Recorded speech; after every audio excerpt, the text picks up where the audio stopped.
supposed to heal? Why do I feel like I can live hours? Pain that's in my throat continues to grow. They say it'll get better. How can they know? Water, dry like the cinders in the flame. Bubble, beating. Now it's time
If I heard that you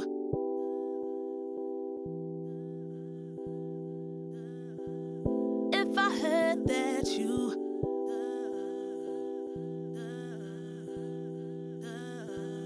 If I heard that you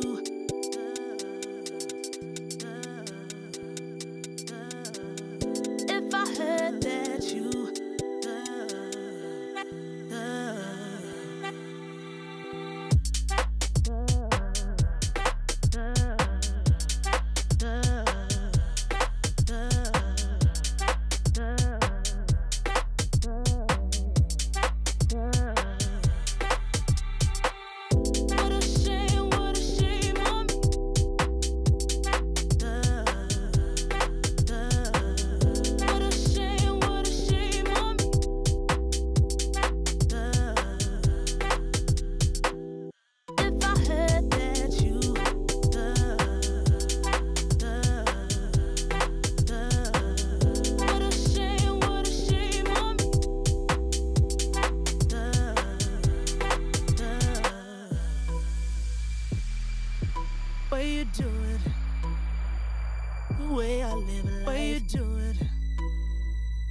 way I live life.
Lately, I feel I can't find my feet.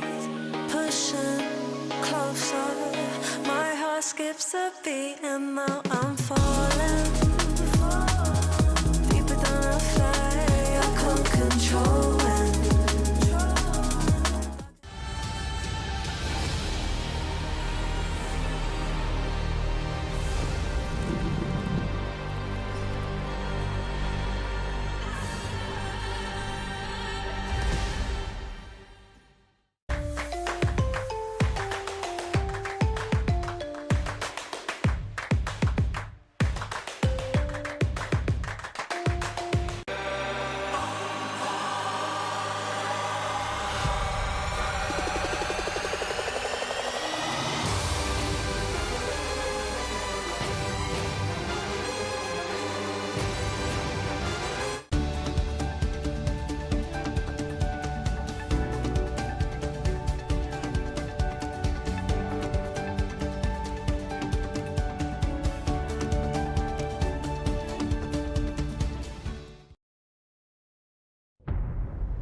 Kill. The turtle is taken from everyone. Should know what is diving in. Another arrow lands. Oh, the EOG straight to the front as Ramisi capitalizes.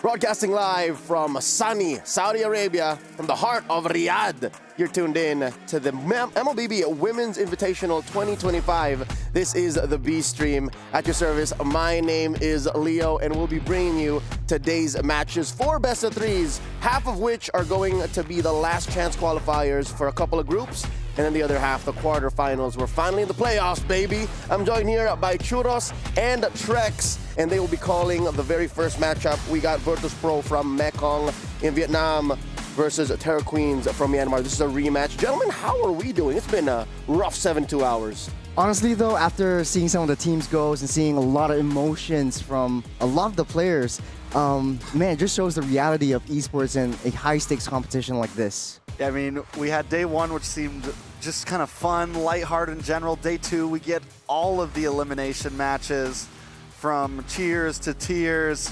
Here we are now, though, in day 3, and we're coming closer and closer to that knockout stage. Today, I hate to be the bearer of bad news. It's another all-day deathmatch fiesta here.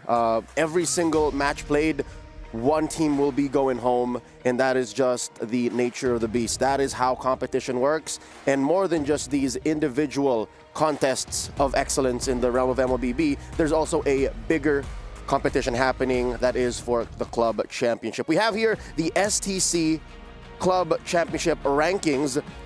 So far, there's top 16 teams that have all already garnered club points, and on top is Genji Esports. Man, okay, so after today, the top 8 teams will have club points going into the club championships, except for Terror Queens, which is not exactly a club, so to speak. But I mean, so many teams that we're looking at here are very close behind. EWC has just started. You have Team Falcons sitting there at the top of what we see, at least in this event. Virtus Pro right behind them, and more teams to follow, like Vitality, and just, I mean, it's a little too early to call right now in terms of EWC. Is it though? For those of y'all who tuned in to the streams that featured Vitality, which I think, luckily we will be seeing them here on StreamB later on today, you'll know that these Indonesian queens, once powerhouses, undefeatable, immortal, limitless, some might say, owned the scene for quite a while, and now it looks like they want to get back on that throne and reclaim what is rightfully theirs, the MWI Championship. Now, with that said, we are also looking back at yesterday's events alongside a few things to help us prep for the next matches. Again, 4 best-of-3s each, an elimination, so to speak. Some of them in the quarterfinals. But again, when you do get to the quarterfinals, that's already half the battle won. You got points for your club. Yeah, it's just top 8. All you gotta do is try to stay alive, try to survive in the next round. But man, it's not a lot of time for adjustments going into that. And a lot of teams, honestly, when you talk to them, I want to be top 4. I want to be top 3. They have that expectations already set up. And that expectation, that desire is what starts your journey, your road to the EWC. To learn more about that, let's watch this. So tell us about your qualifiers. How did you guys get here? We win in Myanmar qualifier and we get champion and we beat 4-0 and then we win, go to Riyadh. Na classificatória pro MWI do Latam, a gente começou já perdendo logo no primeiro jogo. Então se a gente fosse usar uma palavra seria Fênix. Porque basicamente todo mundo não acreditava na gente, a gente começou perdendo e depois disso a gente ganhou tudo e agora estamos aqui. Well, it's been hot since it was at the time when we were having our midterms exams and finals. So yeah, it was hard to focus on those both. And I was just finishing my finals and then the next day was my qualification. So yeah, I needed to stay strict on those both. But otherwise it was seamlessly easy. Türkiye elemelerinden birinci olarak çıktık. Rakibimiz Kara Espor'du. Onları da 4-1 yendik. Türkiye elemeleri kolay olsa da EWC yeterince çok zor bizim için. Türkiye elemelerini çok kolay bir şekilde geçtik. Türkiye elemelerinde çok zorlanmadık ama burada çok güçlü rakipler olduğunu ve bizi çok zorlayacağını düşünüyoruz. Ama biz de hazırız. Biz de iyi bir hazırlık süreci geçirdik buraya gelirken. Güzel bir bootcamp yaptık. O yüzden biz de buraya hazırız. Rakiplerimiz dikkat etmeli bu konuda. 我们是从中国赛区的选拔赛来打上这个 MWI 的名额的，对，就是先从小组赛晋级到线下的一个决赛，然后和 C 塔对阵，然后我们2-0赢下 C 塔之后就是拿到了这个席位。 So yes, guys, that was TLG. So we're so excited to see them on the battlefield, and let's all support our ladies here for MWI 2025. What a shame that we have already bid goodbye and adieu to some of those teams that we just heard their journey about, making their way to the MWI. Of the 4 teams we already said goodbye to, Churros, who you gonna miss the most? Don't put me in a spot. Don't put me in a spot. It's okay. Man. You can say Rising Rage. I'm gonna say... honestly though, I was gonna say Rising Rage, but after yesterday's emotions and really talking to Sa and having saying goodbye to a friend, that really hit me in that spot. And I was there interviewing them when she was showing her emotions. So right in front of CFU. me. CFU, yeah, man. Trex. I'm not going to give you a long drawn-out answer like Churro here. TLG. TLG, again, last year, their star we could have sworn was going to shine brighter. And in that interview, you spoke to... You did their exit interview, and they said they were at least looking at top 3. They were looking at top 3. Or even the whole damn thing. They were looking at the championship. They were looking at championships. Unfortunately, though, I think a lot of it wasn't a dominant game from GG when they were facing off. And honestly, though, I think they would have made it. It was just adjusting to that meta and trying to adapt to a lot of situations. But it's not a lot of time. It's day-to-day, back-to-back competitions every single time. Let's see exactly what the hot competition brought us from yesterday's matches. Let's check out the Bravia reactions.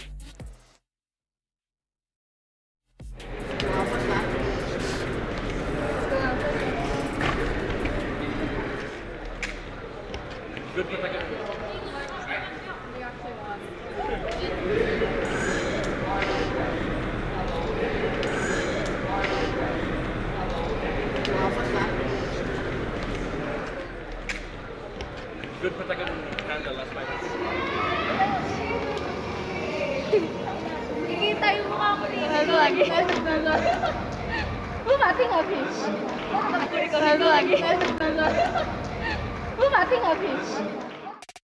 Yesterday we had eliminations. We also had qualifications for the knockouts. And I'm glad to say some of those key moments happened right on the stage behind us. I mean, we got to see a couple here. They got to see a couple on the other side. Overall, no, all the teams we saw yesterday were teams still working to make it, Yes. at least on B Stream. And now we get to really see, I mean, the two teams that we're about to see now, someone's going to move forward. This is where it's really tooth and nail on the line. Yep. The gap grows ever larger because today it's all in or nothing. You make it to the knockouts or you go home with your bags a-packing. Let's check out exactly what kind of plays happened to make those reactions warranted. These are the Kadia top plays.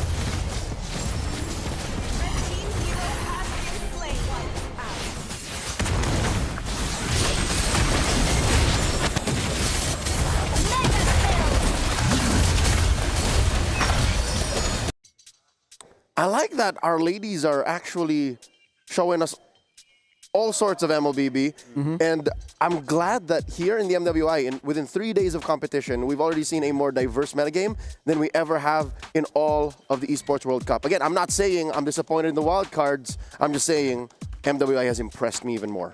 Honestly, what impressed me yesterday was, I mean, the replays just showed something that we didn't see in the other side. But like yesterday, in B Stream in particular, a lot of new heroes coming out, like the Minotaurs are in, the Melissas, the Ixiers are coming back. So I like that all these countries are bringing their own country flavors into the international stage. Not to mention the wanton presence of Yuzhong. We're seeing a lot of Yuzhong, and I'm sad that one team that played a lot of Yuzhong, TLG, has bid us adieu. But for now, let's check out the schedule for the day. What exactly are we covering here on Stream B? Again, 4 best of 3s coming your way.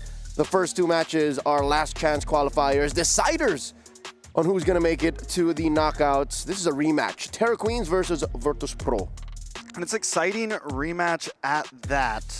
I mean, there's a lot to focus on in this game. We got to see Virtus Pro play yesterday, and they were in motion. They were stomping those games against their own friends at that. And we're following up with one for the Foot fans and all the dreamers out there. Foot Esports going up against DreamHack Girls, and then we're closing the day off with a couple of playoffs matches. Onyx Pertiwi from Indonesia waiting for whoever wins in that first match, and then Team Vitality, the returning and the rebuilding queens from Indonesia, waiting for whoever comes through between Foot Esports and DreamHack Girls. Man, after seeing what DreamHack Girls did yesterday and finding their groove and being comfortable with their draft and just playing their own game, playing their own meta, throwing their own flavor into the mix, I think this shows a lot of growth over a very quick succession of days. This is the 3rd day. This is the final time that they can make it count. So just throw whatever you have and yeah. Of all of these, we have, of course, one highlight match. This is the S&B match of the day. We have to put a spotlight and put a podium up to this rematch. The Terra Queens from Myanmar versus the Vietnamese Virtus Pro. This is the 2nd time in the MWI we're seeing this match. And quick reminder, the first time this happened, the Burmese stood tall. Very tall at that. but they have taken their losses. Virtus Pro has been able to hit the reset button, as many teams that we're going to be watching today have. So I think the question is all of our minds is it going to go exactly how it went the other day, or is something going to change up here? I hate to say it, it's just been 48 hours. What kind of reset, what kind of studying, intel could you have gotten on your opponents to get the one up? Before we start the match, let's go ahead and check out the Aramco Power Rankings. Once again, we started on day one by tiering these 16 teams. Gentlemen, do we stand our ground? Has anything changed here, or should any of these teams be moved up or down? You know, yesterday when you guys say like, hey, there should be an in-between. There should be an A+ or S-, there should be a B+ or A-. Man, Terra Queens taking one game off of their powerhouses, the favorites, Navi, PH. This really shows that statistically they have what it takes to dominate in this game, but man, showing how Virtus Pro had that comfortability coming into yesterday's game against CFU, that shows a lot of growth and difference as well. I agree, and that's what makes this rematch all the more a must-watch. Once again, the S&B match of the day coming your way. One of these teams might just push themselves into the S tier if they do prove that they can evolve and perform on a high level, and of course, through such short periods of time, given the rest between broadcast days. Ladies and gentlemen, let's get to know these teams now by first introducing the team that took Navi PH all the way. Let's introduce Myanmar's very own Terror Queens. They were once known as the Net Angels, playing in last year's MWI 2024. Of course, you have here Hlainrina, Rui, Lunalin, Ku, and Sikoshi. My eyes are on Lunalin. Lunalin played in Indonesia. She showed us amazing mechanics. She was the first one to actually bring out a Selena and tell us, hey, this hero is not out of the meta just yet. Yeah, and I mean, she played like a monster. Not only have we seen the Selena, we've seen her play more passive mid laners. We've seen her play the more kiting style. So I think there's a lot that she can bring to the table. And she's going off against the merciless Sa. Hey, she felled her friend. She loves Tegami, but she did what she needed to do. What makes you think she will give mercy here? Yeah, very emotional player. Honestly, the entire Virtus Pro has got her back, and I think this is where Virtus Pro really shines. They throw their emotions into the mix. They are playing together as a unit now. We can see Starsoy being so comfortable on those assassins. No more time for experimenting. No more time for trying things out. It's time to get comfortable. It's time to play what we know best. They're relying on their two Indonesian imports, of course, to make the big picture work. Ladies and gentlemen, game number one has begun. Coach MSK at the lead, picking the play, while Destined One, the coach for Virtus Pro, going ahead and going for the double. Ladies and gentlemen, it is Churros and Trex taking care of business. Gentlemen, all you. Starting off with the draft, kind of looks a little bit similar, but man, Terra Queens identified the R-Lot onto Daisy. You don't want to deal with that anymore. Kalea, Baksha also taken out from the hands of Virtus Pro. And Terra Queens, they identified that they want to win that EXP lane. They want to go for the heavy rotations. On the other side of the table, though, Virtus Pro doesn't want to give any hard engages, taking out the Hilda, taking out the Khalid, taking out the Uranus. So Starsoy has an easier time. Look at them high-fiving, get into the groove. They are positive. They're feeling good about this. Yeah, and I think it's going to be overall pretty... You know, it never surprises me how different so many teams draft and how many little niche drafts and bans we see here and there, such as the Khalid ban on the side of Virtus Pro here, the R-Lot ban on the side of Terror Queens. Things are still... Since we're still kind of in this group stage, it feels like things are still very wide in terms of meta, but ENG has become a popular upfront pick for a lot of teams, and that's what Terror Queens are going to start this off with. From what I know about Terra Queens' aggression and rotation in early parts of the map, you can see how Hlainrina and Rui always gets into Starsoy's jungle. Remember the Uranus game that Starsoy picked up? That was where Starsoy couldn't get any resource at all in her own jungle, in her own home, and that is a huge problem. Virtus Pro identifies that, and Destin 1 has definitely done his homework and taking out all of these aggressors. I think what's only left for Terra Queens, if they want to play in this kind of situation or this strategy, is maybe go for the Jawhead, maybe go for something like the Cho. That's super annoying and just really in your face. Virtus Pro will pick up the Hayabusa and juice in for themselves. Yeah, I mean, immediately locking in something aggressive for Starsoy. We know that's a play that they want to go. They're a team that wants to be able to try to snowball, get some aggression early on. Also, with the Hayabusa, it's not an easy catch for the Badang. It's not that utility jungler that's going to get hit by that fist crack, so I think it's a well play by the side of Virtus Pro. On the side of Terror Queens now, Farza still open. Think it could be a solid pick, especially against the Jushin. They go for the ZTN instead, along with the Lapu Lapu. Very good draft strategy coming in for Virtus Pro, though. They know their star players, Sa and Starsoy, so they want to lock in immediately their heroes, make them as comfortable as possible. They want to lock in the Gata Kacha just to try to have that zonal potential, just to let Sa do her thing like we seen yesterday. On the other hand, though, I think Terror Queens, they have something set in motion. Very divey, very high committal. You have vision play coming in from the Zetian as well. And this is how Starsoy likes to play. Using Hayabusa, finding the right flanks, and going for that back line. So Sakoshi really needs to watch her 6.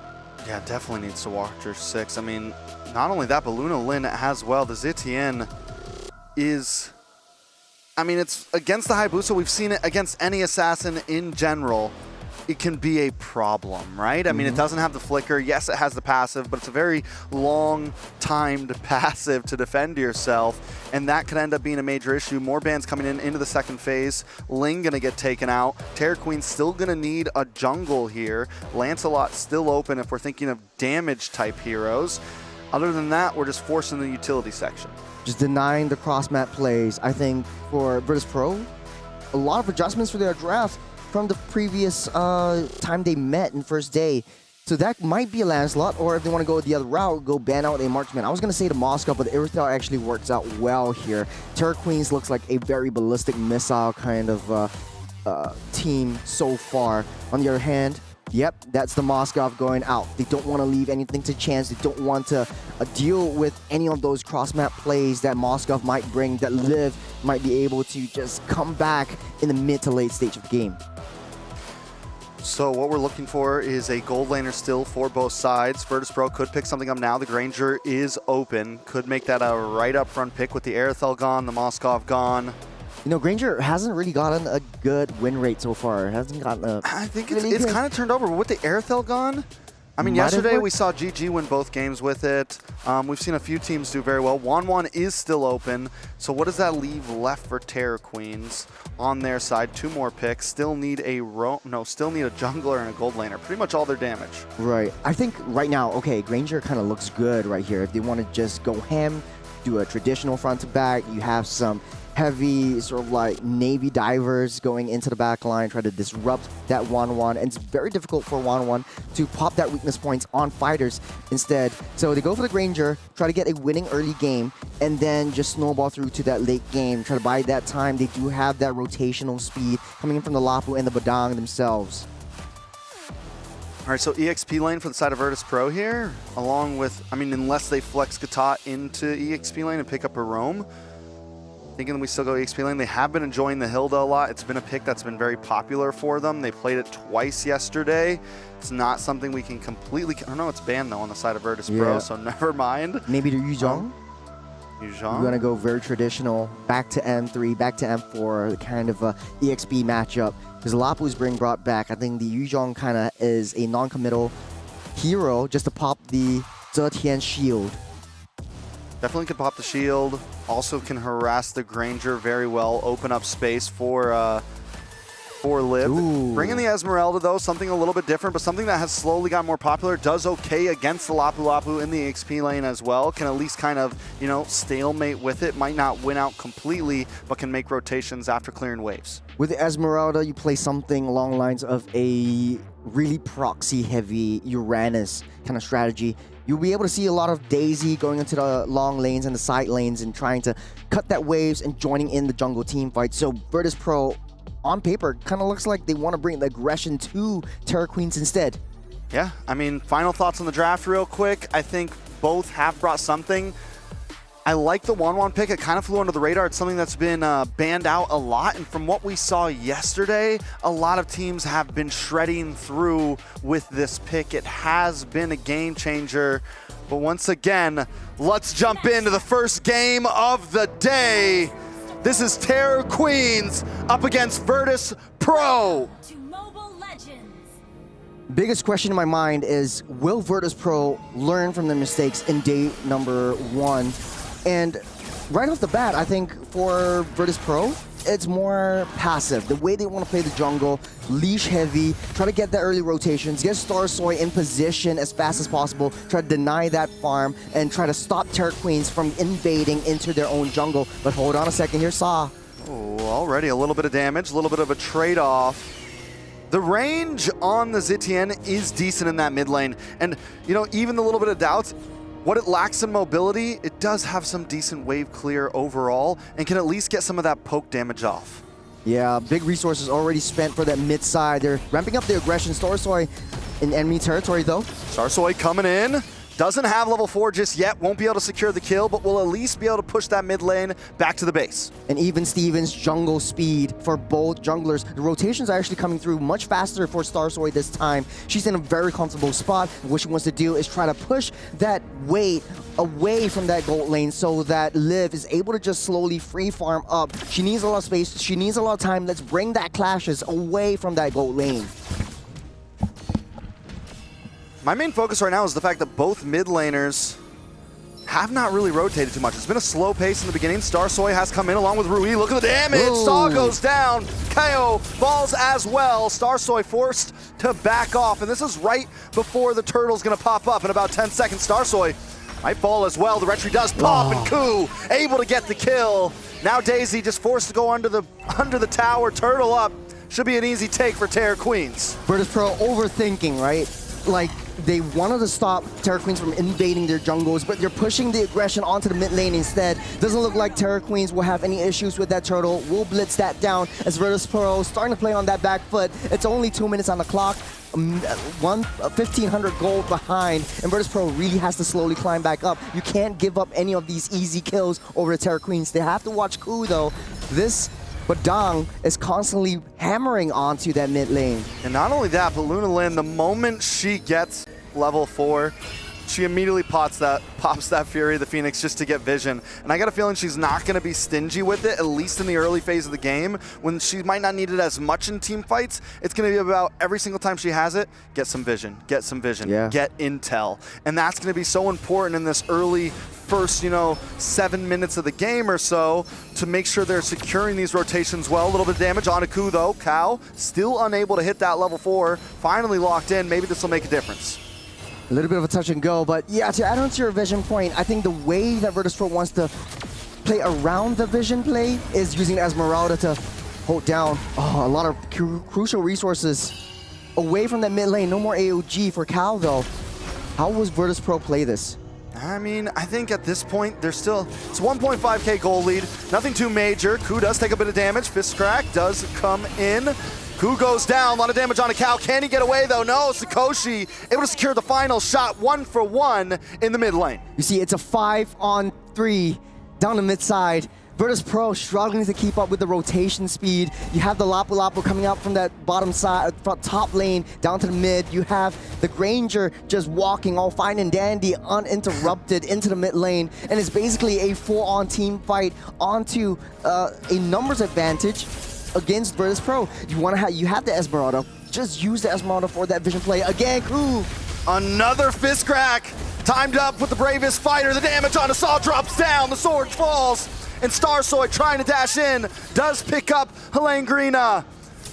It's a little bit of safety in the moment of chaos. Daisy now forced to back off as well. Terror Queens just looking for the next turtle. Saving grace, Daisy won out on the EXP lane early. I think Helene Grina just wasted the full wave. So now Daisy has free roam off that jungle. Make use of that early game advantage and try to open up that map. Virtus Pro is lacking that intel game. Wherever Rui is, it doesn't seem like Cal is giving that intelligence over to Starsoy. That's why she's guessing a lot of the hits. She's guessing where the clashes are coming from. Turtle at health. Watch for Helene Grina in the backside, trying to get the stun. Does get flared away. AOG does not connect on anyone. Luna Lin forced to dash back. Daisy taking a lot of damage, trying to get away. But Helene Grina finds another target. Cow next on the list. Chopped down. Saw just under the tower as Luna Lin picks up the kill. Terror Queens now gonna move on to this turtle. Wait, no, a little bit of a switch up over to the mid lane. Looking for the next target. Starsoy trying to dash in. Does not have the shadow kill.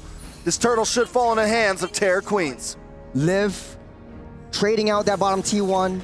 Terra Queens picks up the turtle for herself, but look at where Sakoshi is. She's just free rotating, walking fine and dandy all over that map. Whenever there's a team fight, they wait for Sakoshi to come in, feed the farm over to this Ranger. She's already got that Sky Piercer, so this is gonna get scary real fast. Yeah, Terra Queens, after the first turtle, it wasn't looking too bad. Now second turtle, another 1,000 added on to their original 1,000. They're looking at about a 2.8K gold lead, and now it could be getting out of control. We're 6 minutes in, still another turtle. The question is, Virtus Pro even want to try to contest the next one, or do they want to start trying to find ground elsewhere on the map? They identify that Saw is basically playmaking this entire game. Now Cal is split away from Saw. They're using conceal play, going up on the top. They're seeking out Liv though. Cal gonna back off. Liv looking for some weakness points, unable to find any. Saw also keeping the distance. Does come in with a Lantern Flare, able to catch on to Luna Lin. Can this be the kill they need? No, but Helene always shows up in the nick of time. Saw forcing the flicker back. Helene gonna have to try to save herself. Crossbow tank does go off, but it just doesn't do the damage to connect. Helene Greena finally does fall as Virtus Pro puts a kill on the board.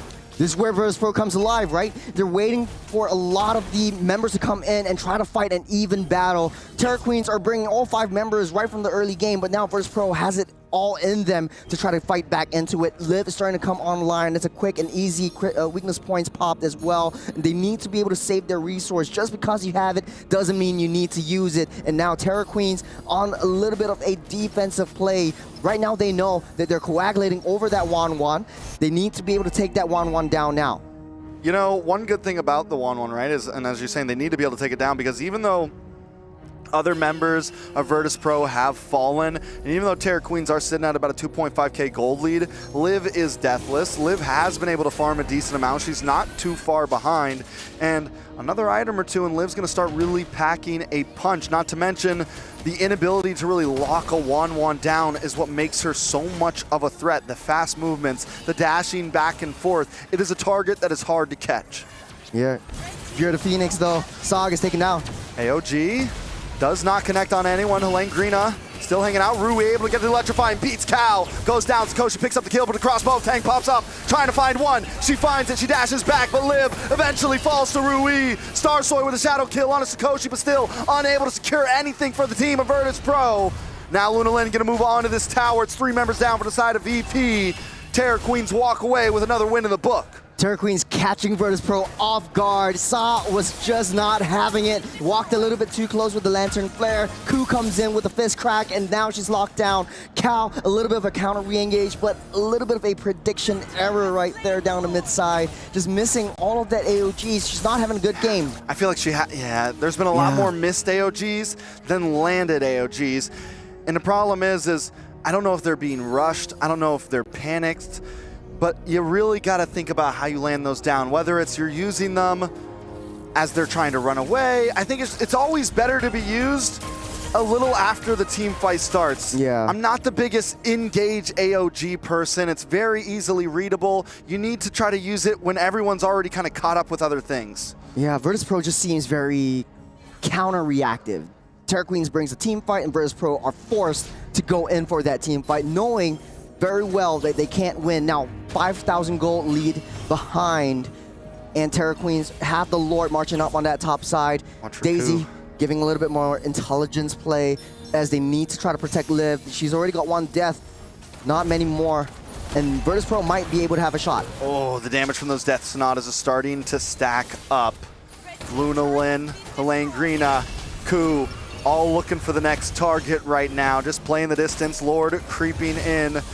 Oh, a little bit of damage on Sakoshi. Liv able to get the kill. Helene Greena trying to come in, trying to help save the day, but the AOG fault drops down. Helene Greena now on the run. Starsoy bounces back and forth with shadows. Liv trying to dance around, looking for the weakness point. Unable to connect, but still getting the kills, still locking them down, but now Liv is all on her own. Can she get away? Not today.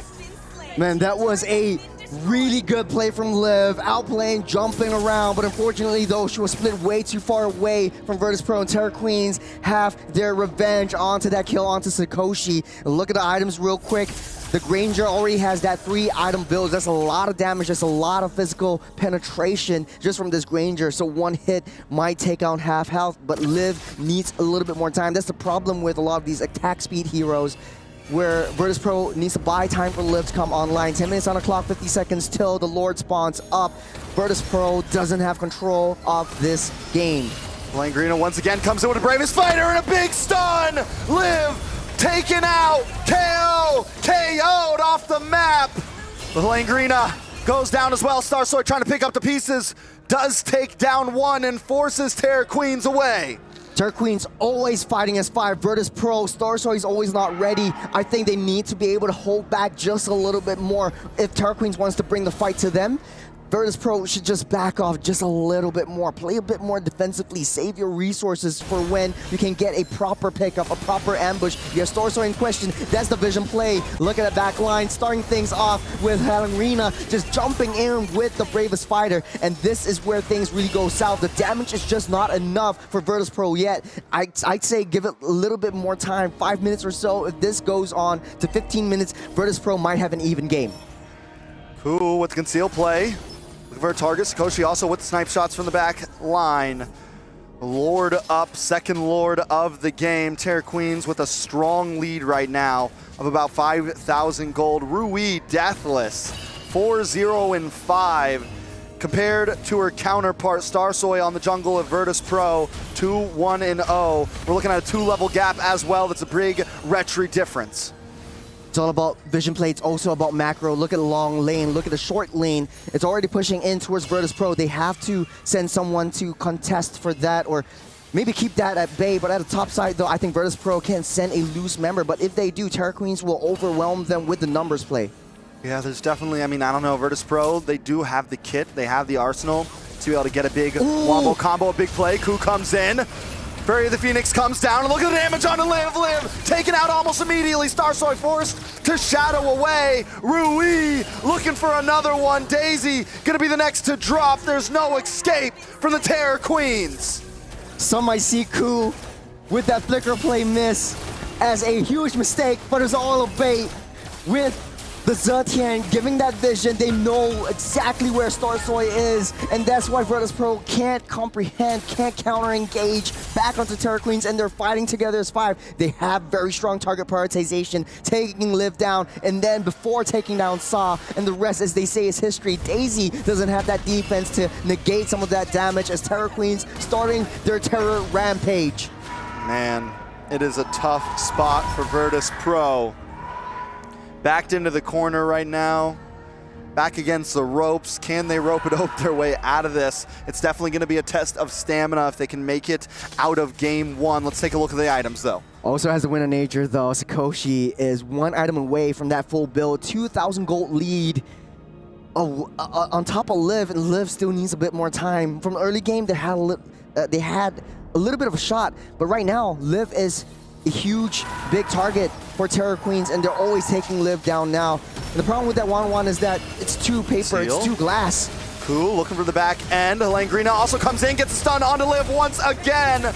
Cal trying to defend, but will drop to the team of Terror Queens. Daisy, Liv, Saw, nothing can defend the advance right now. And comes Starsoy. Locking in with the shadow kill, able to find 2 members. Immortality does pop onto Ku. Unable to end this. Virtus.pro survive another day. Okay, good call by Starsoy just to use the shadow kill, take down the Kennen minions before they take down that Lord. And I think for right now, Virtus.pro, they're playing on that back foot. Starsoy is always not ready. Finding the right shadows is not enough as Rui just jumping straight in, taking down Cal first.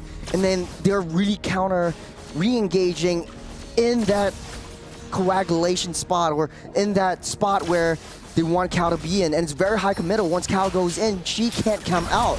Oh, hold on a second. Starsoy taking a lot of damage, Cal as well. Rui might be going down here, able to just get away. The damage is starting to stack up on the side of Virtus.pro.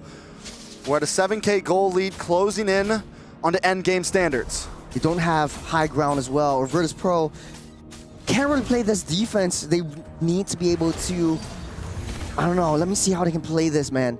Terror Queens are just not leaving anything to chance. Once Daisy comes back a little bit too close, they are going to convert her into that kill. They're pushing her in the wrong position. Daisy might be able to get out now, but if they use crucial resources, Terror Queens might just wreak havoc into Virtus.pro's base. And now both lanes, both side lanes are actually pushing in. It's Baron now. Virtus.pro can't just step out their base so easily.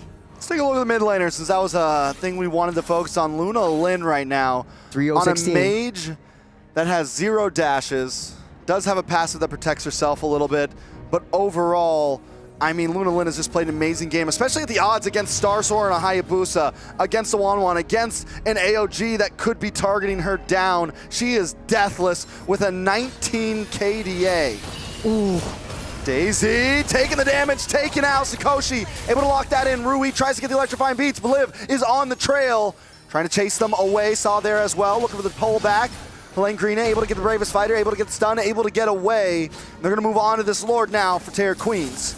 Coup, good initiation, empowered Luna Lin to use that Fury of the Phoenix, because a lot of teams use that Zetian's Fury of the Phoenix or ulti just to give that vision, but Terror Queens are using it to that aggression.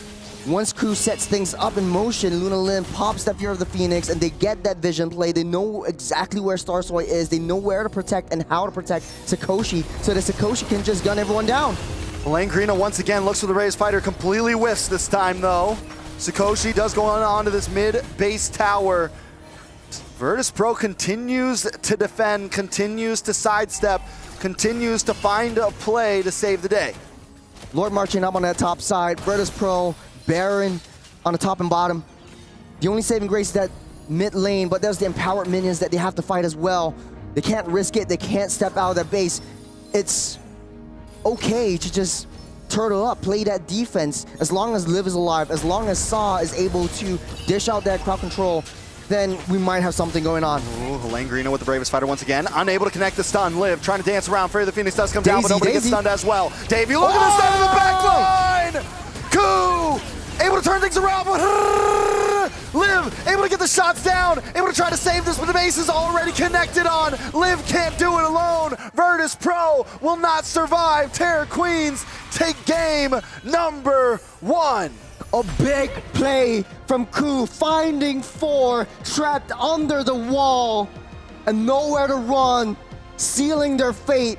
This is game number 1. The revenge match isn't over though. Virtus.pro has a little bit of time to adjust, but man, it's so hard. 24-9 KDA or kill score. 24-9. Virtus.pro though, in all reality, probably shouldn't have lasted that long in that game. They were able to hang on though. But Terror Queens, man, they were a monster. Every one of them had a star shining moment, from Coup to Luna to Rui. All of them were Helene Greena. Everyone was just able to do some insane plays that game. We're talking about a mid lane matchup right here. Luna Lin versus Sa, but at the end of the day, Luna Lin empowered the rest of the team. They know exactly where Virtus.pro is. They know exactly how they want to play. They know exactly what their next steps are. And Terror Queens really giving and seeping that fear over on the Virtus.pro. Man, Leo, were you scared at all?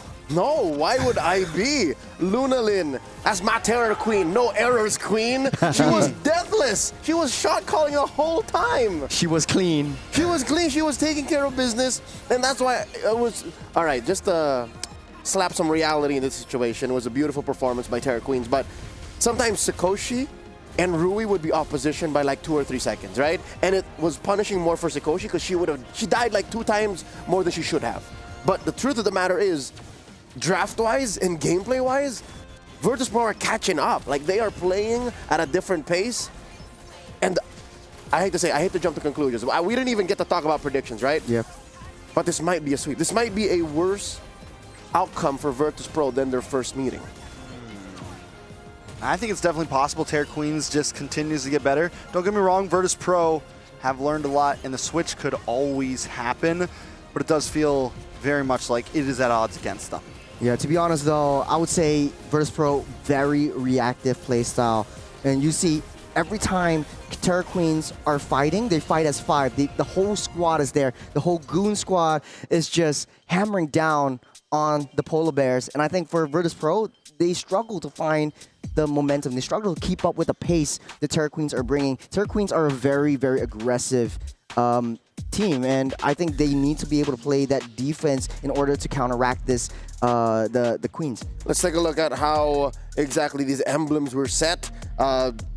Confirmed that this is still the support emblem Esmeralda to get extra shielding. If you're looking at the mid lane, you still have the mage emblem on that Zetian, and she's just always on top of things. Yeah, I would just want to say that the value of the Esmeralda actually didn't shine through at all the entirety of this game. What you want to do with the Esmeralda, and especially with the lineup against Lapu Lapu, is clear that lane, try to proxy the wave, try to draw the attention to you, and get out safe. You also got the sprint, Leo. Yep, also check out battle spells. Again, nothing seems out of the ordinary here. Save for, well, there's really no reason to purify either side. It's just when Ku finds you, it's so difficult to get out of there. Also do note, Sa chooses to use the common emblem, which I think is more common these days, given that you want to spam your skills and you don't want to have to re-top up your mana the old-fashioned way, so extra regen goes the long way. Damage profile, I think, is also a problem for Virtus Pro. Even if they do have good combat control, like they know how to close up range, they know how to CC and zone you. It's just, what do you do with all of that zoning? Yeah, I mean, I think one of the major issues for me overall is the fact that Ku was able to handle the front line and Helene Green was constantly getting those harassing the backside, and it was just giving Lunawin, Rui, and Sakoshi full freedom. Liv did end up getting almost maxed item there, at least damage-wise, was going to have a little bit of defense at the end, and still it just didn't feel like Liv could ever connect. Sakoshi, on the other hand, early on, within the first several minutes, was bursting down, and this is why, even though the Granger has taken some nerfs, it still feels pretty good at a lot of points of a lot of games. I think, especially since Terror Queens are enabling Sakoshi to come online much faster. She's got a full item build, maybe at the 10th, 11th minute mark, and that's pretty fast in my books. And also, the mid trio, Ku gave the aggression play. Every single time there's a loose target, Ku goes in with a wall. Luna, Lin, and Rui follows up suit just like that with a snap. And I think that's impressive that Lunalin and Sa aren't far apart when it comes to gold net. That was what, like 300 to just 500 in between? Never rarely 1,000. So looking at the XP lane, this is where I think the difference comes in huge. You mentioned that Daisy didn't really put up much of a fight. Like, there was very little impact from this Esmeralda. And already in the matchup alone, you see that all she's doing really is taking away the shields of the Lapu Lapu and the Badang. What else? Yeah, there's not much, in the macro sense, it's not much that the Esmeralda did in terms of the high-value macro plays. What you want to do is draw attention, but basically attention is still drawn over to Liv and drawn over to Wanwan in the end of the game. We talked about this earlier on, Trex, where the Wanwan is free farming, Wanwan is untouched, but basically once we said that, I think Helen Marina just made me eat my words. Yeah, and I mean, Wanwan, even we look at here at the damage right now, Wanwan wasn't even able to put out as much as the Esmeralda, wasn't even able to put out as much as Saw, was never really able to freely move around, and I think that definitely became a problem. Luna Lin leading the damage, though, on the side of the Terror Queens. I feel like, for me, that's unexpected in the hands of a ZTN. Yeah, no, she's just literally nuking, spamming Virtus Pro's front lines alongside Sakoshi. It's just Lunalin really used her passive to the maximum potential. I didn't even really see anyone from Virtus Pro close the gap and trigger it. It might have only triggered once or twice in the span of how long was the game? Like maybe 15 minutes. Just so that thing is on a 2-minute cooldown. Yeah. She only triggered it maybe once or twice max. So that means she was really using her kit to the maximum, just literally just spamming skill. Ult is up. I need vision. I get to see everyone is. So with that, already I think Virtus Pro were climbing uphill. They were swimming upstream. They were going up against a lineup or a team specifically that didn't really need to overextend. That's why I was a little question mark on Sakoshi, because she would be way too forward for a Granger, or is it just because, look, see? Yeah, she goes in first. I don't know if it is because she goes in first, or she was waiting for Langrina and Ku, but then, you know, again, zoning and range control is on the side of Virtus Pro. Maybe that was the difference. I love how Liv gets caught on the other side and Saw and the rest are like, all right, see, Rui showed up and the rest of them were like, you're on your own, She girl. went too deep. You're on your own. Yeah, they're just diving straight onto Liv. There's nothing that she could do. There's no defense, backline defense, especially from the rest of the team. Daisy wants to jump in. Starsoi wants to try to find flanks, but it's so hard when you get the vision play from that Zetian. And I like how every single time that the Fear Phoenix comes down, they start the aggression, they start things rolling. A lot of teams use use Zetian's ultimate as a form of a vision play, and they use it very passively, but I like how Terra Queens are using it to start all these engages, especially since they know Starsoi is going to win that brush. So when the Fear of the Phoenix actually goes down, she gets a mini stun, and basically their plan's thwarted. I gotta give it up for Helene Green. I know that there's not a whole lot of kills, she takes a lot of deaths, but her job was done to a T. She was always the one to kind of split up Virtus Pro. Maybe at least a little over 50% of the time she was landing the stun on to Liv. But the real thing was she goes under the tower, she does what she needs to do, and this gives space to Rui to just enter any way she wants into this fight. And Helene Green was never missing with that bravest fighter. Okay, so with the impressive showing of the Terra Queens here, with Virtus Pro up against the wall, one game loss away from saying goodbye to the top 8 of MWI 2025. What do they gotta do? Because again, it's not like the draft was difficult to circumvent. They did win from blue, so it was very honest, like you knew what was coming up. Does Virtus Pro switch up? Because they relied heavily on Saz Zushin and then the 1-1. They put so many eggs in that basket. Is it now time to bring out the trap card of Belleric?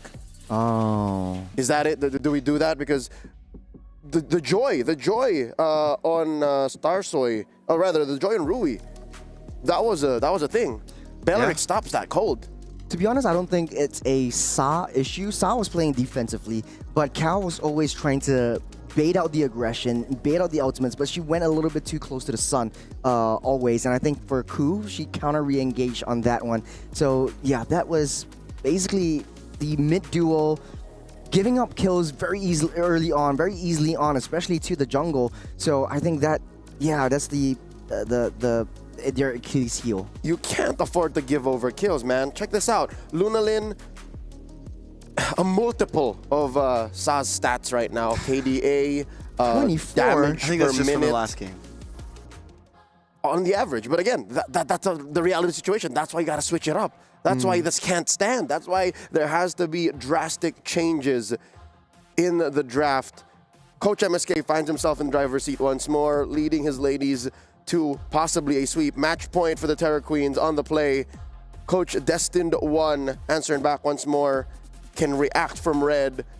Ladies and gentlemen, whoever moves on fourth does secure a top 8. I'll leave it in the very capable hands of Trex and Churros.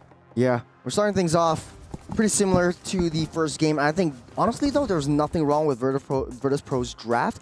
I think they only got found out by Luna Lin, and they have to find ways to shut her down before they get more vision plays. So going off with the same bands, starting off the Hilda as well as Khalid, and then you want to try to deny some of that aggression into the jungle so that Starsoi is able to freely farm.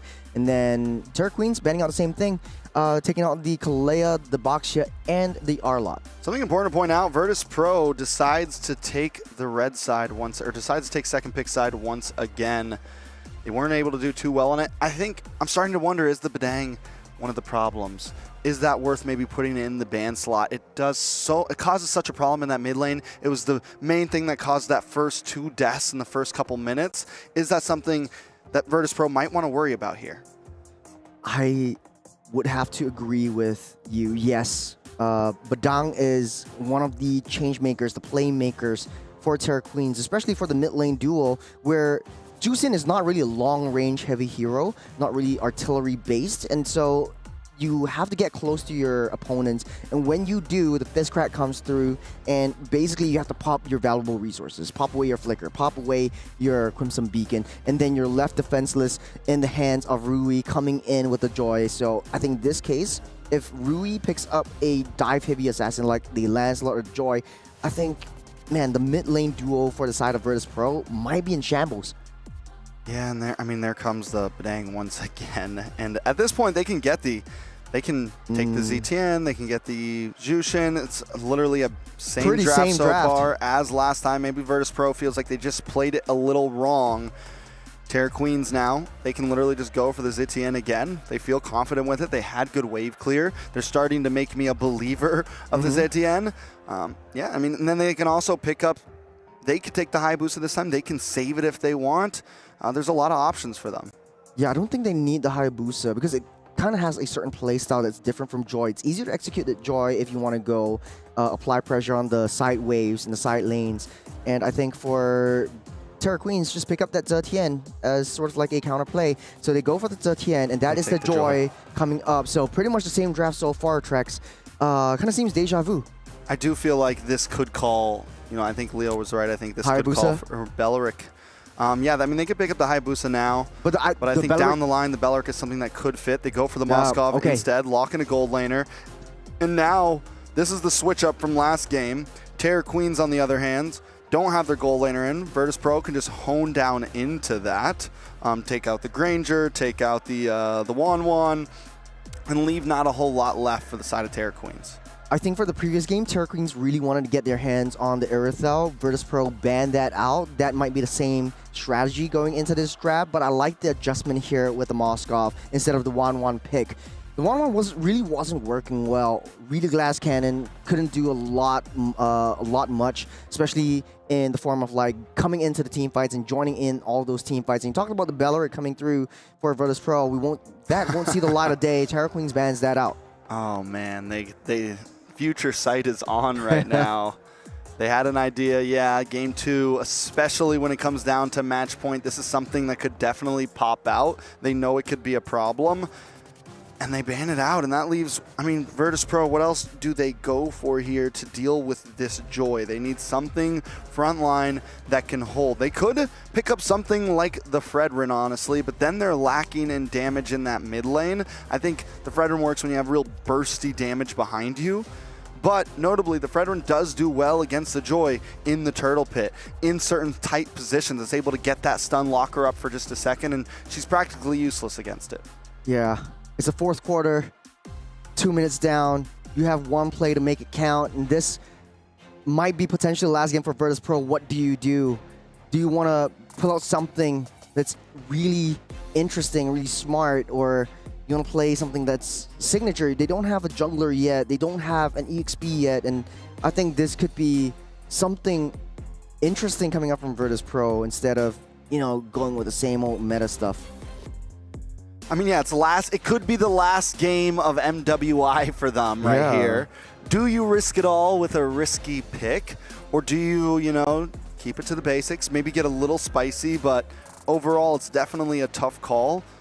They could go back to the Hayabusa. It's something that we saw Starsoy played twice yesterday. For the past 3 games that we've seen her, that's all we've seen in her hands. Unless you want to go for the Lancelot or the Ling. I feel like that might be a better option in cross-map plays, paired up with the Moskov. Paired up with the Moskov. You mentioned the Yuzong last game as well. Something that could maybe fit here, at least to harass Luna Lin a little bit. Won't be as easy as a target for the side of Joy and things of that nature. Has a way to kind of deal with the Beleric. So definitely a couple options. Lapu Lapu, Granger, same exact draft from Terra Queens. Virtus Pro forced for the switch up. If it ain't broke, don't fix it. And Terra Queens knows that. They want to have a cleaner game this time around with the dominant performance coming out from the first game. And now Virtus Pro has a little bit of an adjustment. If this goes over, this might not be Esmeralda anymore. I think we might go back to the classic Lapu versus Yuzhong kind of EXP lane. I think it might be easier for Daisy to use the Yuzhong since the Granger can't really do a lot of damage to the Flying Dragon.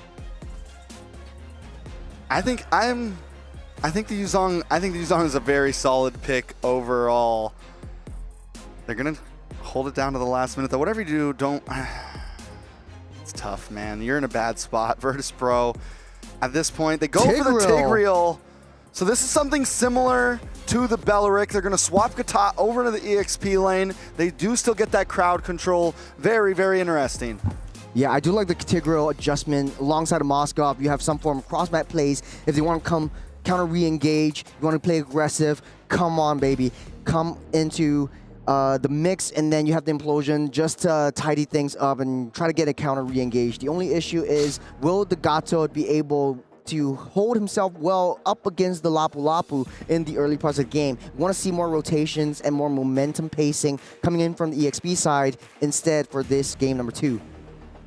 All right, we're going to be jumping into possible last game for the side of Virtus Pro. We've really grown to love a lot of the girls here, but let's jump in.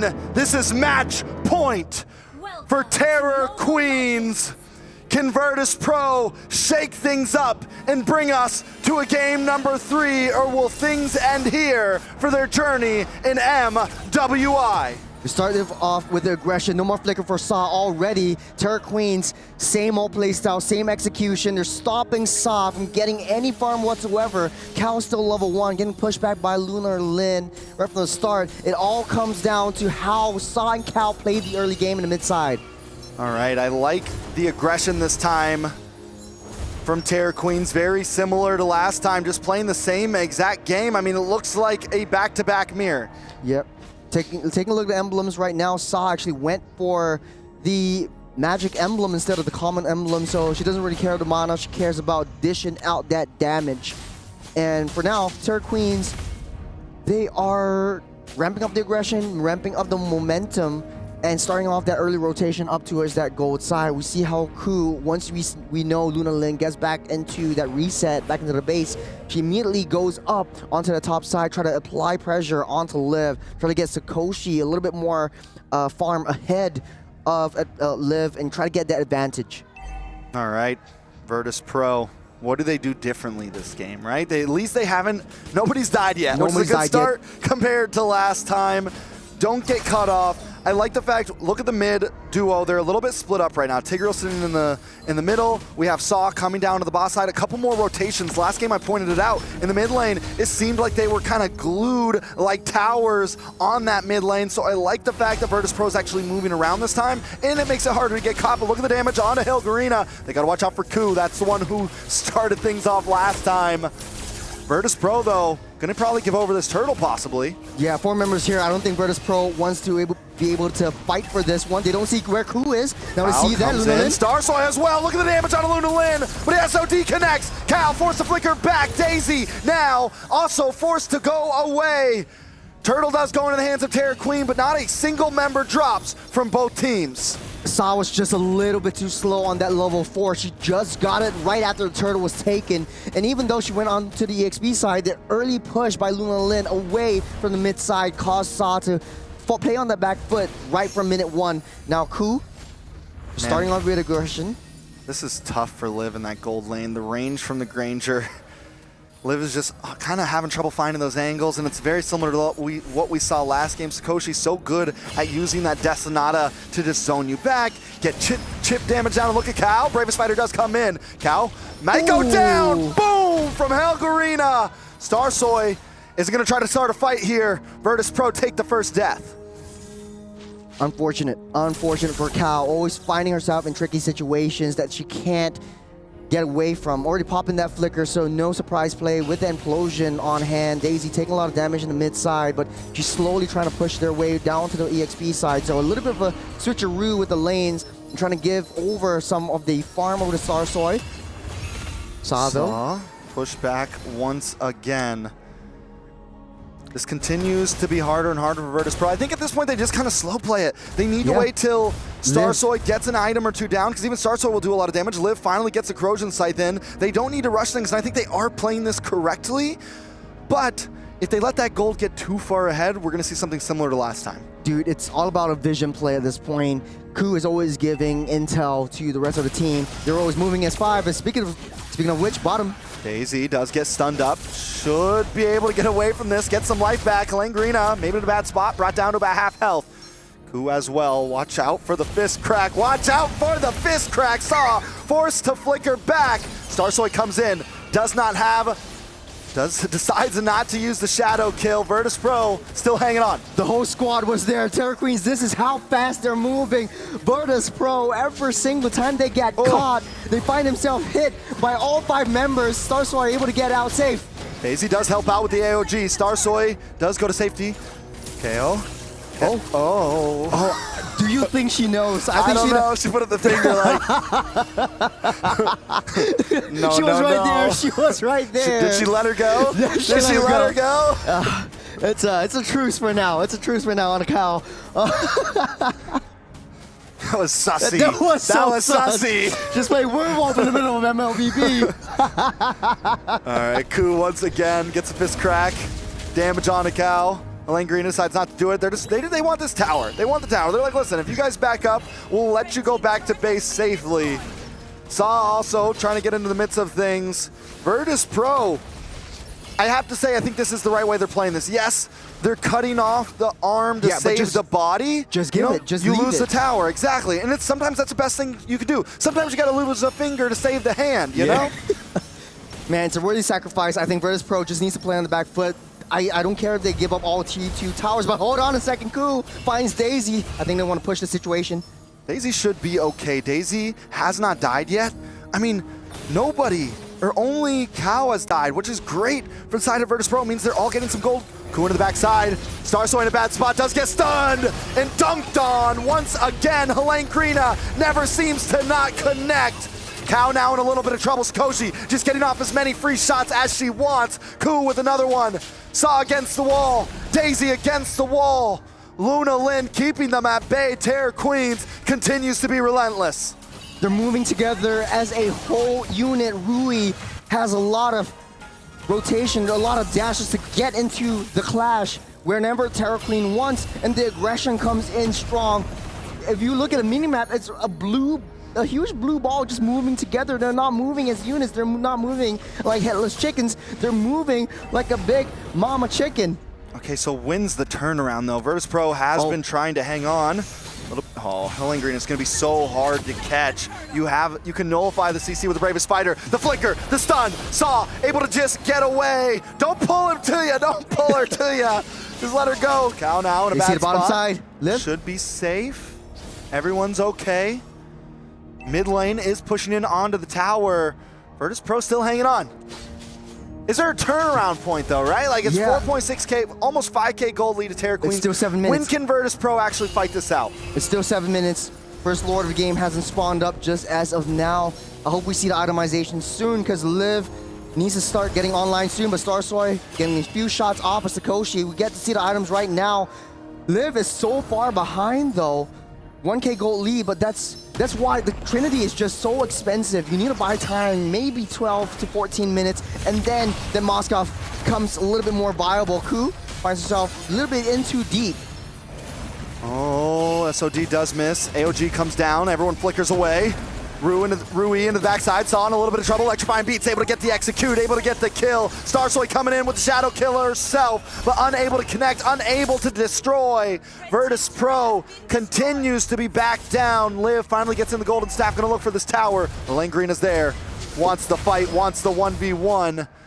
Liv, they stopped the Bravest Spider. Helene Green has said, no, you're good, bro. It's all good. Girl. You're a good girl. Liv knocks her on the wall and just disrupted the Bravest Spider just before she gets that CC immunity. It gets the iframes.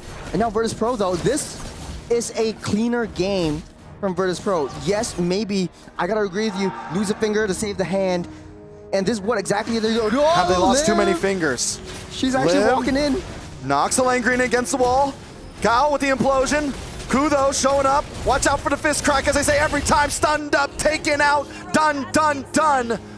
Virtus Pro can't seem to get a win right now. Can't even seem to get a kill. They can't seem to get it together. Liv was just walking straight into that brush where Helene Rina was at. You don't want to do that. You want to be able to, at this point of the game, get some vision with your tank first. Cal should go in, try to suss out some information from where everything is, but Sakoshi's way too far ahead. Look at one of those shots. There's a quarter of the health gone from Liv, and you need that Moskov to come online fast. The Lord spawned up. Terror Queen's in a very good position to take and blitz this one down. Virtus Pro still killless and 7,000 gold behind. I'm wondering where Liv is at on the items right now. along with Starsoy, along with Saw, along with the whole gang, because that's what really matters. Spear Destruction does come in, but it connects onto Helengrina. Not exactly the right target. Cal with the conceal play just to reposition. Virtus Pro give it over willingly. Terror Queens need to split their body right now. Virtus Pro is playing it the best they can. They got the Fury of Phoenix to stop Liv from getting that recall. Oh, Liv in a bad spot, cornered. I don't think there's a way out of this one. Liv taking out the saving grace, the last egg in the basket, cracked. Smart play from Luna Lin. They know that Liv was on their way home. You can take down the T1, but we will have your head. All right, Lord marching down the bottom lane. Let me remind you all, this is match point for Terror Queens. Tournament life for Virtus Pro. It's all on the line here. Only one can prevail. Only one can be limitless. Let's take a look at these items. You got 2/3 of the Holy Trinity already built up, but I think it's a little bit too late. It's a little bit too late. Terror Queens 8,000 gold ahead. 2/3 too late. Ku once again with the fist crack. Rui into the backside, causing destruction. The Lord continues to be relentless against the base. Sakoshi poking away, bravest fighter. Daisy down. Saw forced to flicker back. The Lord marches onwards as Sakoshi just unloads the shots. Starsoy able to get the shadow kill onto the Lord. They survive for another second, another minute, any amount of time. Cal doesn't have the implosion, doesn't have the flicker. There's no surprise plays from Terror Queens. A clean game so far. 6-0. Starsoy wants to find something, but nothing. Terror Queens will hand them over nothing. Virtus Pro still playing on that defense. Yes, you lose a finger, but you might lose your hand as well. Yeah, I mean, they've lost a lot of fingers. Fingers from now. both hands. We're talking toes, arms, ankles. They're sitting there like the guy from Monty Python. It's only a flesh wound, you know? Yeah. It's looking troublesome at this point. Silver lining, maybe they have that high ground. So you have the implosion from that Tigreal, but you have to hold on to that. The Purify coming in from Sakoshi's already gotten that reset. So you can't just implode one person. You have to find 5 members, try to disrupt their gameplay, but Ku's always finding them before they do. Rui into the backside once again. Kyle looks for the pushback. AOG does connect, but it's still not enough. Rui finally goes down. Liv able to get the kill. Can Virtus Pro find something on this? 1 for 1, and when you're behind like this, a 1 for 1 is good. The Polar Bears are turning into Hydras. They're splitting their heads. You have Starsoy coming in from the T3s down the bottom side. They need to be able to take down that waves and try to maintain those wave pressures. But Terror Queens, they lose one. It's not a perfect game for them, but it's still a really, really strong front for them. Good fight, high commitment, but Virtus Pro, they want to be able to snatch up that turtle. They don't know where Starsoy is, but they have the Fury of the Phoenix though. They have that vision play going strong. Vision play on the map. Virtus Pro, 1 kill, finally on the board. We gotta let the tension build right now. Virtus Pro finally puts a win into the book. Could this be the last Lord? I always say the most important one is the last one. Is this the one that Virtus Pro needs to go for? Look! Starsoy in trouble! For the Phoenix comes down! And Helengrina once again clocks them down! There's just no escape from this girl! That SOD goes in, but they won't come in though. Liv takes down the T2, but no problem at all. They're making a beeline straight to the throne. 20 seconds, Starsoy still left in the graveyard. Liv. Liv gets stopped. Gotta get the outplay here. It's all or nothing. It's all or nothing, but Helengrina's unstoppable. Nobody escapes that sword. Terror Queens closing in onto this base. Ku able to get the fist crack. Daisy with the falling star moon, but it's still unable to do anything in the face of the Terror Queens. Waves are pushing up strong from top side. The Lord marching down bottom. They need to lose all their resources. Starsoy already back in the picture. Terror Queens taking out that top T3. 10 seconds for Liv. 10 seconds for life. Helengrina once again locking on to Daisy. Rui into the backside. Saw taking a bit of damage. Look at the damage on a Starsoy as well. Liv finally up. Can Liv turn the tables? Change fate. The Lord continues to close in. Helengrina does not connect with the bravest fighter. No stun for them. Lord down to about 10%. They take it out. Virtus Pro defend again. They don't have Luna Lin. They don't have that mass stun. And Arena will get out safe with the greatest fighter, but Sakoshi, oh, Spear of Destruction goes Lane wide. Green gets the stun on Assault once again. Fear the Phoenix comes down. Everyone is stunned. Rui pushed against the wall. Rui caught in the implosion. Daisy picks up the kill. Virtus Pro with 3 on the books. Rui flew too close to the sun. Luna Lin to set things up in motion. They thought that was it, but Virtus Pro manages to defend. What is this game so far? I don't know. They might just come back. They might just come back. It is a possibility. We're closing in on to end game status. 6K gold lead, but soon that's not going to matter. It's 70 seconds on the clock for the Lord. By then, we're even closer to that 18-20 minute mark. I mean, Liv maxed out on gold. Oh, they don't see that Cooper back. Saw goes down. There's not going to be an escape from this one. That could be the game changer. Sakoshi able to get the hit onto Cow. Cow might be able to get away. The stun does land down. Ku with a fist crack. Cow is a tanky girl, but I don't think she's going to be able to wait. She gets away from this one. Virtus Pro, that's 25 seconds on the clock for Saw. I'm forgetting that we're only 15.5 minutes in. The death counters aren't too high just yet. Ku is definitely, man, she's been in the red room. She's a Black Widow. She's finding the nice little flanks, the nice angles, nice positionings from that back. And they don't see her coming. Virtus Pro played a little bit safer, wait for Saw to come back. Terror Queens, though. A little bit of an ambush down in the purple buff. 15 seconds till Lord spawns up. I like it. Let's see if Virtus Pro can finally try to fight for this one. Yeah, Virtus Pro, man, they're still on that defense. Liv trying to get onto that long lane top. Trying to apply that pressure, but they know Luna Lin already has Fury of the Phoenix on hand. Cow gets another item in. Make her a little bit tankier here. Luna Lin. They see where Liv is. Here comes the play. Daisy takes a little bit of damage. Shots are fired. Daisy finally drops. Immortality does come up. A Saw is free for the taking. Luna Lin finds Daisy as well. It's 2 members down, and Liv is uptown on the long lane, unable to help. As soon as they saw Liv, they pulled the trigger. Terror Queens, the Ripping Havoc. Cool. Immortality actually goes down. That's huge. A shutdown for Starsoy, and minions are still closing in on the base. Liv might get her 1v1 once again against Helene Green of Rui, able to take the Lord. It's all hands on deck, back to the base to Virtus Pro. Liv off the map with the SOD to keep herself safe for now, but Virtus Pro unable again to find any objectives as Terror Queens. This might be that last push, waiting for Ku to come back online. You still got a couple of seconds until Lord spawns back up. 3 waves already pushing in. They're singing up top and bottom side. Mid side though, a little bit in shambles. Singular itemizations, it does not matter. Everyone is in late game status now. I mean, it's true. It's true at this point. We are there. I gotta ask you, Juro, did you expect the game to go this long? After the first few minutes, I think we all thought Terror Queens had this in the bag, but Virtus Pro is showing that they're willing to get in the ring. Man, the Polar Bears versus their worst nightmare. Terror Queens is 1v1 down the bottom side, but in the base though. Liv trying to defend Helene Green. It comes in once again with the shots on to Liv, but Liv still into safety. Daisy able to get the AOG. Helene Green immortality pops, but the fist crack unleashes the damage. Sakoshi, Rui, they're all getting dropped down on the side of Virtus Pro, but Liv still defends. Liv hangs on. You got the next minion waves coming through into mid side. It's 2 against the world. Ku comes in with a fist crack once again. Liv still into safety. Helene Green drop down. Saw just trying to do everything she can to keep them off the base, but it's not enough. Terror Queens, they do not care how long you defend. Eventually, they take you down.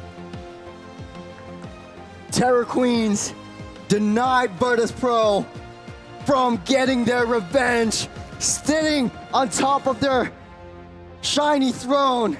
And they're still on top of the Vietnamese. Myanmar still reigns supreme. A very well fought effort from Virtus Pro. I got to give it to the girls over there. They did an amazing job through so much of that game, about 5,000 gold behind, and we're still able to defend non-stop. But Terror Queens just showed that they were relentless. Ku and Helene Greena. Man. By golly. You're I cannot get over some of those plays. Yeah, call them sacrificial heroes, but whenever they go Helene in, Greena was deathless until the end there. She was, the first game, she was a sacrificial hero. Game 2, she was a monster.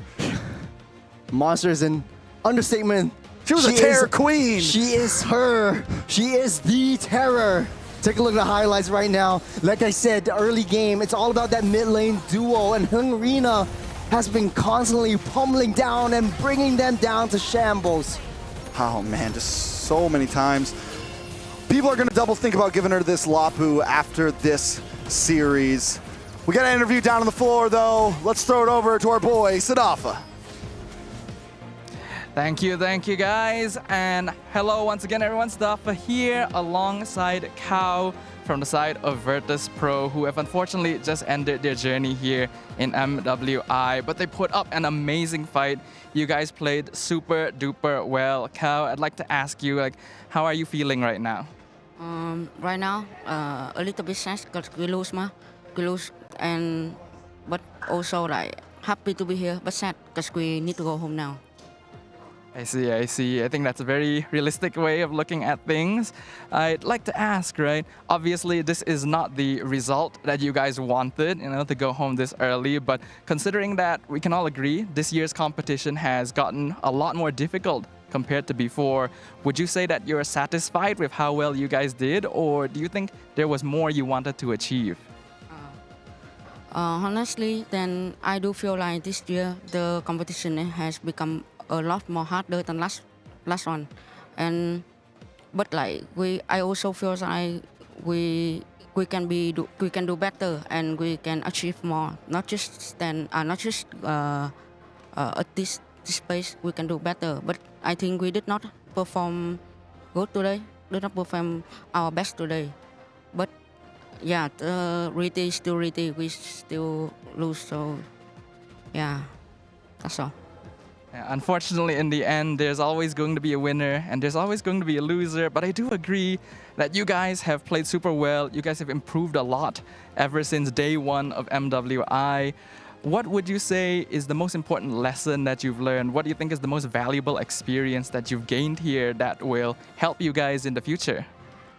I think the most valuable lesson that we have learned is that there will always be like a second chance, even though now we did not make it, but I still believe in next year.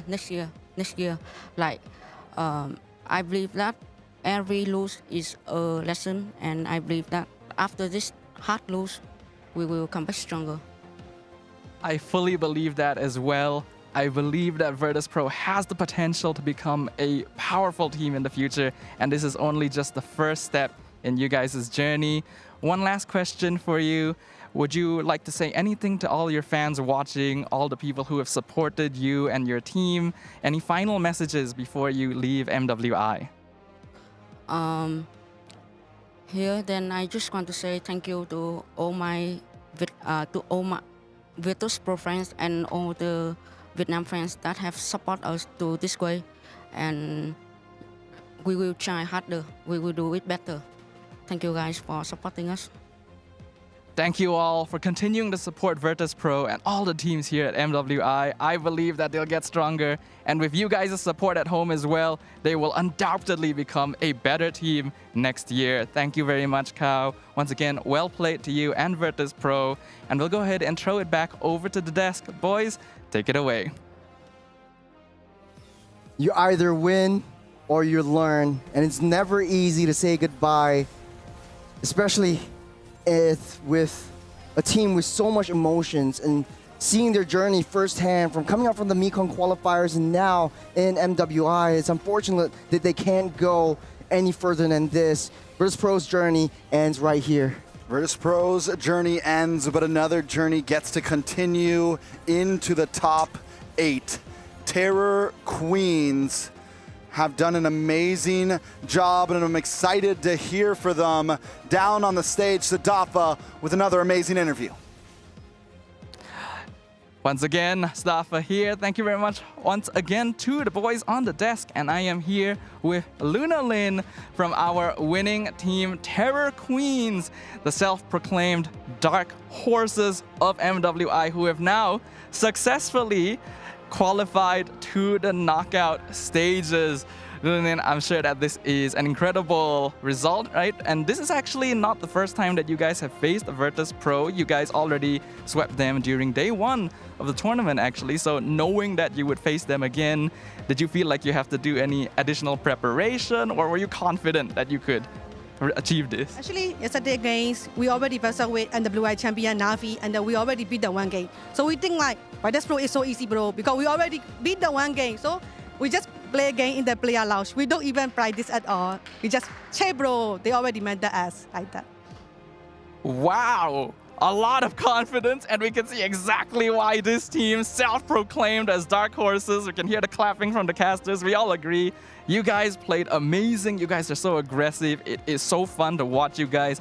And I think a lot of that aggression actually comes from your shot calling as well, right? Because we're up there on the caster desk. We can literally hear you from up there because your shot calling is very aggressive, very loud, but also very precise. So when you're making those shot calls, right, I have to ask, what is the objective, right? What is the goal when you're telling your teammates to do this, to do that? Actually, my team is really disciplined.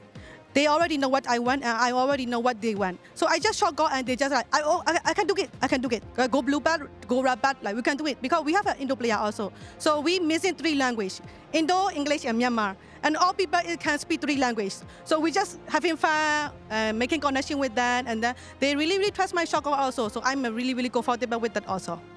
Oh, that's amazing, actually. And we can see the synergy, right? All of the players seem to trust each other very much.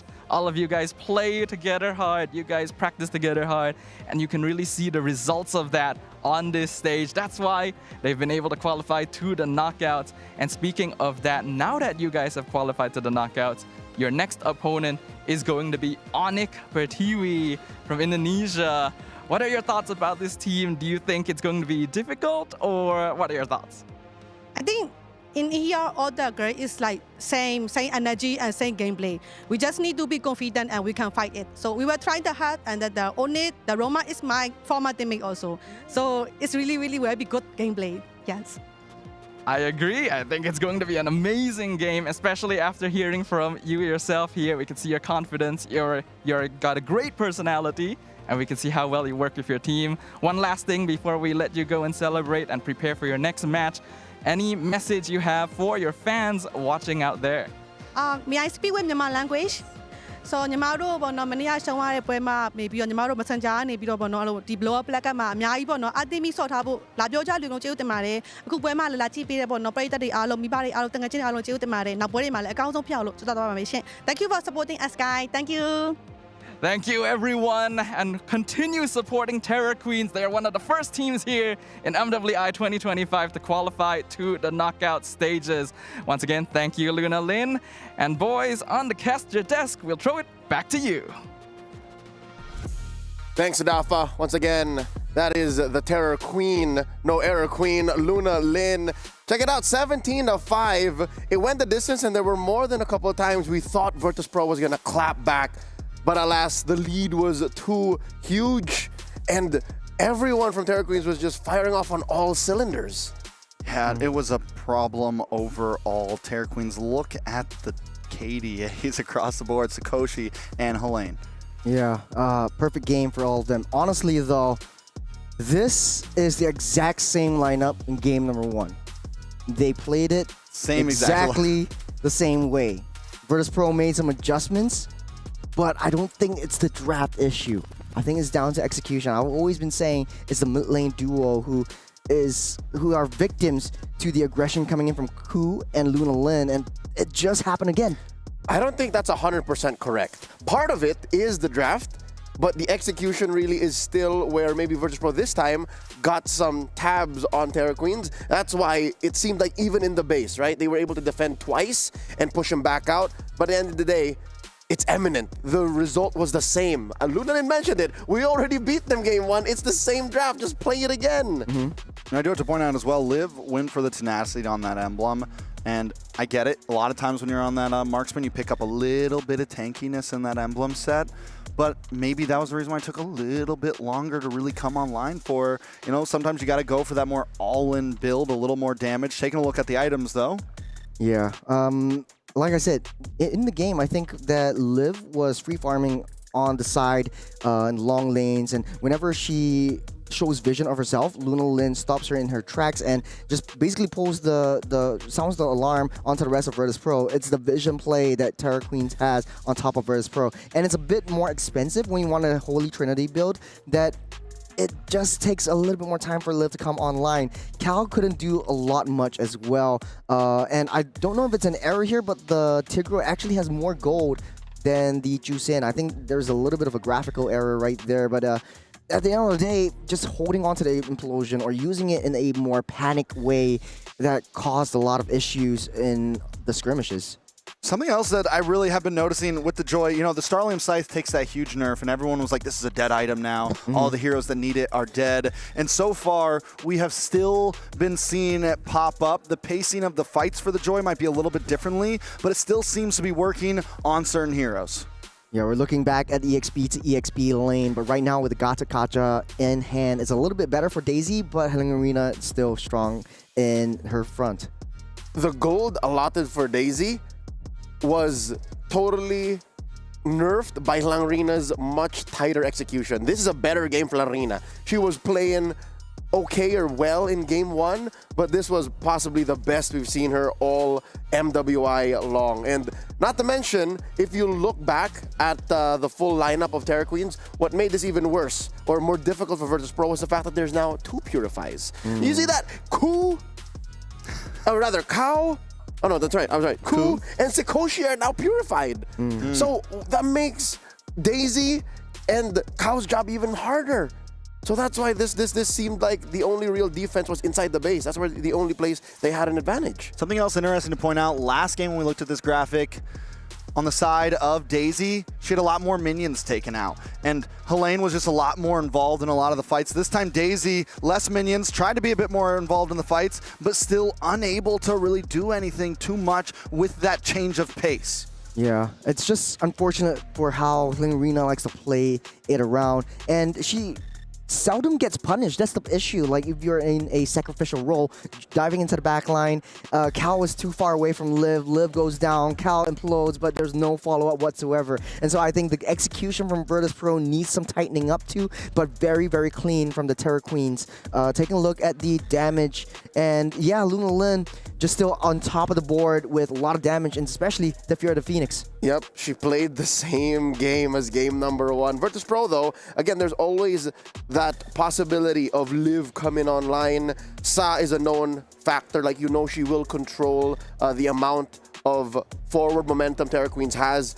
But given maybe 2 or 3 more minutes, another possible Lord, maybe Virtus Pro could have baited Terra Queens into a super punishable position. Now, to put a cap on this, a bookend to this rivalry.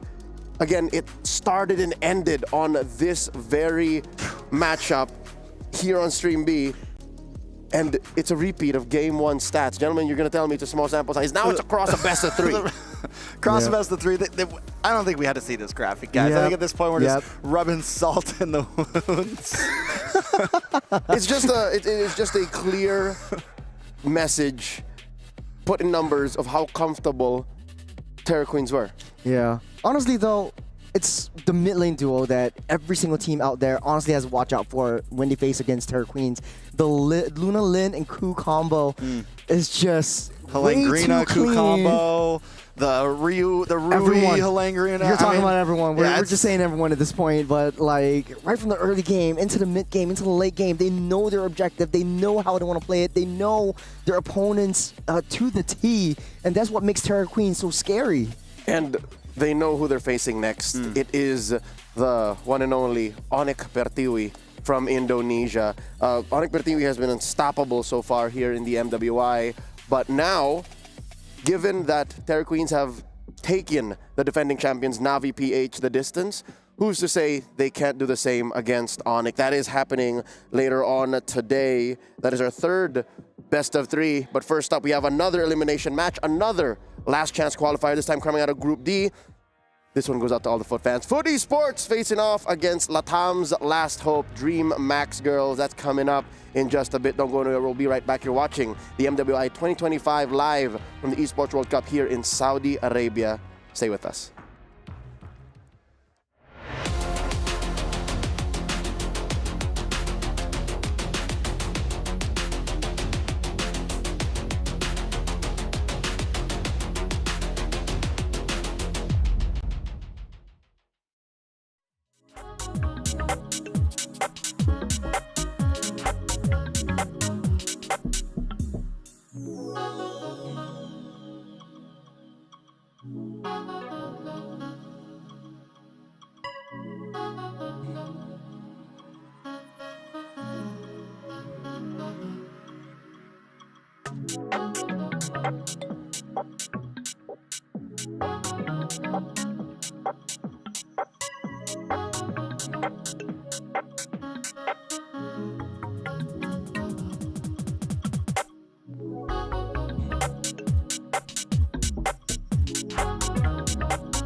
heard that you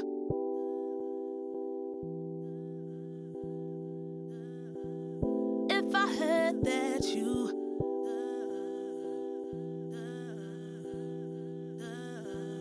if I heard that you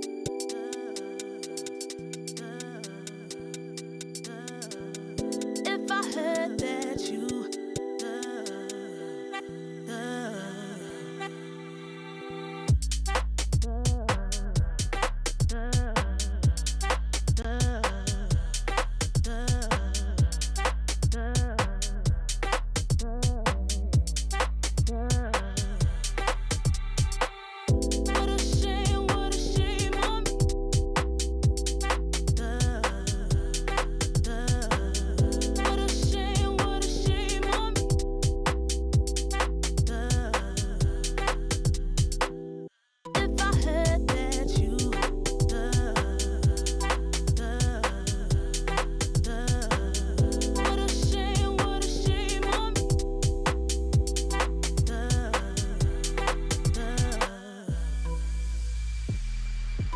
What you doing?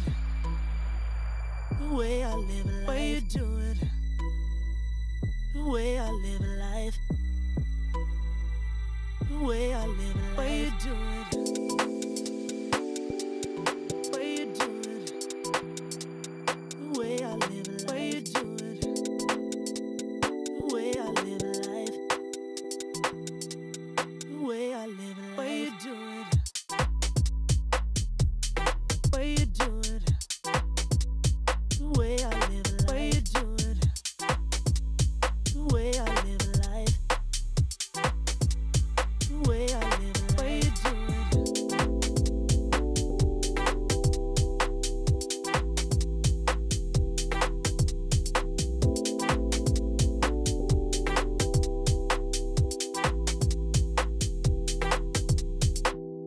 What a shame on me.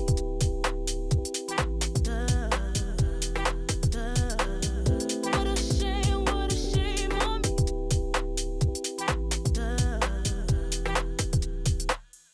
If I heard that you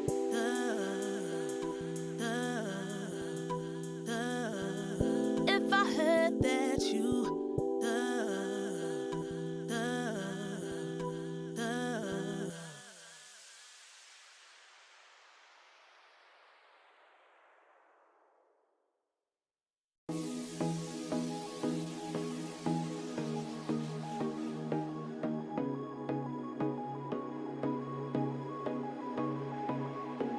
Lately, I feel I can't find my feet.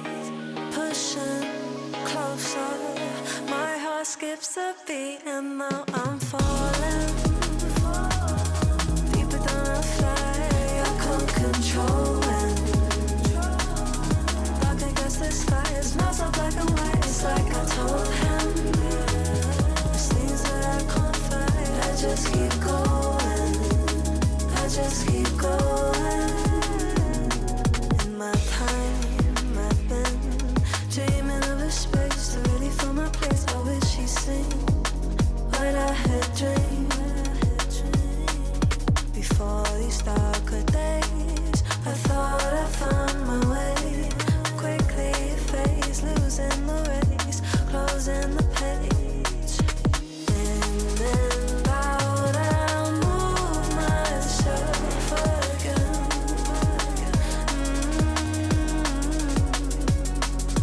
Time moves fast, I feel my heart beating.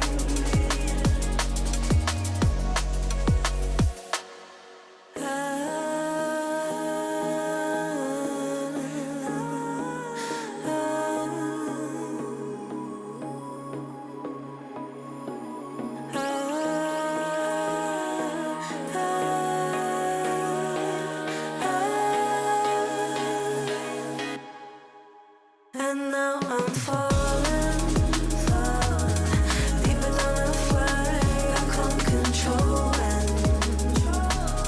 Dark against the sky, it's not so black and white. It's like I told him, there's things that I can't fight. I just keep going. I just keep going.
Lately, I feel I can't find my feet. Pushing closer, my heart skips a beat, and now I'm falling deeper than I fly. I can't control it. Dark against the sky, it's not so black and white. It's like I told him, there's things that I can't fight. I just keep going. I just keep going. In my time, I've been dreaming of a space to really fill my place. I wish she'd seen what I had dreamed. Before these darker days, I thought I found my way. Quickly it fades, losing the race, closing the page. In and out, I'll move myself again.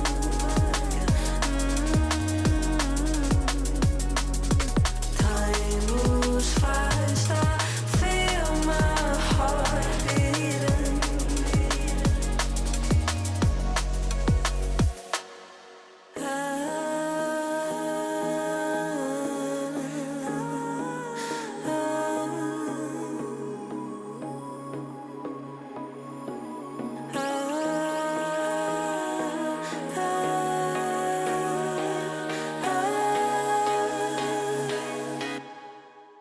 And now I'm falling,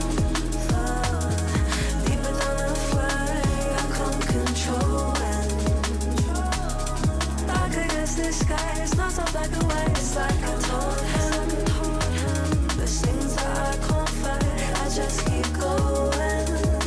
I just keep going. I just keep going.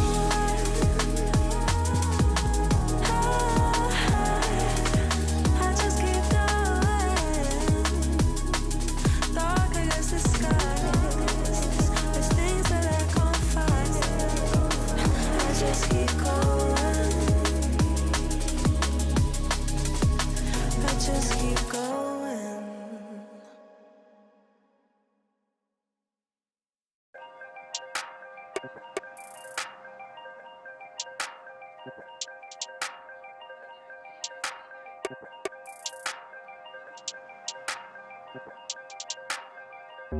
If all they've been saying is true, there's a war before your eyes. Tell me, can you see right through? Right through, right through. Down through the wires and the pipelines. We go disconnecting from the city and the skyline. This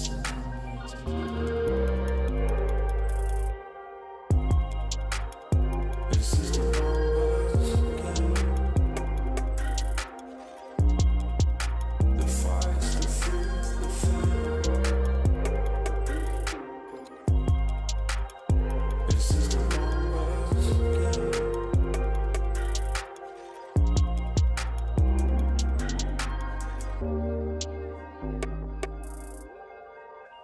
Counting up coins for a soda can. And there's nothing going on, no game plan, no plans. So I'm jumping out the fire, back into the frying pan. I'm trying to disconnect from the stats and the spray tans. Just another piece of data. Just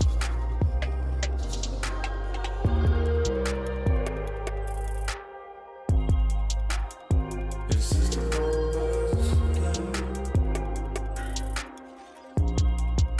The fights, the fear, the fear.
tomorrow when we're alright.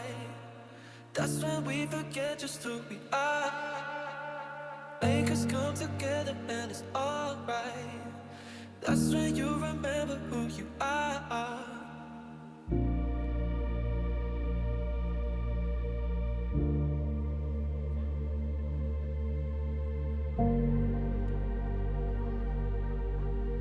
That's when you remember who you are. Who you are. Who you are.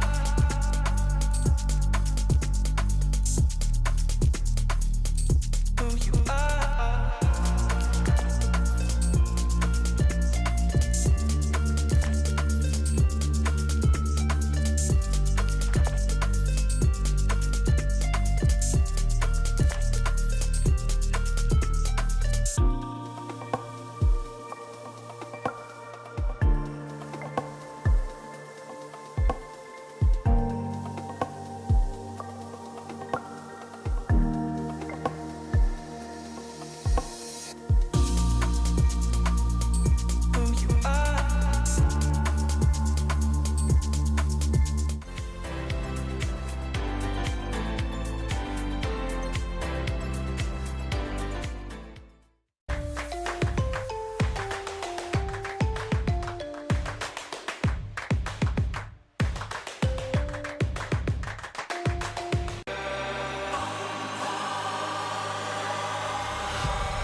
making their way to the arena. You see here, Foot Esports from Turkey, ready to face off against DreamHack Girls from Latam. Fighting for tournament life, only one of them makes it to the knockout stage. At your service, my name is Leo. This right here is Churros, and Trex will be taking care of business here as we take a look at Group D and see who's making it through. You're watching the MWI 2025 B stream live from Riyadh, Saudi Arabia here at the Esports World Cup. I'm really excited. This is the first time these two teams are actually meeting up, and it calls for a very interesting story. It's Latam, Latin America versus Turkey, some part of the Middle East, and I think a lot of these two teams, especially DMX, I'm looking out for incredible, interesting picks, like we seen yesterday in their sort of like their last chance effort to stay afloat. I think I'm always just hyped up when you see two non-C regions going against each other, right? You see two Western regions or Midwest, whatever you want to call Turkey, either a central, either way, they're not Southeast Asia, and you always know there's going to be some punches swung when you see teams like this go against each other. I'll tell you now, not just punches. After seeing Foot Esports and DreamHack Girls in action, there have been Kimura locks, there have been takedowns, there have been roundhouse kicks employed, and short to say, these teams like to fight. So with a new mid laner in Pick Me High taking the reins for DreamHack Girls, can they use this aggression and can they harness it properly up against Foot Esports, who I would like to argue, gentlemen, just plays a little cleaner. That's what made me a Foot fan. Of course. I mean, statistically, they came down from the other upper bracket, not really upper bracket, from the other matches and down towards this elimination round. And I think even so, Foot Esports does have a little bit more methodical approach. They have more experience in the international scene from smaller competitions and all of that, especially since, you know, most of their players are new, but they are a little bit more well-oiled than DMX. DMX still struggling to find things out with their new, you know, mid laner and seeing how the chemistry kind of works out. Let's talk about these teams playing. But first, how about you guys playing? Check out this year's All-Star. It just got wild. From June 27th to August 5th, we're smack dab in the middle of this. Join the limited time Dino patch in MLBB. It should be in your app in case you've opened it recently. Face off against Roar. The Pterosaur Lord, beat him and win exclusive rewards like a limited avatar border. Join themed events to unlock a free skin. That's the Popoling Koopa Proto Hunter skin. And if you're a creator, submit your clips to grab special battle emotes. Are you all ready to roar? Check out this year's All-Star event. Trax, you were saying. You know, I think when it comes to Foot Esports up against DreamHack Girls, you said that Foot Esports seemed cleaner. But I don't know, their battle against Rising Rage seemed very brawly. I think in terms of micro mechanics, in terms of really like pushing out a fight and stretching out a fight, they do have that there. But DreamHack's for me seemed, I mean, obviously their game wasn't extremely a disciplined game either, but maybe just slightly more disciplined than what we saw Foot do against Rising Rage. So you're more of a dreamer now than a Foot fan, huh? Definitely a dreamer. When did this happen? That Last interview night. with Lucy. I like how there's an actual timestamp as to when this Yesterday, occurred. it was about 5:54 p.m. It's in my diary right now. Thereabouts in that corner of the room. Right over in that corner. You guys remember it? We were there. We were all here. And now that, once again, these ladies are here, ready for grand combat, they're going to put it all out on the line. Might we see another substitution in case the Pick Me High Gambit doesn't work? Will Camis see play today? We're about to find out. Real quick, another peek at their drafting style. Foot Esports, in their opener, they did play a very, very July 2025 metagame draft, but they did win with the Harith. That is one thing that Foot Esports has going for them. Let's talk about that matchup right now. Mieko and Blaz Kitty. Last night, Blaz Kitty blasted the competition with a Beatrix. Pop, pop, pop. She's got a 1-1 as well. I think 1-1 had a perfect game in that first round against Rising Rage, and I think we shouldn't underestimate the power of DreamHack Girls. Yes, they're a little bit sloppy. Yes, they're a little bit scrappy, but, you know, having a new mid laner in the mix, this is what to expect. You're still adjusting to how your team likes to operate, and I think Pick Me High, and I do have to second Leo's opinion, if she doesn't work out in the first game, should Camis actually come back, or you want to gamble it again with Pick Me High's artillery mages? And she's done very well. Better in positioning, better in this shout calling, better in the controls. Leo, you got anything for us? I don't have any words for this man right now. He called the DreamHack girls sloppy, and I do not I'm approve. still a Foot fan. I'm still a Foot fan. I'm still trying to comprehend exactly what the idea was behind the monologue that we just heard. You lost me halfway through. You don't say that about these ladies. But we are moving on. Let's get to know these teams right now. This is once again Foot Esports. You have Unohana, Mireya, Zendaya, Nora, and Mieko. I want to point out the fact that Unohana's Uranus was 1v5-ing, and that's what made you a Foot fan, Trex. Unohana was a monster. I will give her that. She was untouchable for a while there, and but I got a feeling the Uranus will not be falling into her hands this series. Yesterday, I will say though, I think DreamHack girls let the Uranus through, maybe in game 1, I can't remember exactly, but I know the Uranus was let through in a few games. Game 1 and 2. Game 1 and 2. Game 1 and 3 against Rising Rage. Game 1 and 3, they let it through and were able to beat it, so it is true. Maybe they do kind of let that through, maybe they feel confident against it, especially with something like a Beatrix in their hands, they can shred, but we're talking about Foot Esports. And yes, they do deserve to be where they are at. Now, you were mentioning Miko and Blast Kitty. Miko also got a Maniac of her own on the first day against Rising Rage, on a Harith at that.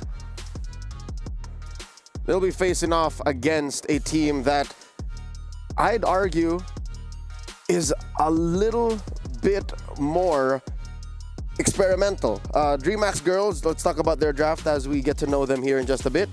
Plays the likes of a Akai jungle. Minotaurs coming out as well. And 2 Yu jungles. And get this, an Ixia. I like the Ixia as a sort of like a versatile pick, very situational, but they know how to play it. You jump in straight with the Minotaur, jump in straight with the Yuzhong, and set up for the full barrage coming in from the Ixia. And I think it works out really, really well for DreamHack girls, and I like this. It brings out for a more interesting gameplay. And, you know, it's a lot of coaches back in my region, MPLSG, were saying, like, hey, we bring out these wildcard picks. We bring out these interesting picks because of the fact that a lot of teams are hyper-focusing on the meta, that they forget all the smaller kinds of heroes that don't really see the light of day. And how small can DreamHack get? I'll tell you now, they picked a Leslie. They put a Leslie in the hands of Blaz Kitty, their gold laner as well. Let's meet the rest of them.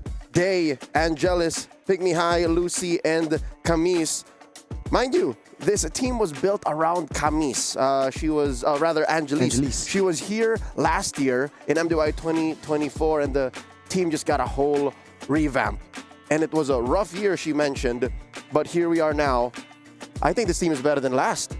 Yeah, I think this is, if they make it a top 8, one of the best Latam teams that we've seen in a while at that. Right now, these girls are representing a region on their shoulders, and Angelise has been that center platform, but all of the players have been seeming to show up. Yesterday, Lucy played an amazing game.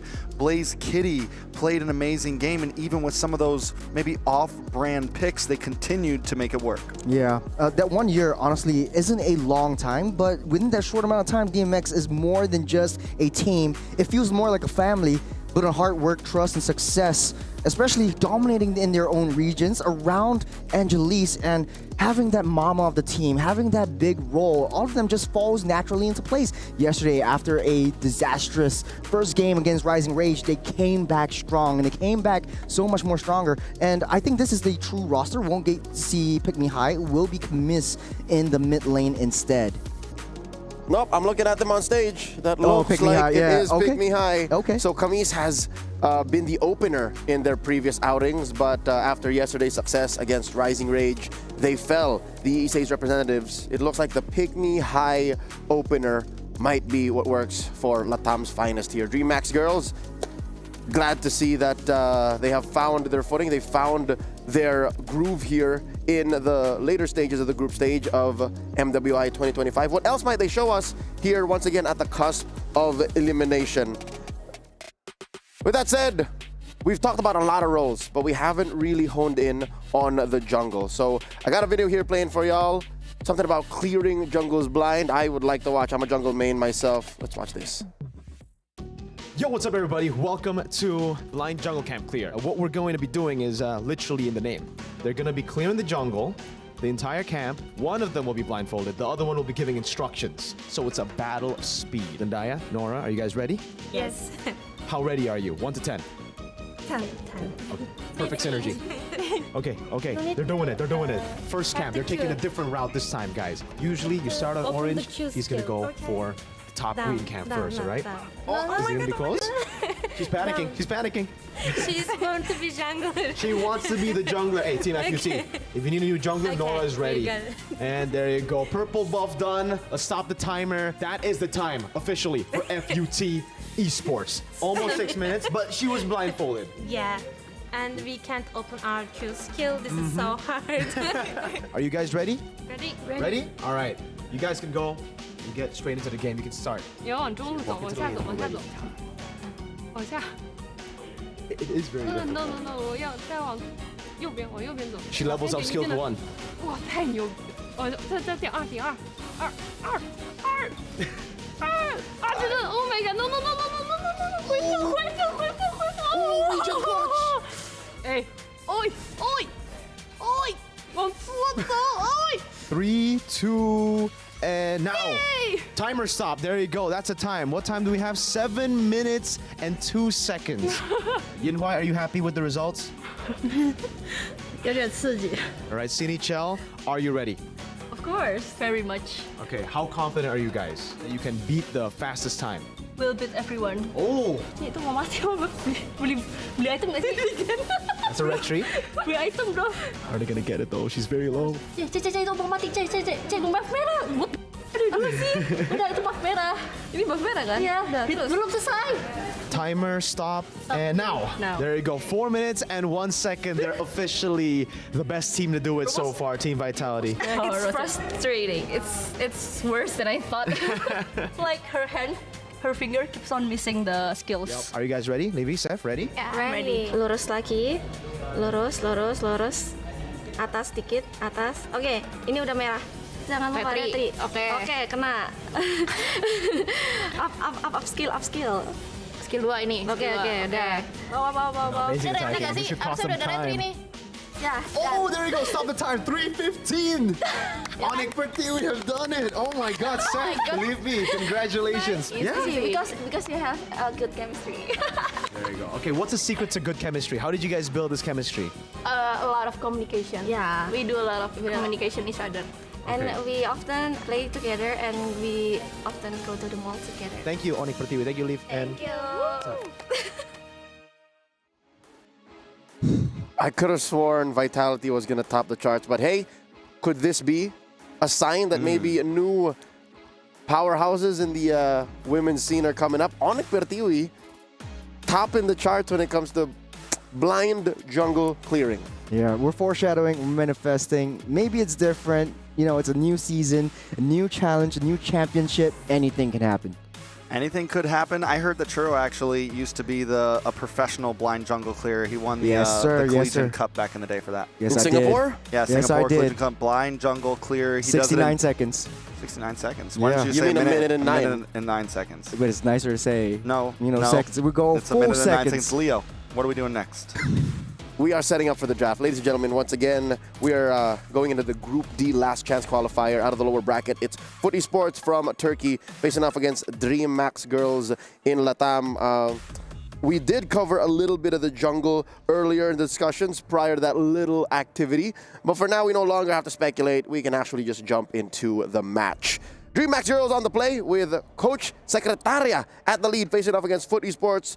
Asmo taking charge. Gentlemen, all you.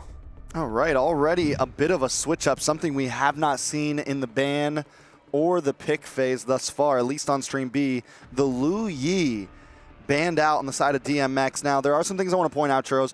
On the side of Dream Max Girls, we have seen nothing but utility junglers. Not a single damage jungler have they picked just yet. The damage has fallen into the hands of Pick Me Heal and Blaze Kitty. On the side of FUT Esports, we've seen the switch up. We've seen things like YSS. We've seen things like Fredrin. We've seen plenty of options on their side. Do we think that DMX just kind of keeps things the same, or do they finally change it up? To be honest, I think, to your point though, maybe they're using utility junglers because Angelise is just more comfortable with the utilities. We've seen things like the export coming up as well, even though it didn't perform as well. But maybe they have a sort of like a strategy. But I do like how yesterday, where DMX actually drafted to their own strengths instead of counter drafting Rising Rage. So this time around, banning out the Luo Yi, maybe they have something up their sleeves. Maybe they don't want to they don't want to deal with the Luo Yi's diversions, and they just want to play a classic front to back play. They want to avoid all these cross map situations that come through. On the other side of the table, Foot Esports banning out the Uranus and the Matilda. So pretty traditional bans so far for Foot Esports. To be honest though, I think looking at the drafts, I would say one of the highly contested ones would be Farsa for either side. So that means the Zetian and the Jusin would definitely be in question. It's sort of like a, I'll trade this, I'll pick up this, and we'll trade you with the other. Yeah, I think overall, DMX insider information, right, for the Luo Yi, maybe some scrims they've seen it pop up. Here goes the Yuzong ban, though. Ooh. A target ban for them as well to make sure DreamHack can't get a hold of that. First pick on the gun for DMX right now. A lot open. Farza's open. ZTN's open. Kimmy is gone. In the terms of EXP, that Badang that has been so popular for so many teams is also still on the field. But they go for the ZTN, locking in Pick Me High right away. That's what I like about a lot of these teams. Like, ever since day one, we don't see a lot of Zetians. After day two, they see the prowess going through, especially when they face up against bigger teams like Onyx Pertiwi and Vitality. And they all use Zetian as an aggressive mid laner. So when you open up that map, when you have some sort of vision on the long lane, you can go all ham with the Fury of the Phoenix. On the other side of the table, though, I think that 1-1 pick is sort of like a denial over the hands of Blast Kitty. And then, of course, the Gata Gotcha gets selected. That's pretty much a classic pick for the first phase of the red side. Got Gata and the 1-1. I mean, the 1-1 we've seen do wonderful things. We saw a Maniac yesterday. We saw Blaze Kitty use it wonderfully as well. So not only that, I think this is a time that maybe DreamHack might want to lock in their marksman a little bit earlier. But at the same time, with how deep Blaze Kitty's pool went yesterday, being able to even pick up things like the Beatrix and do amazing with it, maybe they're not really stressed about it. Maybe that's kind of one of their key points, that they can hold that gold lane until some final picks. Yeah, I think a surprise pick would definitely work out well for DMX this time around. It's the Eastern Shin as well as the Hilda. I think they want to play aggressive, especially for Lucy, where she just sits in the enemy jungle and then afterwards just rotate towards the gold lane, try to apply that pressure so that Mieko doesn't have an easy time. So that's our first damaged jungler from the side of DreamHack Sports, which is pretty huge, and it completely maybe throws a wrench into the plans of Food Esports. If you've been studying DreamHack girls for the past couple days, if maybe your scrims haven't been as deep, I don't know what DMX has been choosing in their scrims, but what we've been seeing is utility junglers, and this is going to be a completely different play style for the DreamHack girls. Not only a damage burst jungler, right, for DMX, but also a lot of vision play coming in from DMX. You got the Fear of the Phoenix, you got the Mountain Shocker from the Eastern Shin, so nowhere is safe for Foot Esports. You walk into a brush, you get a Mountain Shocker in your face. You walk into the river and you get a Fear of the Phoenix chasing at you. And I think for Foot Esports, they understand that. And I think it's more of the objective plays, the more of the calculated rotations coming in from DreamHack Heroes that you want to achieve. Now, going on to the second phase of the ban, starting things off, Foot Esports will ban out that Irithel. Don't want to deal with a traditional front to back and sort of like get a winning lane for Mieko. On the other side of the table, that's DreamHack Heroes banning out the Phobias. I mean, and with the Irithel being banned out as well from Food Esports, now do they just hone down more into that gold lane, get rid of things that maybe they think could be a problem, maybe take out the Granger here, someone that could snipe down onto the Farza? Moskov has also been a popular pick for a lot of teams. They go for the Basha, which could have been a roam pickup, I guess, for DreamHack girls. Yeah. Last ban for the side of DMX, going to be the Fredrin.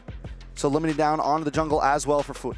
I think that's a smart move. Banning out the Fredrin means that Mieko doesn't have an easy time getting that weakness points, because you do need sort of like a rock-solid wall in front of you, and throw out all your skills. Make sure that you hit all 3 points and then pop that crossbow tank, chase down your opponents.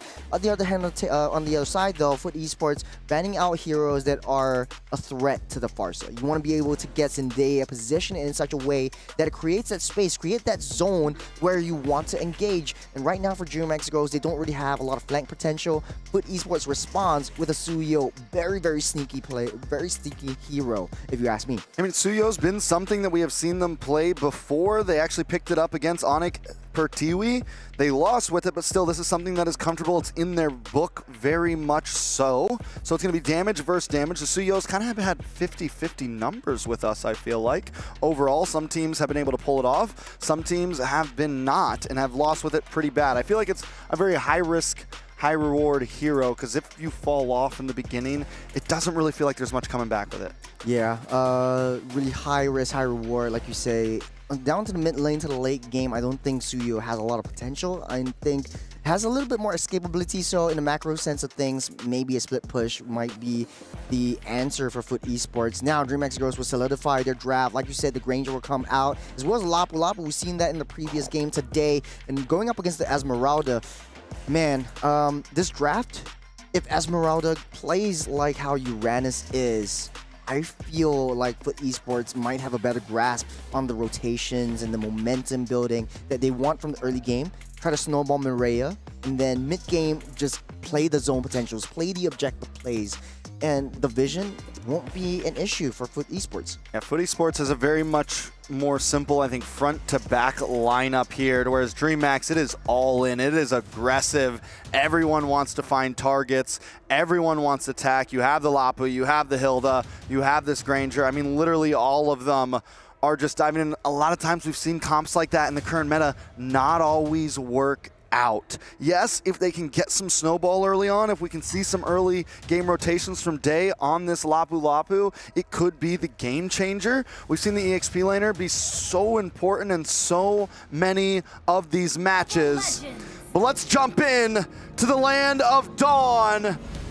This is DreamHack Esports up against Foot Esports in game number 1. Right off the bat, very aggressive, but also very greedy. Oh, top side, Blast Kitty might not be able to run away.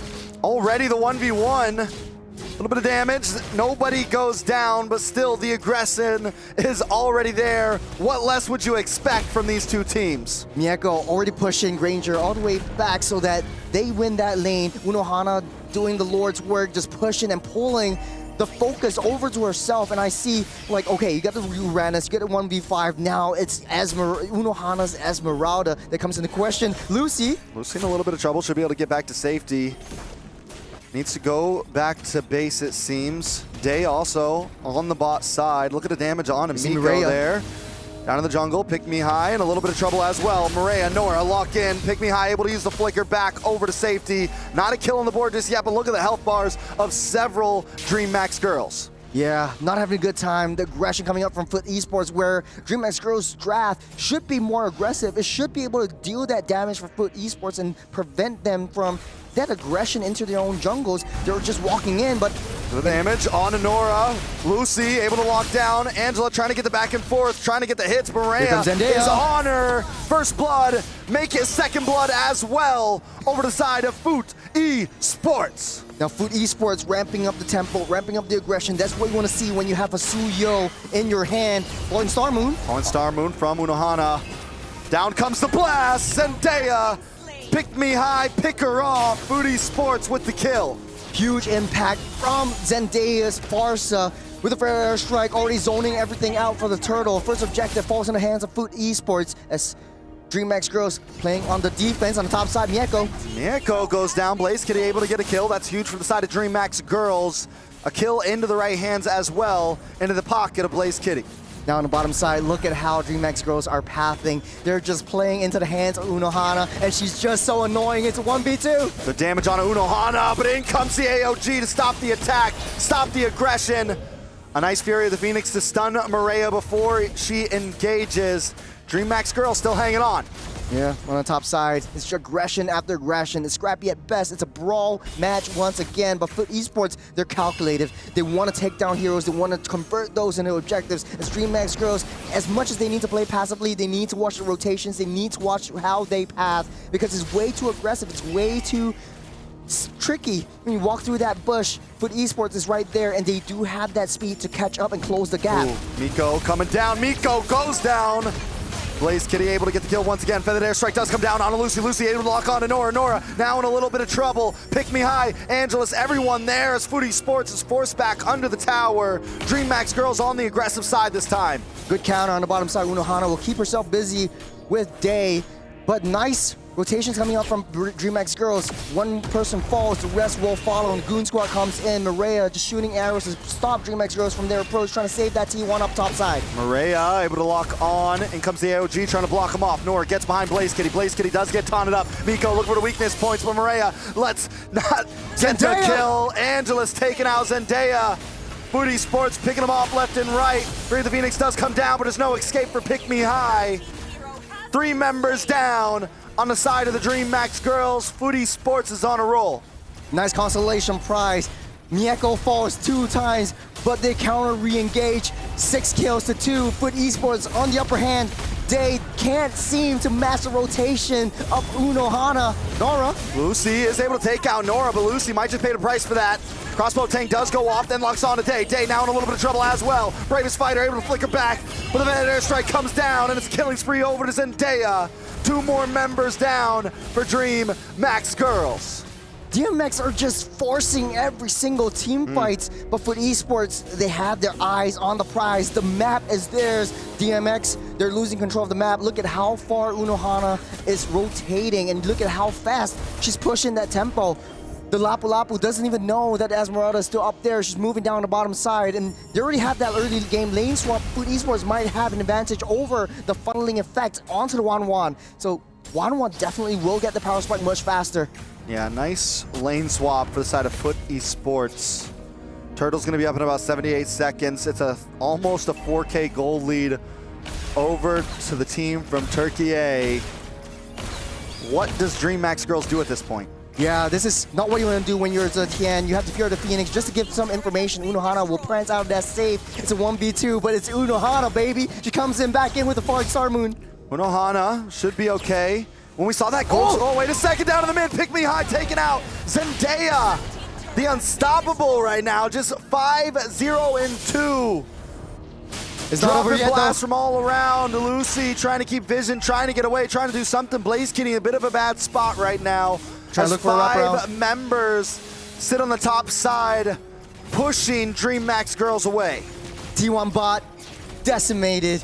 T1 mid demolished. Foot Esports is just pummeling over, walking over DMX. DMX trying to look for a wraparound once again. Feathered Airstrike will start things off. And I mean, Blaze Kitty and Pick Me High can't do anything about that right now. The distancing from the Farza is just too much. Pick Me High does take a shot to the face, tries to force the flicker back. Gonna go down here. Day does come in with a Bravest Fighter, able to get stun on Miko. Blaze Kitty comes in, fires a Destinata, but still unable to get the kill. Lucy goes down. Blaze Kitty forces a dash back, forces to use a flicker, and now Day's in trouble as well. Dashes away, takes a shot to the face, but survives with a sliver of health, but at the price of a tower, at the price of the mid tier 2. 6 minutes in, 7,000 gold lead for Foot Esports. This is looking like to be one of the fastest games. Look at how things go. The Inspire already popped by Mieko, taking out Pick Me High. But look at the back line. Lucy just wondering whether she should go for Mieko. She doesn't know if there's backup. This is the miscommunication that we're talking about for DMX. Man, it was so close. They wanted Miko so bad. And this is what Lucy keeps on doing, going in, but ends up getting caught off. And I think DreamHack girls just have to be a little bit more careful in choosing these battles. Turtle re-slaned up. Foot Esports pushing it through. The map looks kind of red at this point. It's bleeding. DMX. It's DMX, nothing to do but play it safe, play it very defensive. Turtle up. If they can push this game till maybe the 12, maybe the 13-minute mark, maybe they have a shot in trying to overturn and counter re-engage within their base, but it might be too late. Pick Me High does catch a stalling Star Moon to the face. Day now caught up in the midst. Oh, a nice flicker to the side from Zendaya. Able to get away from Day and still keep that Feathered Airstrike coming down. Food Esports, 10.5K gold lead. At a moment like this, there's barely anything you can do to defend. Unohana just dancing circles around DMX. Foot Esports, they're showing what Turkey is made of. As DMX playing on the back foot, T3 mid already dropped. Foot Esports not giving them any space to breathe right now. Towers are dropping. No Lord, no problem. Unohana jumps in. Falling Star Moon able to connect. A little bit of damage on Amiko there. Unohana in a bad spot, able to dash back. Angelus trying to close in. And she's back to full health. That's going to be a close call. DreamHack's girls still able to defend. Yeah, this Esmeralda is just so annoying. Just jumps in whenever she wants. And Pick Me High's ultimate, there's no problem at all. Just talk about vision play. It doesn't matter where Foot Esports is. DMX just can't leave their home. Yeah, I mean, at this point, Foot Esports has just got them in the chokehold. Leo mentioned it earlier. We got triangles. We got all kinds of stuff going on right now. We got different shapes. Just flying through. And speaking of flying, Zendaya 5-0-3 on this Farsa. Basically, 3 members of Foot Esports having a perfect game. It's all the crucial members of Foot Esports. If you're a Foot fan out there, you should be happy. First Lord going in the hands of Foot Esports. Doesn't look like DMX will try to even touch it unless Mountain Shocker or a Fear of the Phoenix would land the last hit. But it's really tight. I mean, they do have both of them, right? They just drop them both at the same exact time. That's the They're plan. just waiting. They know. They're waiting. Man, that's a throwback. BDL. VDL Yep. logo.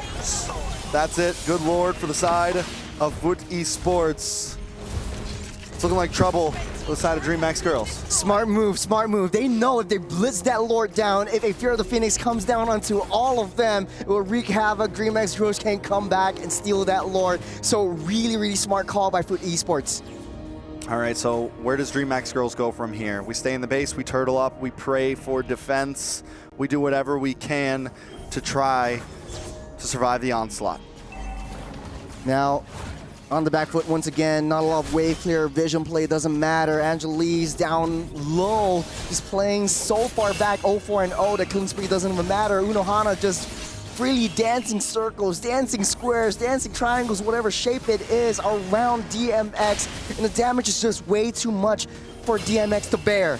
All right, Lord marching down the mid side. Feathered Airstrike does come down, letting Foot Esports into the base to take down this bottom base tower.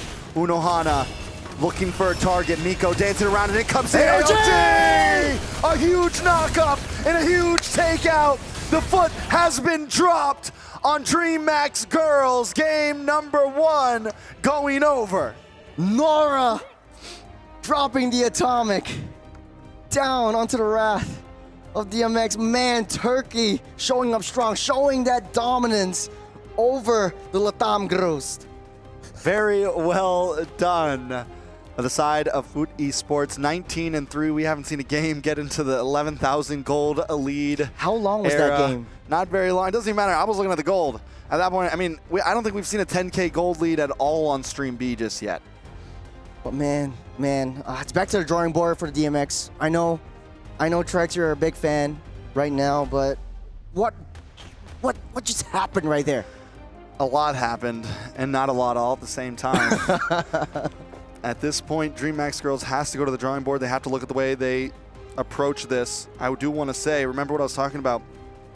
This is the first time we saw DreamHack's girls pick up a damage jungle.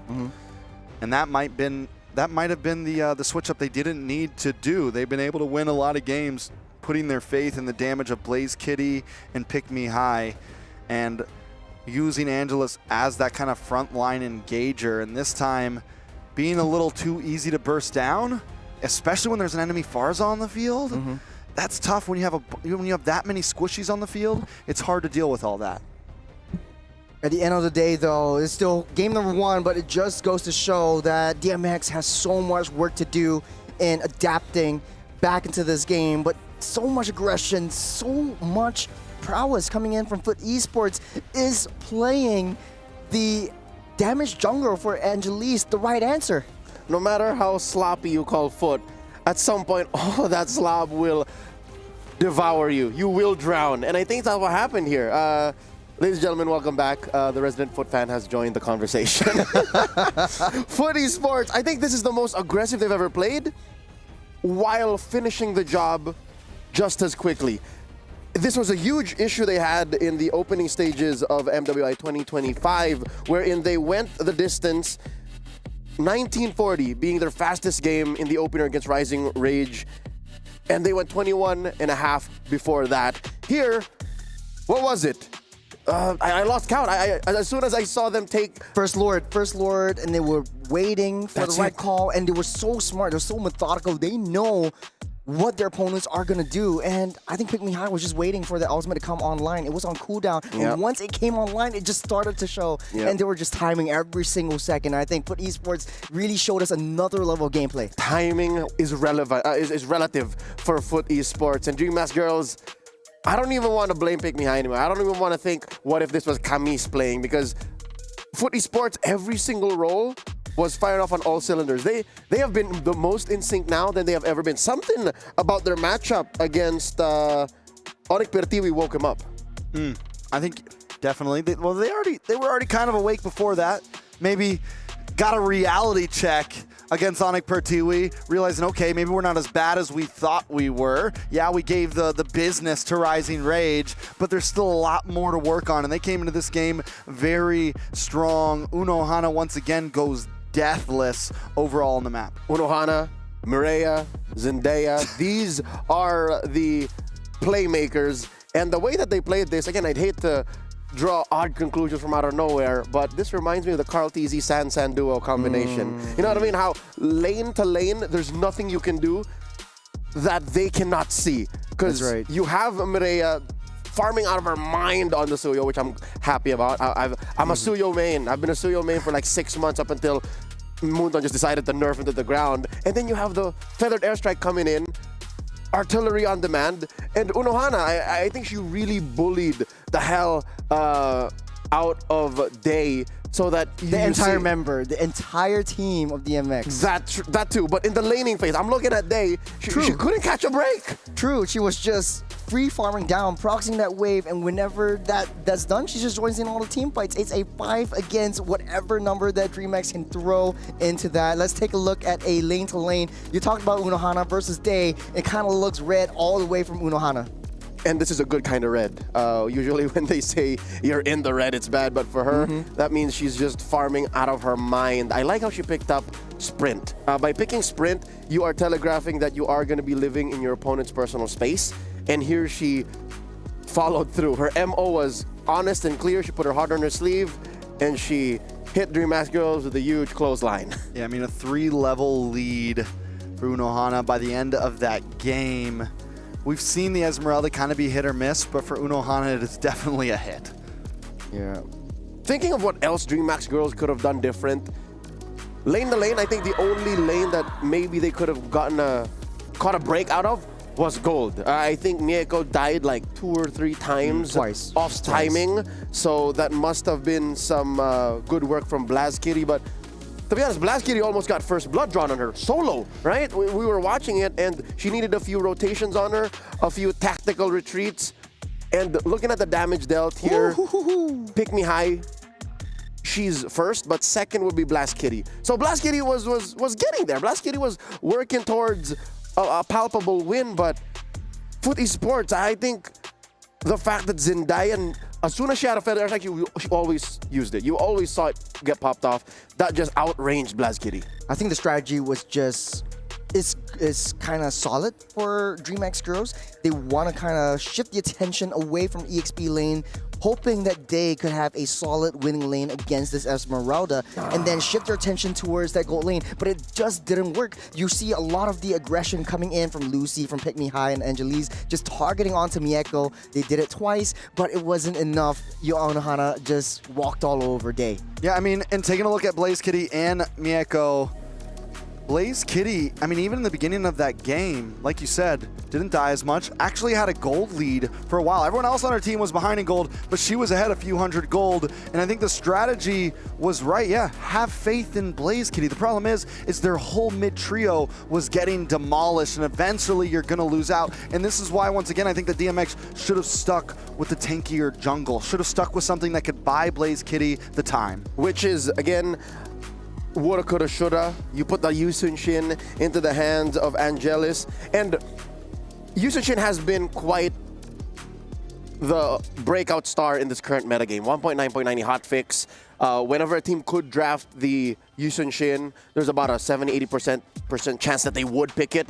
So now the question, if they do move over to utility jungler, put it in the hands of Angelus, does that automatically open up the rest of the map, or does suddenly this allow Foot to, weirdly enough, put the foot on the gas down so much harder? Because the thing is, there was a small chance that maybe Angelus came online if they were able to force it through. But if, let's say, Angelus had like a Fredrin or a Baksha, or again, those are really the only options, isn't that slightly more passive, especially if you're losing the side lanes anyways? Well, I see it in two ways. Yes, if you want to pick up a utility jungler, you're a little bit more passive. You can negate the aggression coming into your jungle, but you can also be aggressive into your opponent's jungle. But now knowing that Foot Esports is super highly aggressive, especially onto the side lanes, and even if your jungle is being targeted on, if your side lane's in shambles, it really doesn't matter at this point. All right, let's take a breath here, slow it down.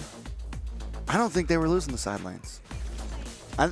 Blaze Kitty was winning her side lanes, right? I think Blaze Kitty had the side lanes. The only reason why they started losing that lane was because the mid was crumbling. So yeah, I think the idea is definitely go back. I think you guys had a formula that was working.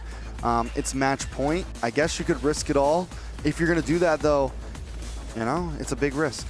Yeah, I think this play in particular, Day was just, you know that she wants to go for Miyako, but it was like a, do I go now, or are you coming? Is there any backup? I see it. So the side lane situation is a byproduct of the mid trio missing the beats. So maybe if you do some way, somehow find a way to put a Fredrin, a Baksha, these are our best picks. A Nakai, they've won with a Nakai already, up against Rising Rage.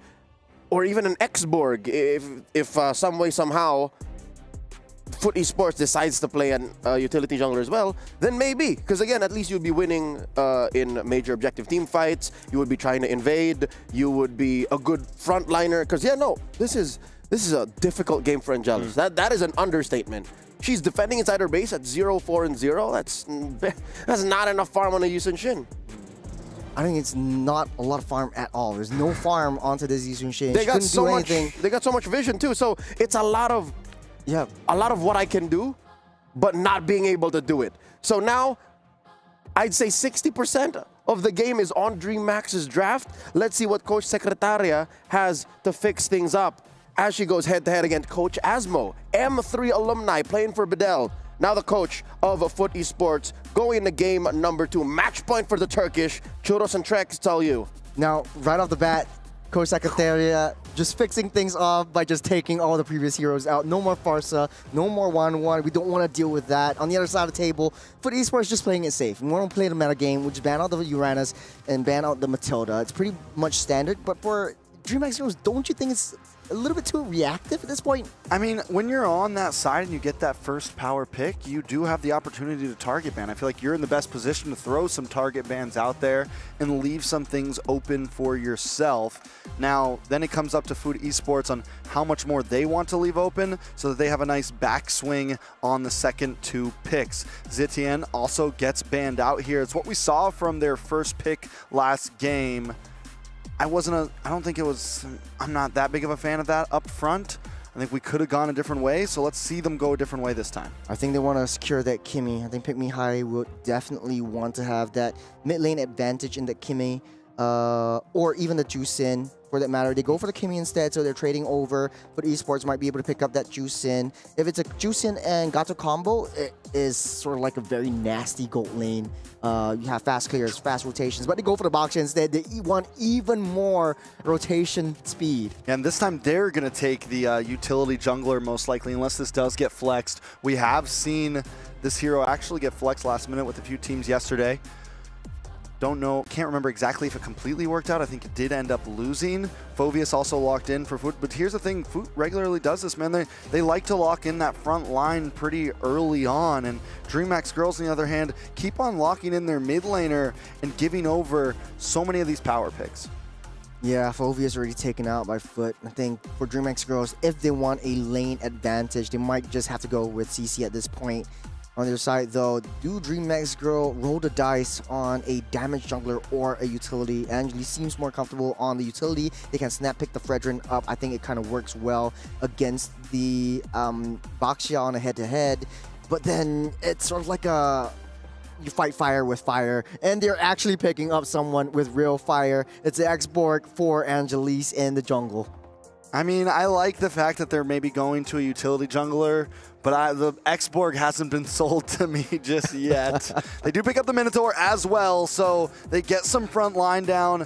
And the X-Borg might be a little bit better against the Fredrin, but the Basha, this is a guy that can just jump onto you, you know, stop you for the second. And that's the other problem with it against the Fredrin is you get stunned up, and if X-Borg gets hit by CC, now we have a little bit more as well. I'm wondering how he's going to pair up against these three heroes alone. I think, you know, the first game, DreamX Girls actually banned out the Luoyi. Maybe Foot Esports really teasing the cross-map plays from the Luoyi as well as the Moskov as they pick that up. And they might just play split push. They might not even want to go for fights because they have a lot of sort of like speed, momentum advantage in the early to late game. But for DreamX Girls, it kind of seems like they want to kind of go for that team fight, skirmish, clash composition. So I'm not surprised if they pick up the Ixia right here and here. So for Foot Esports, they understand that CC has to go. They want to give Unohana an easy lane with the Phovias. The Luoyi has been sussed out by DreamX Girls. All right, and they continue to ban out that Lu Yi. There really must have been something happening in Scrim, something behind the scenes. Carry ban does come in from the side of Foot Esports with no mage locked in for Foot. They take out the Valentina as well, leaves nothing but the Jushin left, essentially. Right? Zitian's gone, Farza's gone. Jushin still on the field. Is that something that they want to put into the hands of Zendaya? It's tough, right? I mean, you can, because if you look at the macro picture, only X-Borg would be the only hero that would be negated with the Lantern Flare. But at the end of the day, I think in the early game, you want to get that kind of range. You want to get that kind of zone out. And I think it's a good matchup against the Kimi. On the other side, though, the Novaria provides the additional range, and you want to get that vision play with Foot Esports. Not too sure about this Novaria. I'm not sure if they picked it up before, but it is interesting. I think it's a solid pick against the X-Borg. I think it's a solid pick against the short-range Kimi. It's something that can just hang out in the back line. It's never really under threat of the Minotaur. It's never really under the threat of getting hit by a big Last and Sandy unless you get some crazy range. Or find some crazy angle. The Novaria, yes, it's not a super popular pick right now, but it could be just what Foot Esports need to take advantage in this draft. But there is that Beatrix pick that we saw yesterday. Yeah, back to basics with the Beatrix. And I think, honestly though, this X-Borg could be flexed into the EXP lane, and then DreamX Girls could pick something. Okay, so they're going for the Terizla instead, so going more teamfight heavy, and it's all situated down in a particular location. Get a penalty zone, the Last Insanity, the No One's Fury, all down into one ground. But then this is no insurance for like that split map play or cross map plays. But Foot Esports has a lot of movement, has a lot of mobility. That is something that DMX really needs to watch out for. Last thoughts before we get started. I think Foot Esports definitely, this split push mechanic, this high mobility might be able to win out DMX. And looking at how aggressive they were, I think in the early game, they're able to create the same kind of pressure onto DreamX Girls. Yeah, it's all over. Last pick, Joy, with the flex of the Basha into the roam position. So in the beginning, it's we're going to steal this Basha away from you, not let you have it. We know what you want to try to go for here. They called it right, forced DreamX Girls into an X-Borg pick instead of getting a better utility pick. I don't know. I think the even though Novaria pick is very niche, I can't see how they're gonna get to it. You know, how are DreamX Girls gonna close that distance? Even with the Terizla, it doesn't have a long enough range with that penalty zone to really lock down on that. I mean, the only real way is take out everyone and then find Novaria at the end. It's gonna take a bit of time for that to come online, but you have the Joy to make up for that. You have other heroes on the map to make up for that. I like Foot Esports draft here. Yeah. I actually do like Foot Esports draft a little bit better. At least they have some form of insurance in the lane pressures, but for DreamX Girls, you're taking the fight over to them. It's a full-on clash composition. You want to fight? Here we are. Let's take that fight and let's pummel on. Foot Esports, I think they're starting things off a little bit more defensively, just because of that Kimmy, just because of that early game damage. It makes it a little bit harder for Zendaya to get that wave clear. All right, DMX should be able to clear these waves a bit faster on the mid side. Look for the rotations early on. Roamer and mid lane are both kind of splitting it up as Pick Me High goes down to the bot side to maybe help Blaze Kitty out. So far, slower rotations from Foot Esports as Remix Girl starting to ramp up the aggression, taking all the jungle creeps away from Foot Esports as Maria slowly but surely seeping in. And again, I think the strategy is pretty much similar. Instead of the gold lane, they want to push all the resources onto the EXP side, make sure that they win out, and make sure Day has an easier time so that the objective takes, especially the first turtle, would be in DMX's hands. Those meteors will start to add up. Pick Me High is going to have to watch out for him. Zendaya, she's as good of a shot as she is with that feathered airstrike. It could be dangerous the farther this game goes on. Yeah. A little bit of a tricky situation as the turtle spawns up in 5 seconds. Maria already in position. And DreamHack Girls, they are 4 members within that turtle pit. I think Foot Esports has to play it slower. Try to test the waters a little bit, throw a rod and see whether there's a bite. I do like the approach from DreamHack Girls. Lucy now gets a knock up on Nora. Nora maybe in a little bit of trouble, but in comes the penalty zone. A lot of damage on Lucy. Nora falls. Maria able to take the turtle though and take out Lucy next. It's a 2-for-1 plus a turtle. Angelus will be next to fall.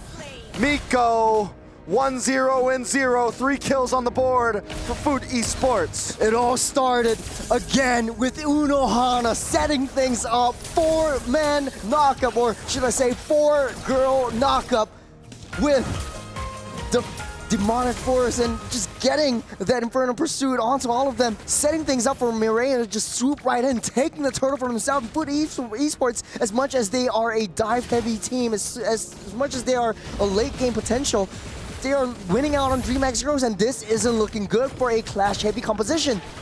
Foot Esports with a 1.3k gold lead.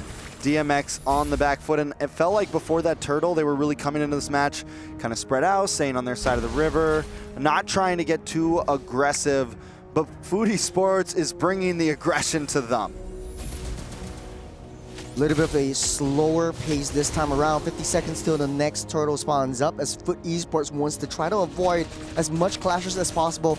Yes, they won out on that previous turtle as DreamHack Girls just looking for the heads. But at the same time, Foot Esports just want to find the objectives, wait for Mieko to get online with the Trinity before things really start to go crazy. All right, Blaze Kitty drops bombs down on Nora. Vision is locked on from Zendaya in the back line. Miko takes a couple shots to the face, but Foot Esports backs off. They know they have the chokehold on. They can just slowly kind of push in onto these lanes. We're only 4 minutes in. Good respect, good discipline coming in from DMX. They know that Unohana is already making her way down into that clash. 10 seconds till the turtle spawns up. Does look like DMX are in a better position contest for this, but on the bottom side. Blaze Kitty saved by a nick of space, by a couple of frames. Unohana in the backside though, with Infernal Pursuit. Does lock on to Lucy, on to Dor, on to Day. Penalty zone does come out, but it's unable to really do much. Unohana still harassing in the backside. Turtle getting low, Maria able to secure it. And down goes Angela. Everyone's collapsing onto her. Nora able to get the kill. Day might just be next as Pick Me High and Lucy are split up from the group. Down to the bot side, Miko though almost finds Blaze Kitty, but Maria finally drops.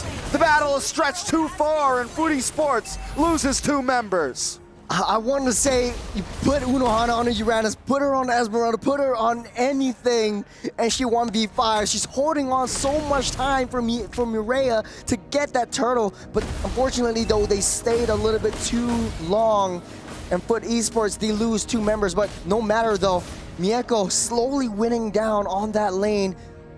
Already 500 gold lead for this Moskov, and it's a late game potential. I think DMX just has to buy more time. 10 minutes, 12 minutes, wait till Beatrix comes online and Blaze Kitty will blaze everything up. Yeah, the multi-gun does come in early for Blaze Kitty, but the range isn't going to be enough to take out Miko. Miko winning it out in the 1v1. DMX needs to be careful. The farther they go into this match, that goal lead is escaping them faster and faster. Yeah, on a 1v1, man, Mieko just soloed Blast Kitty. It's not looking so good for DreamHack Girls at this point, but there is a saving grace. As much as the side lanes are applying a lot of pressure, DreamHack Girls, they need to play Clash heavy compositions, and I think that 30 seconds in and the turtle getting spawned up might be the best shot that DreamHack Girls can have to sort of like have that gold advantage.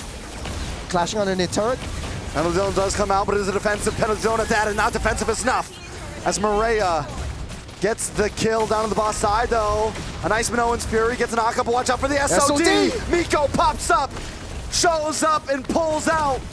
Pick behind, a little bit of trouble. Miko forced back off. Blaze Kitty looking for the shot. Can she get the double? No, she's knocked up. She dashes through with the flicker. Looking for the outplay. It's Uno Hana. She swapped by the rest of sprays, and Uno Hana dunks her down. Lucy taken out next. That backup from Foot Esports. Uno Hana again, deathless. By so much time for the SOD to come in, and from the top of the map coming through, they managed to save that T1 bottom. Yes, it's not a very valuable resource. It's sort of like the tip of your pinky finger, but it's still a huge, huge resource. Right now, they can't open up that map, and DreamHack Girls, they're still playing from behind. 2,400 goal lead for Foot Esports at this point. Nora, they look for a target. Nora comes in onto Day. Infernal Pursuit locks onto Day as well. Penalty zone does come down and locks onto Nora. Pick me high, just trying to get some free shots off Angela. Just trying to back off at this point. Doesn't want to use the last Insanity. They were just looking for a tower, and now they're going to hit and run. It's a Day in the mid side, taking the tower for herself. Good trades, and Dea knows that she can't make it in time on our top side. Angelise doesn't even have time to use the last Insanity. Dea with the snipe. Oh! Close shot on Angelise. DreamHack Girls is looking similar to game number 1. DMX opened up that purple buff all the way, and Foot Esports, they're taking control. The purple buff might be contested in the next couple minutes, but man, DreamHack Girls are losing so much resources, and this might be the tipping point. They want to look for clashes, but Foot Esports, they're so spread out. They start the fights, waste all their resources onto Unohana, onto Mieko, onto Nora, that they can't do anything once the Goon Squad comes in yet again. Like Maria will swoop in, will dive in. Zendaya understands the trades. You're having a fight on the top side. I can't reach that. Let's go for the T1s instead. At DreamHack Girls, they look for the fights, yes, but they are forgetting all of these major objectives. Oh, good damage on Maria there. Pick Me High is starting to output a little bit more, but all the vision is now locked on. SOD connects. Pick Me High gone. Day into the backside with the penalty zone on to Miko. Day just trying to create some space. Last Insanity takes out Maria. And now Day still all alone. Can he get the final shot? No, and Dea snipes him out of existence. Good target prior from Foot Esports, though. They know that Mieko needs to stay alive, so they retargeted their resources. But DreamHack Girls, that is a worthy clash. They might have been able to win this if Pick Me High didn't get exploded down to smithereens by the SOD coming in from Mieko as well. Now, Lord spawned up. DreamHack Girls not ready. They don't have Day. They don't have any setups. And Foot Esports, they're blitzing this down. I don't think there's anything DreamHack Girls can do about this. You know, we said it before this match started. It's going to be so hard for DMX Girls to get to that back line. And even with a great penalty zone by Day, Day's all alone at that point. There's nothing she can do against Miko and another member. If she was able to get that kill, it would have been a saving grace. But every time, especially when you're behind this far in gold, it's tough to make those plays happen. I think it's all according to plan. DreamHack Girls has a draft that is super defensive. So if the Lord comes in, Foot Esports commits all in underneath the turrets, inside their base, DreamHack Girls might be able to overturn and counter this entire game and try to get that comeback. But Foot Esports, they're far ahead, 4,900 at this point. They're targeting onto that T2 bot. Nora just giving them some space. That's so much, call it intimidation, call it fear, but that is just one boxia, just pushing everyone away. Not just that, but those shots from Denzea are just taking away more and more health with every minute that passes. Lord does connect onto the tower. Foot Esports looking for the kill shot. They're coming in, no more Lord. As Foot Esports, they want to play it defensive. They know that they can't afford to go too close to the sun. The DreamHack girls struggling to keep things afloat. They're too far ahead, but they're forcing it. Day goes down. Another snipe shot from Zendaya from the back line.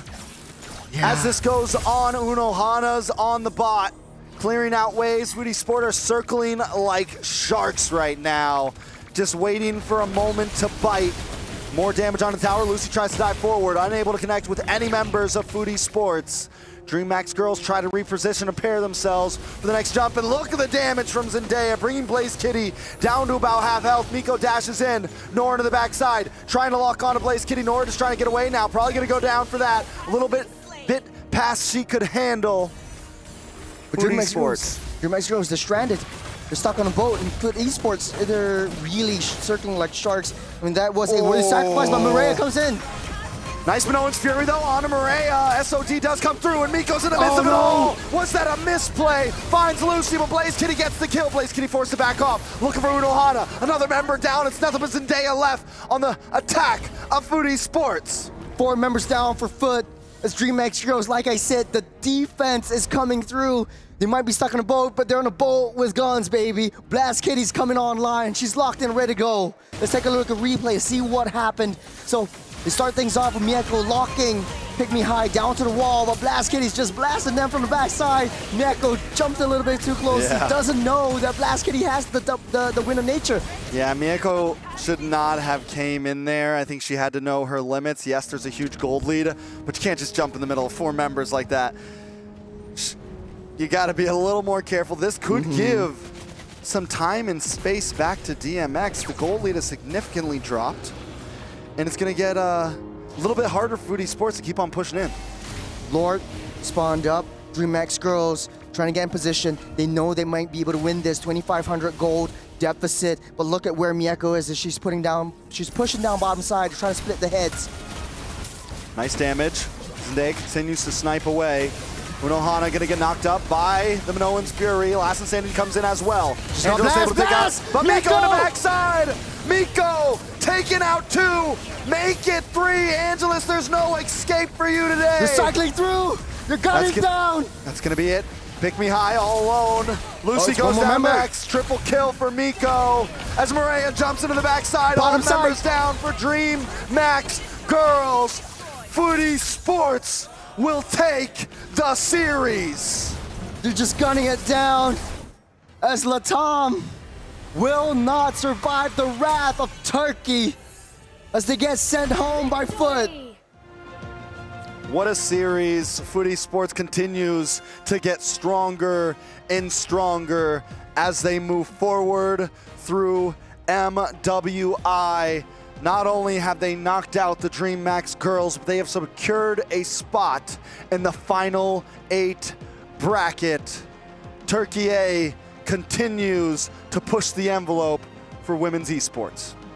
Something must have clicked yesterday against their game with Onyx Pertiwi. They must have been humbled. They're back to the drawing board, but look at the emotions.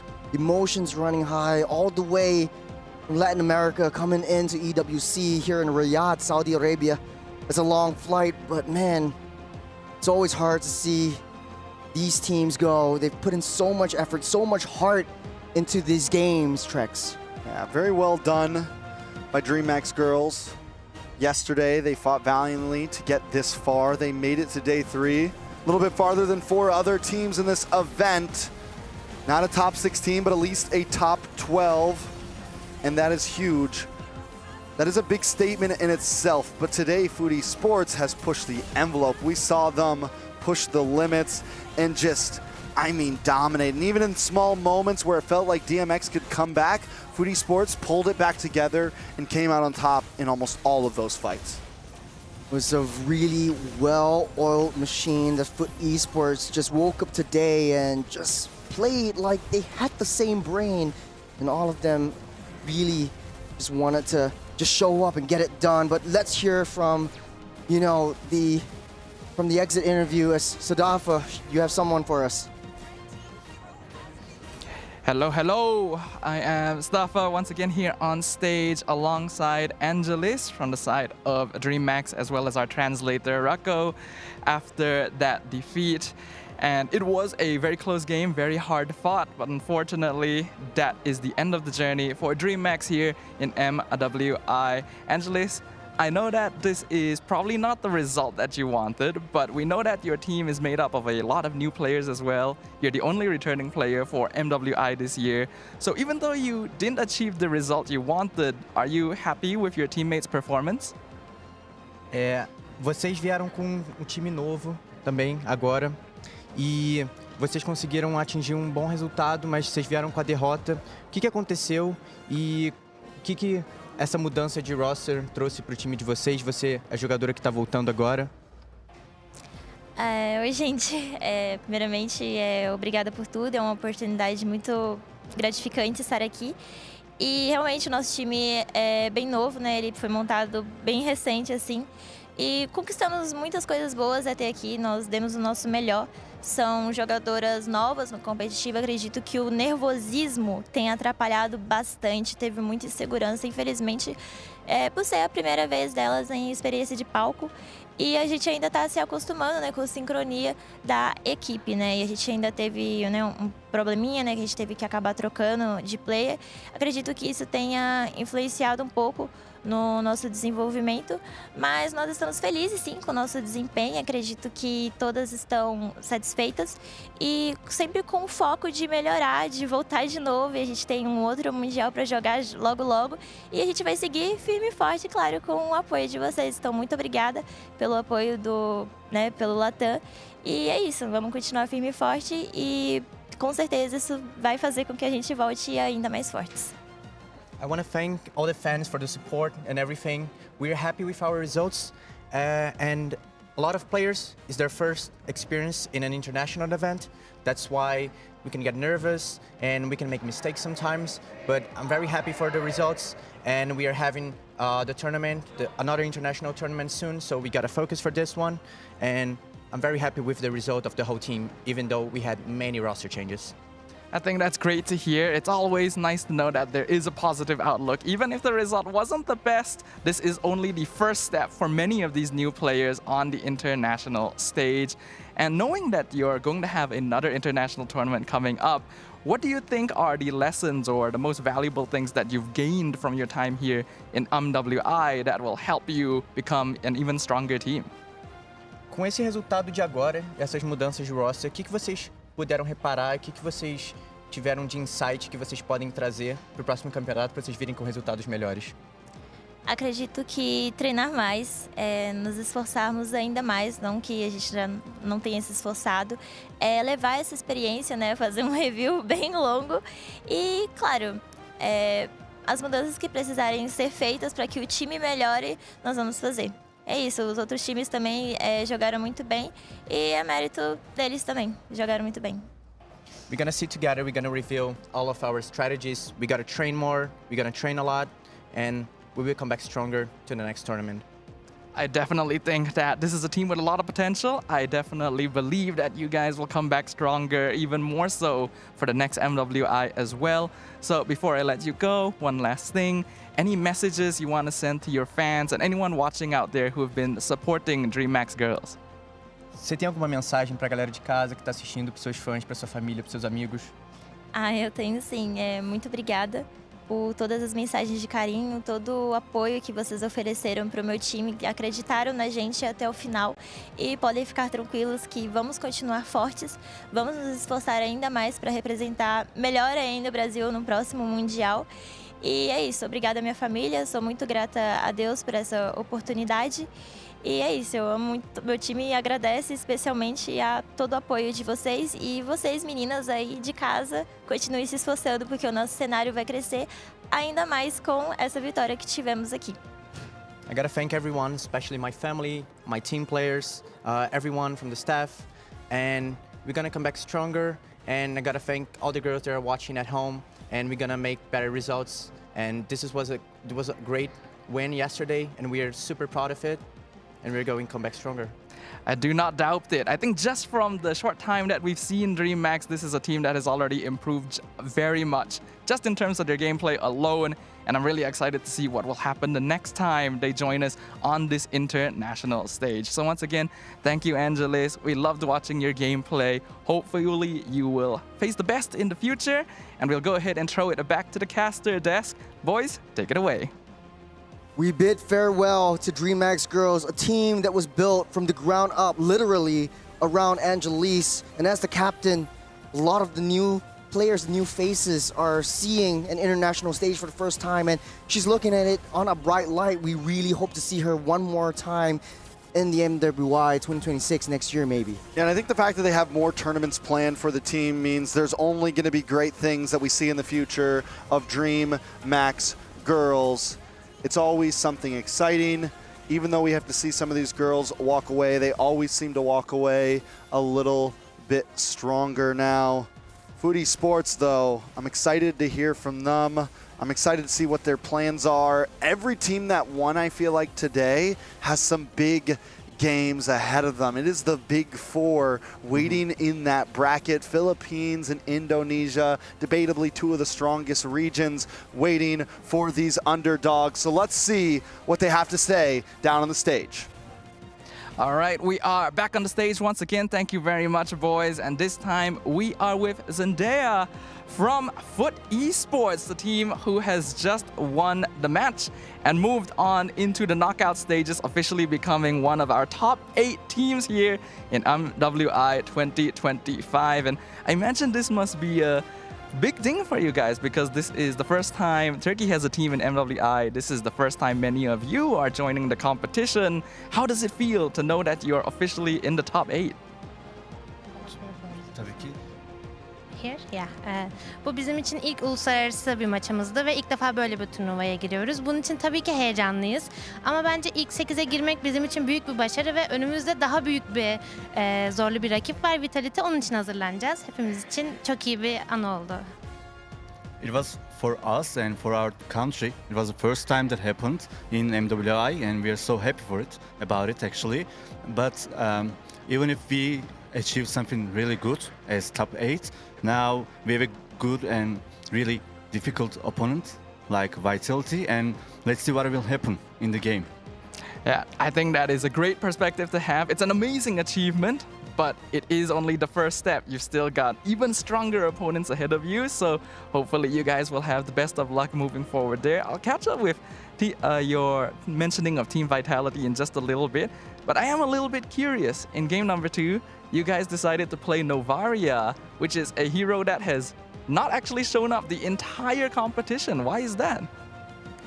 Neden Nova'yı aldığımı soruyor değil mi? Normalde benim 30.000 maçım olduğu için Müt'te biraz fazla bir maçım var. O yüzden Heroes'un bayağı bir geniş olduğunu düşünüyorum. Novaria'ya ulaşabilecek herhangi bir çar yoktu, rahatça kesebilecek bir çar yoktu. O yüzden Novaria'yı tercih ettik. Kimiye karşı iyi oluyor. Hani rahatlıkla dürtebiliyoruz. O yüzden Novaria'yı seçtik. The enemy's comp wasn't good enough to reach him, reach Novaria, so that's why we picked actually. And also, I have like 40,000 games in this game, and yeah, and she says my champ pool is good enough, and that's why we picked. Like it was kind of easier for us. It did look very easy, and it seemed like the perfect pick as well. And it's great to see, right?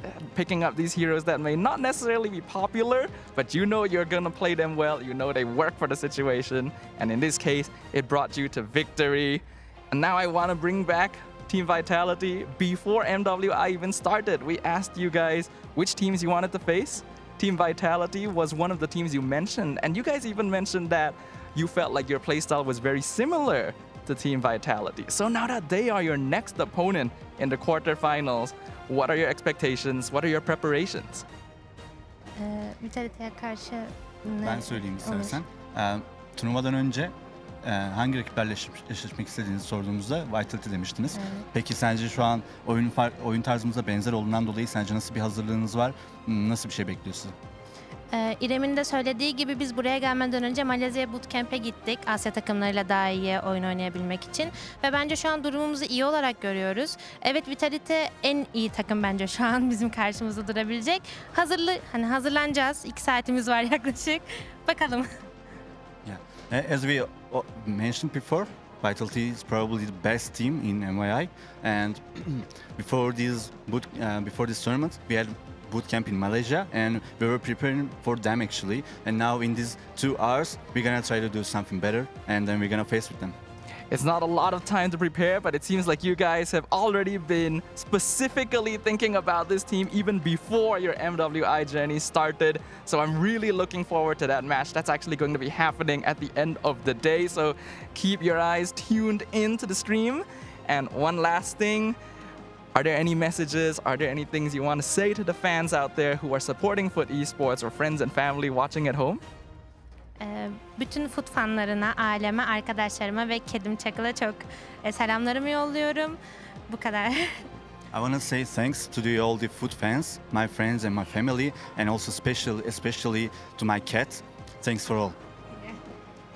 Yeah, we all know how important our pets are, and it's great to see a shout out to our cats on this stream. So once again, congratulations, Zendaya. Congratulations to Foot Esports. Looking forward to seeing how much further this team can go.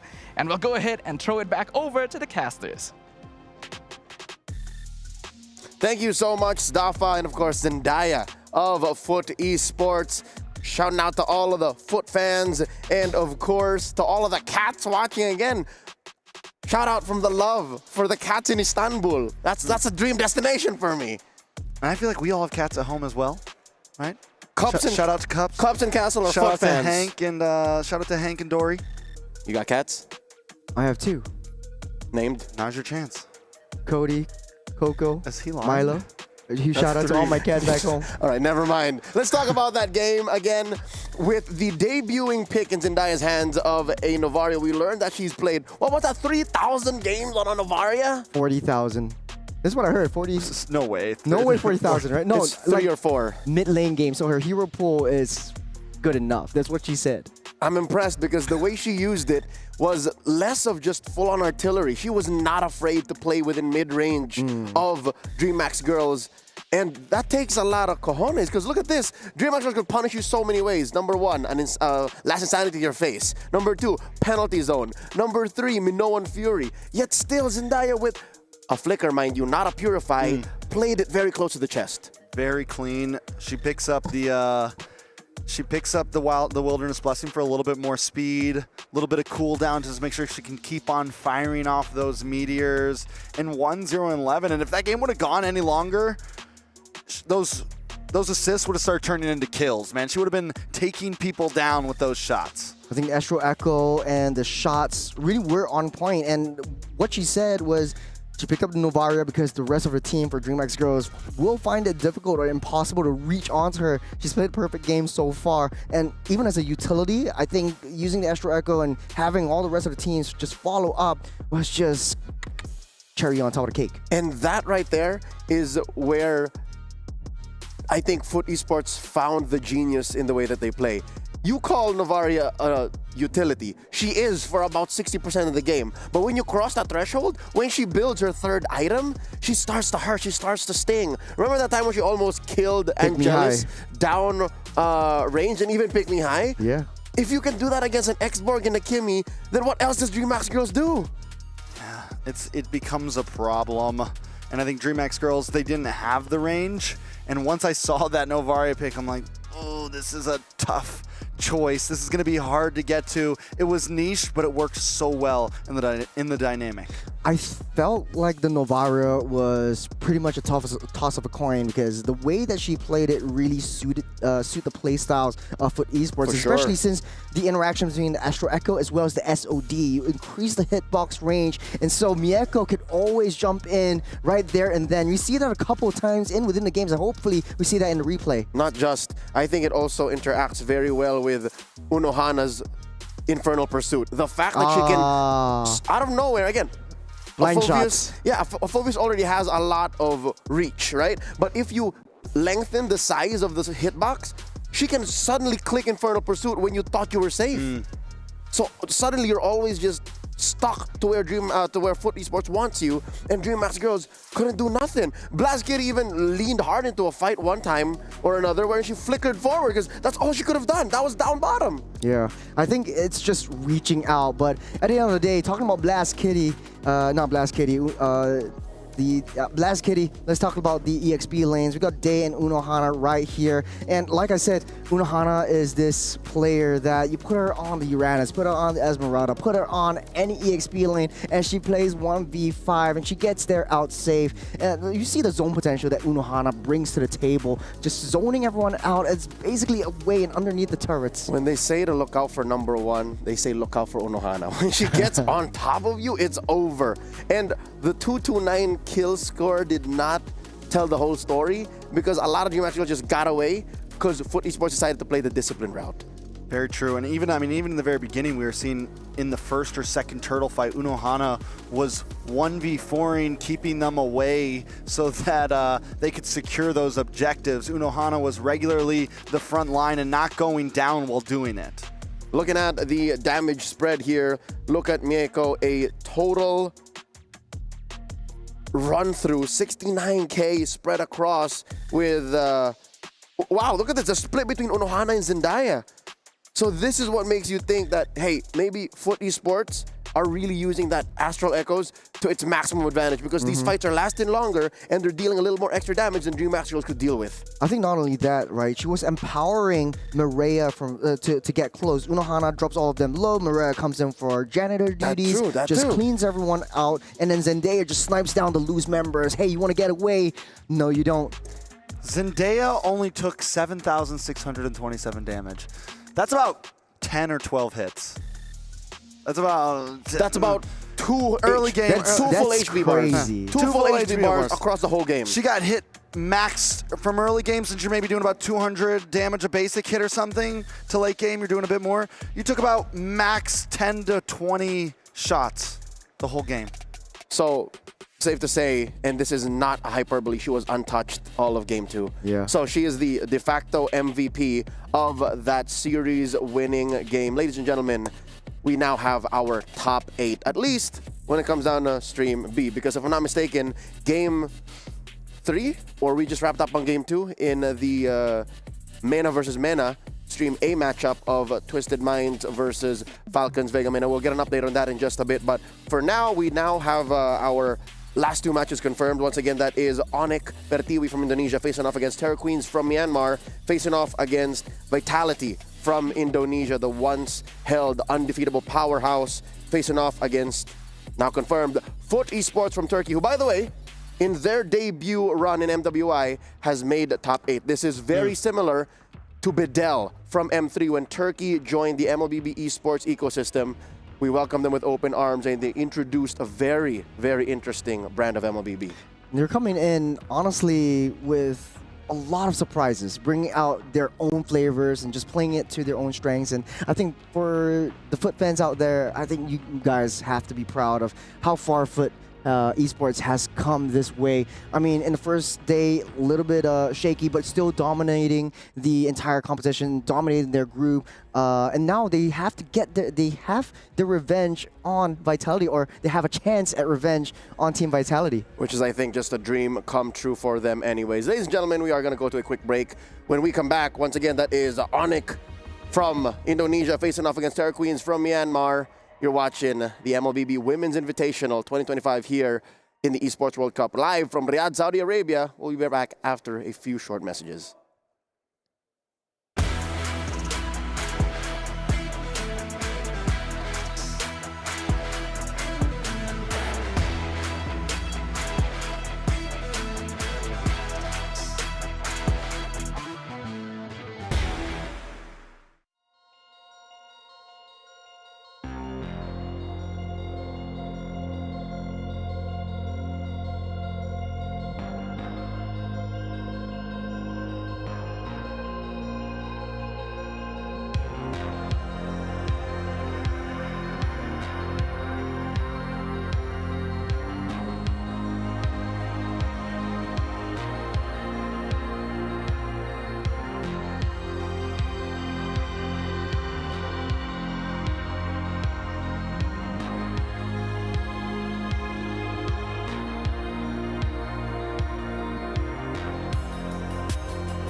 heard that you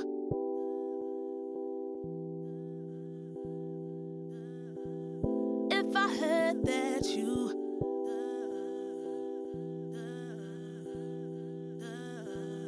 if I heard that you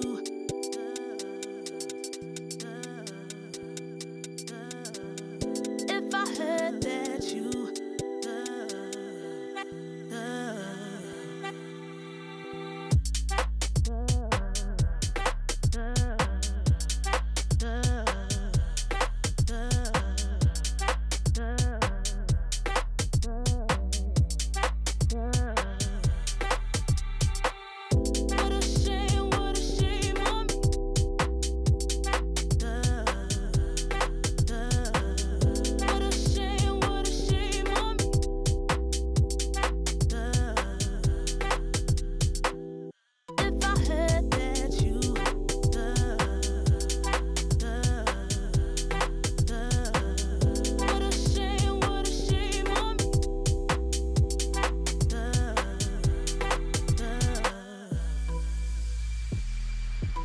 way you do it, the way I live a life. Way you do it, the way I live a life. The way I live a life. Way you do it, way you do it, the way I live a life. Way you do it, the way I live a life. The way I live a life. Way you do it. Way you do it, the way I live a life. Way you do it, the way I live a life. The way I live a life. Way you do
Lately, I feel I can't find my feet. Pushing closer, my heart skips a beat, and now I'm falling. Deeper than a fly, I can't control it. Dark against the sky, it's not so black and white. It's like I told him, there's things that I can't fight. I just keep going. I just keep going. In my time, I've been dreaming of a space to really fill my place. I wish she'd sing what I had dreamed. Before these darker days, I thought I found my way. Quickly fades, losing the race, closing the page. In and out, I'll move myself again.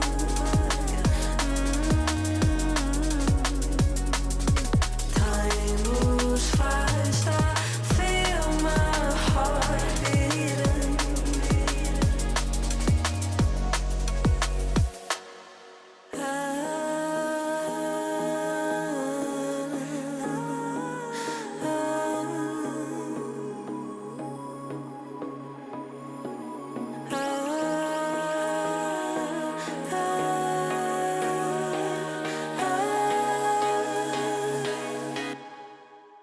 And now I'm falling, deeper than a fly. I can't control it. Dark against the sky, it's not so black and white. It's like I told him, there's things that I can't fight. I just keep going. I just keep going.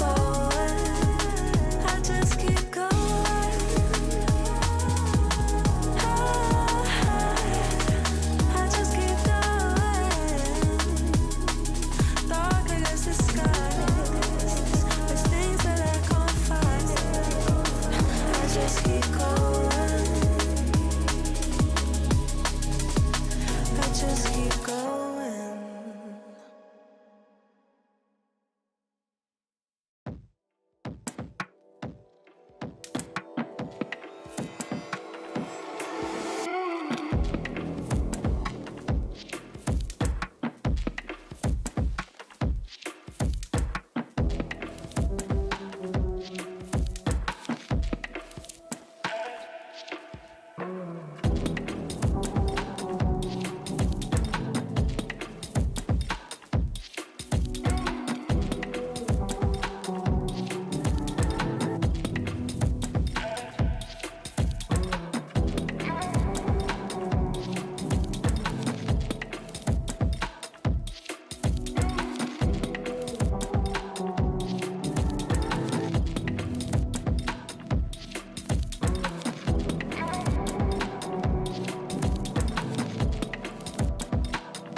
was built to move. Not trapped at a desk in one singular posture for 12 hours a day. It's time your chair evolved. This is Secret Lab Titan Evo. Ergonomically engineered for you, gamers, hybrid workers, artists, backing your every move.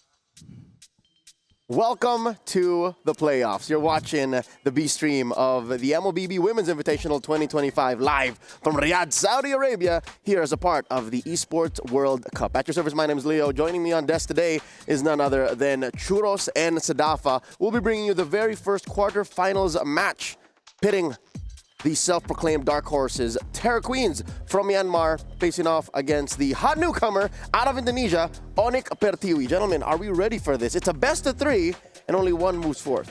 Yeah, it is really high stakes at this point, right? Because we have officially entered the playoffs, and there is no longer a double elimination or bracket. Every single match matters. And I think there isn't a better match that we could have asked for to kick things off.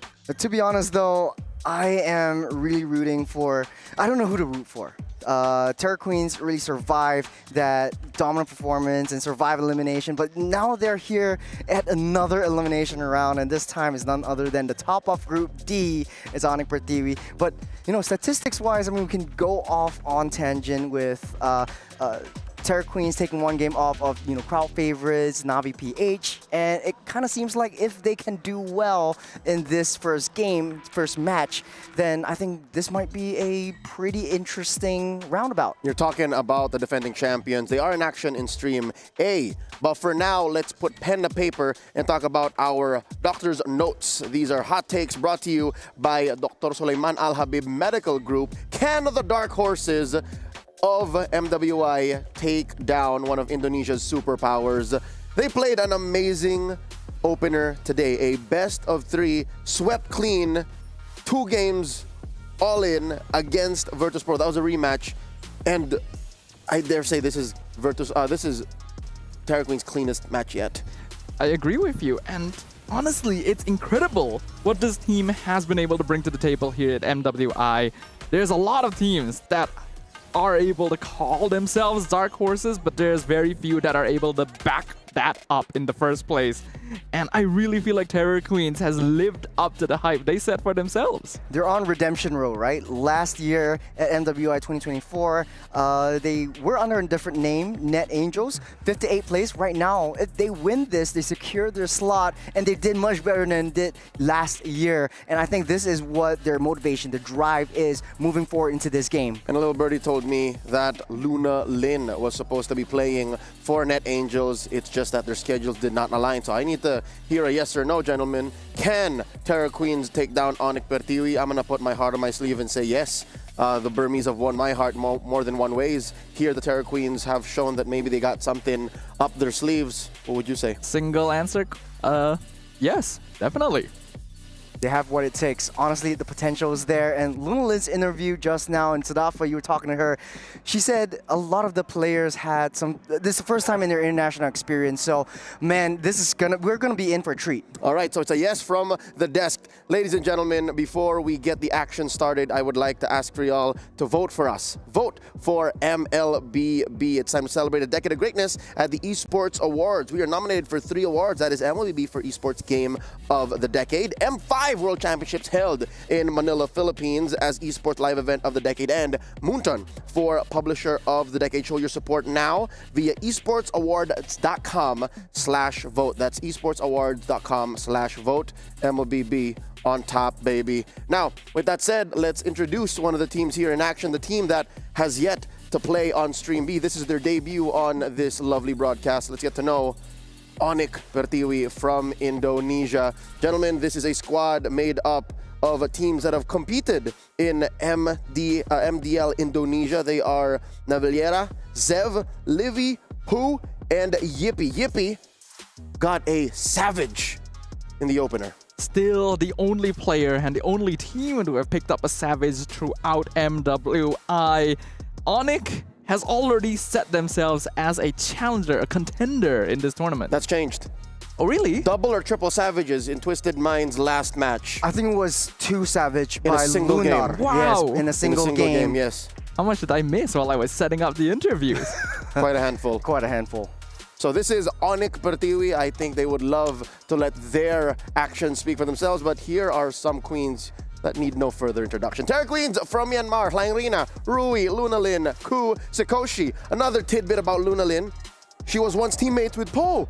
So this is something that she alluded to in the interview. She said, I'm looking forward to facing off against Onyx because the Roamer, my former teammate. So there's some, I don't want to say bad blood, but there's history here. There's a little bit of a friendly rivalry, especially for the roamer of Onyx Pertiwi and the mid lane of Terra Queens, but it doesn't seem like Terra Queens are playing as individuals. In the previous game that we saw, Terra Queens are literally a single mind going into battle. If anything, I think they should watch out for their gold laner. She is the one part of this equation that I think should double up on her guard, because she's going up against Yippee. Yippee currently beats out any and all competitors when it comes down to stats. I'm talking about average kills, assists, KDA, damage dealt, GPM, DPM. Yippee is all that. Ladies and gentlemen, welcome to game number 1, the first on Stream B as a part of the knockout stage at MWI 2025.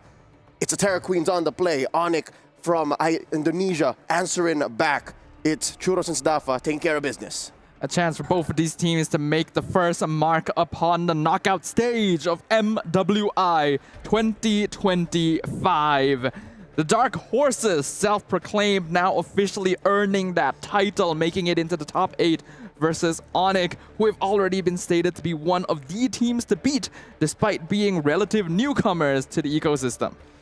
Things I'm looking out for, especially on the side of Terra Queen, since we watched them in the first game of today, is Lunalin. Will she get her hands on the Zetian? She played 2 games against Virtus Pro on that, and she used it fairly differently from how other mid lanes in this competition has been using it.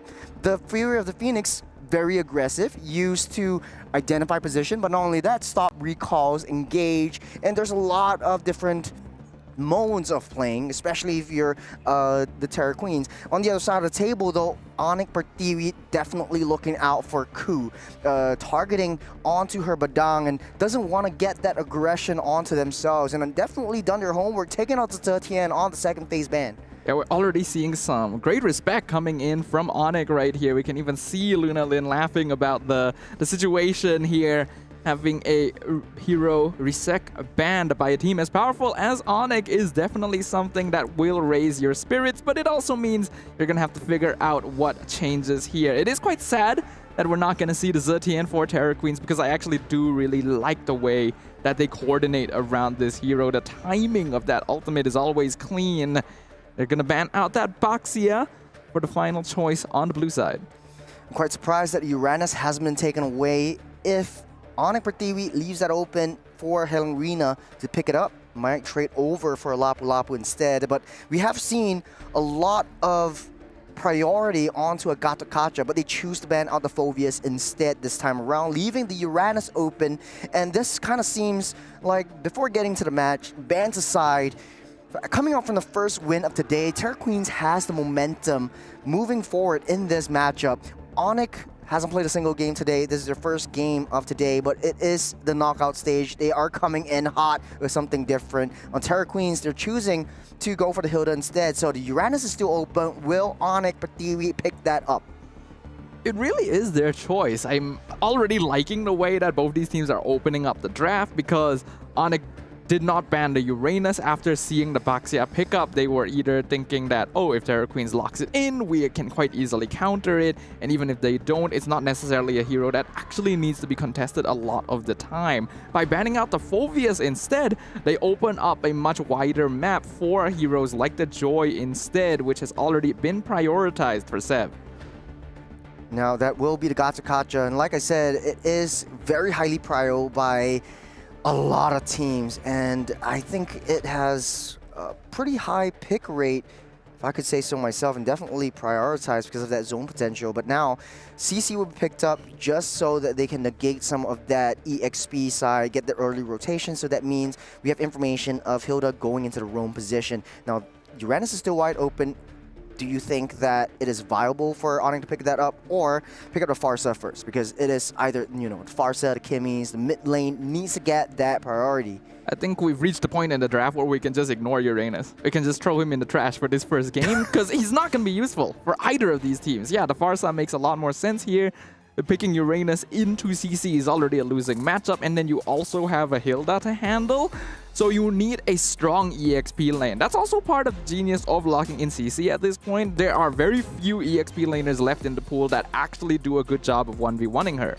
There's a lot of damage coming in from Terra Queens. The only issue is not a lot of crowd control skills. Single targets from Hilda, Curtain Call, maybe even a Bind ability from that CC, but I think it might not be enough. I guess the goal is Hilda trying to disrupt the jungle, trying to delay Zev from getting her farms in early on. But let's jump into the second phase of the ban. The Harith is already picked off, and we see a lot of resurgence of the Harith, especially in the first day. But I think for Terra Queens, it's more comfortable for them. If there's not a lot of marksmen to pick up, why not go with Harith? But like you said, the Uranus not in question, but they're still respecting it and not giving it over to the hands of Navilera. I really don't think you need to ban Uranus at this point. Terra Queens already have more than enough tools to potentially handle it. But then Sadafa, you got, like, you know, the split lane, the cross map plays. That's gonna be so annoying. Not only Uranus, but the Joy too. I guess so. That's, you know what, that is actually fair, because Terra Queens are known to be a team that fights together. So it's likely they just want to avoid macro play. I was suspecting the Irritail ban as well. Ooh, there's a Yuzhong. Okay, so a lot of information from both these two coaches. Coach MSK definitely wants to take out that EXP lane, make sure that Hilmarina gets her farm, gets that prio, and gets that movement, gets that rotation moving from the get-go. On the other side, they want to make sure that Yippee gets a winning lane. That is their prize. Yippee just guns everyone down in the late game, gets protected by Big Daddy's thick, beefy tanks down into any of these skirmishes. Something like the Granger is fairly safe now that both Harith and Irritail are out of the pool. Maybe you could go into 1-1 actually is not too bad. Go 1-1, go Bruno if you want to win gold, but they'll go for the basic. The Granger comes in. The direct counter that is Irritail has already been taken out, so Terra Queens will have a choice to make here. Not only does it need to be able to hold lane well against the Granger, you ideally want a marksman that's a little more mobile against Joy and Pharsa. We've seen a lot of mages, but they choose to go with the Juicin instead to deal with the Pharsa, try to match that range a little bit more. But now the onus is on Terra Queen's hands. The last pick is the gold lane. What do you use to deal with the Granger? They could always go back to maybe even a fighter gold lane if they want to, but that might be too out of the question. The only issue is Onyx Pertiwi already banned out all the counters for this Granger, so she might have an easy lane. But the Beatrix go back to classics once again. Sakoshi will get her hands on the 4-weapon marksman. The universal fallback in the gold lane nowadays. If you don't know what marksman to pick, Beatrix is usually a safe enough choice if all the better options are already banned out. I do think that you could have still considered going for something like a Bruno, but it looks like Terra Queens wants to stick to comfort, and the AoE from the Beatrix will help deal with potential split pushes if it does come down to that towards the later stages of the game. This is smart. They need AoE. For Onyx Pertiwi, they don't really have a lot of AoE. The only thing is only coming out from that Pharsa and the Gata combo.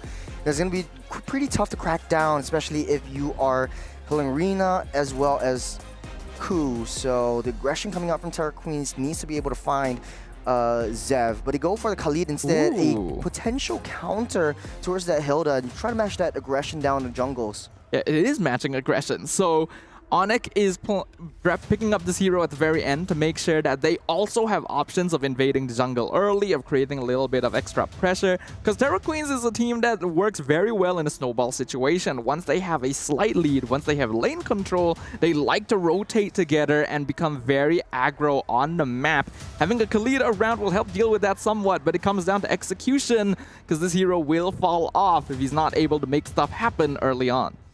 All eyes are on the Queens as they face up against the Porcupines. The draft is set. It's all down to execution. It's the Terra Queens. Might they wreak havoc as they did in the first game that we've seen today against the Porcupines, who look locked in and ready. It is going to be the first quarter finals of Stream B here at MWI 2025. Will their reign of terror continue? Navilera already eating a lot of damage in the mid lane, but this is game one between Terror Queens and Onyx Pertiwi. Terra Queens read Onyx like an open book. They know that Navilera definitely wants to try to get that invade, disrupt Yuri, but hold on a second right here. Ku getting a little bit too close, doesn't have any form of reconciliation, no form of escape. She will go down. And Onyx leading the charge. They can't set up that aggression. Pooh trying to chase onto the arena. Navilera not too healthy as of now. They touch and they go. As Terra Queens, their aggression play is starting to hurt them a little bit more. Yeah, a good start actually though from both teams. Terra Queens figuring out that Navilera would try to go for an invade and then countering that, and then Onyx specifically holding Ku in a position where she wouldn't be able to run into a bush to activate Hilda's passive and get healed up. One death already in favor of Onyx, but since it's early in the game, it's not going to affect the grand scheme of things too much. What does matter though is that it gives Sev space. Rui goes to the back line. Takes a huge chunk of damage off of Livy, but heals everything back up. She's all fine and dandy. 20 seconds till the turtle spawns up, but I like the fact that Terra Queens are sticking to their guts. They have the aggressive play. They're pulling everyone back, and Ku tries to go in, but the power spikes are not coming through. She doesn't have that stun as of now, as 4 are coming down her arena, making a beeline for it. Rui on the back line, taking down Pooh. Will that be enough damage as Zaz splits up that team fight? Rui comes back down. Down goes Ku. Navilera comes in for the backup. Arena 2-4 deep underneath the turret and gets a double kill. Navilera starting things strong. A little bit too greedy there. I like the signature aggression from Terra Queens. The trade 1-for-1 initially was actually pretty good since they were able to get a much more important member, but then they lost a second body from Hling Rina trying to go for the kill on Livy. That was really not so necessary, and we can see that Onyx is pretty good at holding their position against this very aggressive team. Turtle already up. Doesn't look like either team wants to try to dance for this. They rather try to give a little bit more information. Rui start things off, pulling the turtle down. Navilera surfing around, trying to wait for the right location. You got the shadows already popped up by Rui. He gets the kill, gets the steal as Luna Lin pops the Crimson Beacon to get away. On it with the discipline, they get what they can, but they seek out Ku. Ku doesn't have any heals, doesn't have anywhere to run. As Pooh traps all of them, trying to zone them away. This raging sandstorm locks on the 2. And Arena underneath the turret, Luna Lin gets out safe, and Onyx pick up the pick up 2 kills for himself. Ooh, another Ogi Shadow kill. Rui nearly picks off Livy, but looks like the Farsight will live to fly another day. Onyx, once again, doing a great job of holding position. While it's true, Rui made an amazing play of stealing that turtle away. Ku unfortunately tried to set up for a backline dive when Onyx were already in retreat mode, which meant they could instantly rotate over and pick her off. And the rest of Terra Queen still stuck around despite all of that. They should have sacrificed the Hilda in that position. They did not need to lose an additional body there. But they're still farming pretty well, actually. How are we feeling about power spikes? Because when we talk about the Khalid, we talk about the Hilda, but hold on a second right here, just zoning Arena out. The Goon Squad is here as Onyx tries to go for another aggressive play onto the EXP side, but just zoning them out and making beeline towards that mid side. And Terra Queens, they read where Onyx is moving. And now Turtle spawning up in 40 seconds, but to my question, like when we talk about power spikes, Khalid has a certain tipping point. What is that pivot where, you know, Khalid starts to fall off? I mean, it's usually that mid-game. For Khalid to remain viable throughout the game, Navilera will ideally want to remain at least even in gold and ahead in EXP. And right now, she is actually achieving that against Ku. We have to note, both of these heroes, Khalid and Hilda, will fall off later in the game, but Khalid still has an ultimate that sets up fights. That's something Ku does not have access to. It's a woman on a mission. Pooh already committed the AOG. Got a turtle already spawned up. Lin sourcing for information, putting out that pepper spray to keep Onyx at bay. Got Yippee already in position as well. Onto the mid side, Ku taking a huge chunk of damage from Navilera. Lin pulling Navilera aside. There's a turtle getting onto the back side. You got a better airstrike trying to zone out. Lin popped in Crimson Beacon, gets supplied away. The Helena next on a chopping block is Ku trying to take down Livy. Rui steals the turtle, and you got a Rhythm of Joy onto Rui. She might not be able to escape. Collapsed down by 4. That's a punish. Don't take away my turtle. Yippee wants to go for Luna Lin. One more hit, won't be able to get it. Hilarina trying to zone them all away as Ku tries to get one more kill. Won't be able to do so. That's a sliver. Hilarina will seal that deal. Sakoshi makes a beeline towards that mid side. It's a down for a down, tit for a tat. And all heads are falling. It is an absolute brawl. And somehow, Terror Queens emerge as the victors of that all-out chaotic skirmish in the mid lane. Initially, when the fight started, Onyx were actually doing an amazing job of keeping themselves together, not allowing Terror Queens to split them up to take the fight on their terms. But as Terror Queens continued pushing the fight forward, Onyx started scattering, started to try and punish them for overextending. And that is when Terror Queens decided we can fight back, we can trade bodies here. You know, the longer this game goes, I think Terror Queens actually has an advantage, taking 2 objectives, taking down the turrets. And you can see on the bottom side, smaller map, is that they are sweeping Onyx aside. Lin definitely looks happy on this one. You can see that Terror Queens are definitely the aggressors. You know, the reign of terror continues in Land of Dawn. Onyx trying to play their style, taking it slow, steady, calculated. And Terror Queens is not allowing them to do that. They want to sow as much chaos as possible. Kill score equalized, and we talked about the tipping point of Khalid. We're seeping into the midpoint mark. Only 1 turtle left to go as Terror Queens actually up ahead in 2,700 gold. That's an item and a half for the Queens as Onyx desperate, scrambling. That's a Raging Sandstorm already committed. You got Pooh onwards charging onto Ku, pulling her in. Navilera goes down. Luna Lin tries to pull in one back, but on the back side, you got a ballistic missile. Zeb takes down yet another one. Yippee next to fall. Won't be able to run as Ku solidifies and seals her fate.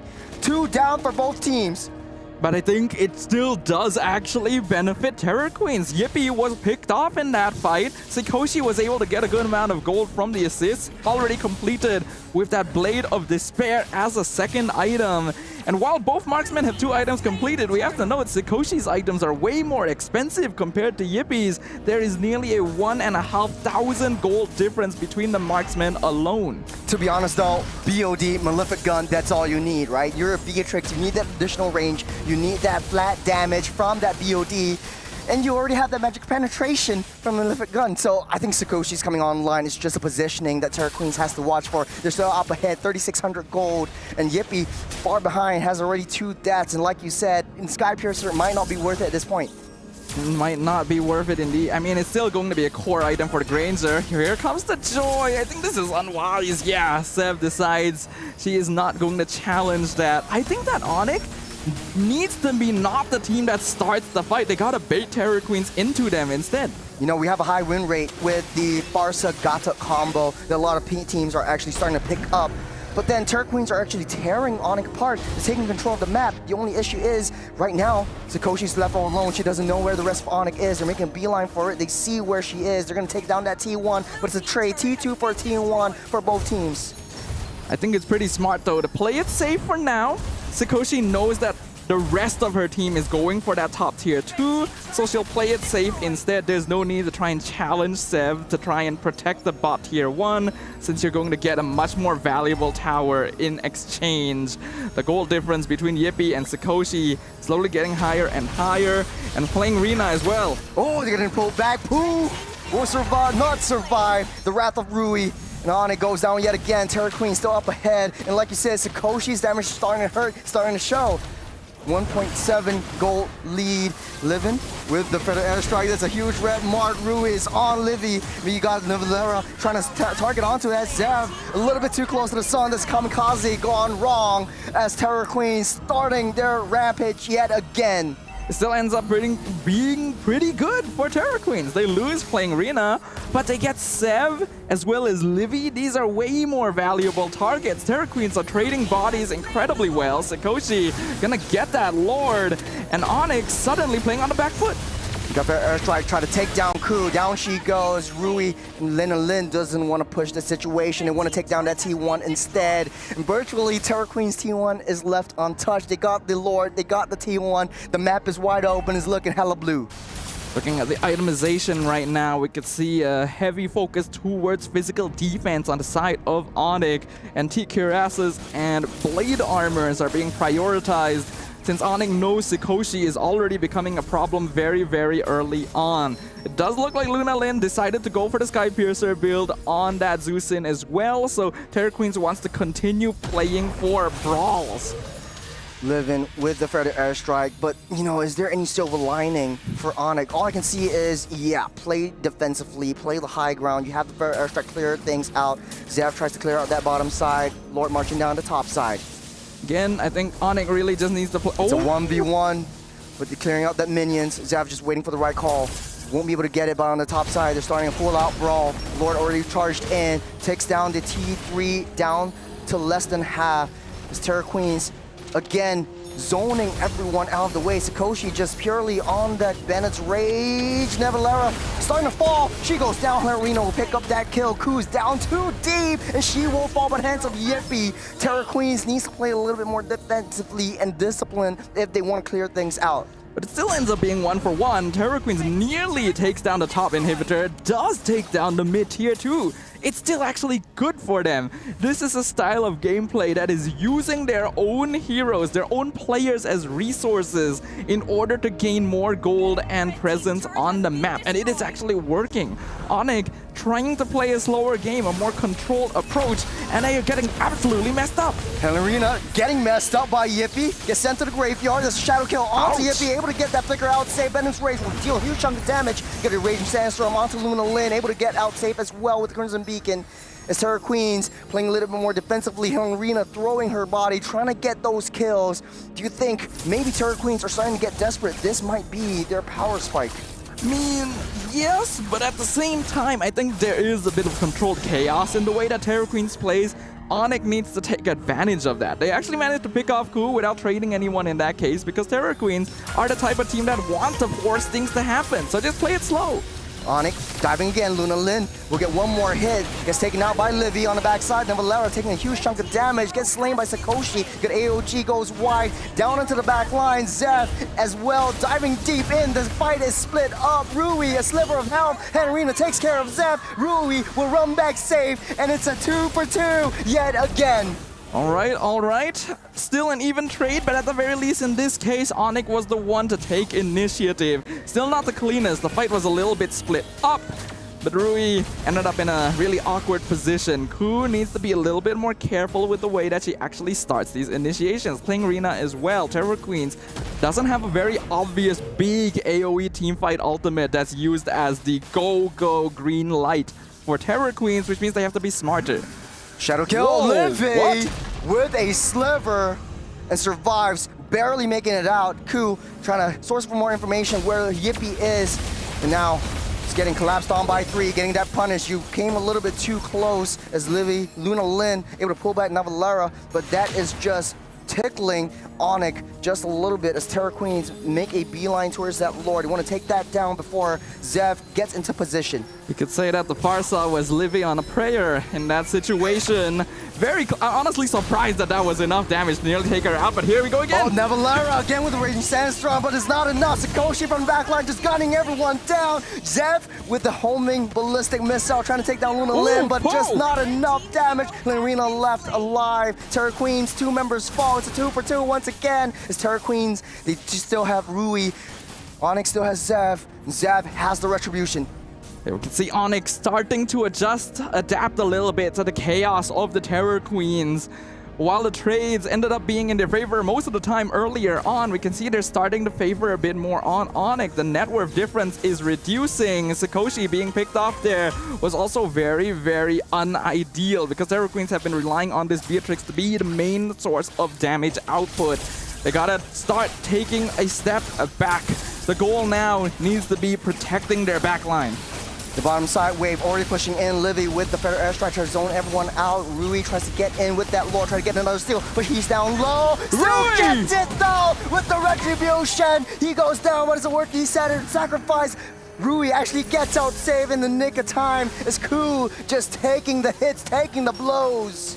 Terror Queens continues to show why they are the dark horse of the competition. But Onyx cycling through, they want to try to push this.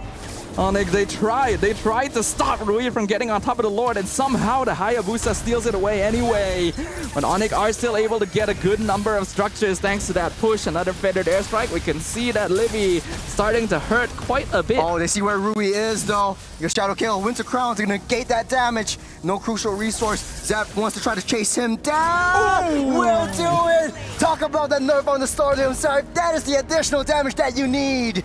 That Winter Crown, very specifically purchased in this case. Sev knew exactly what Rui would try to do in those particular situations, and that really made all the difference, because otherwise Rui would have actually gotten that 1v1 kill.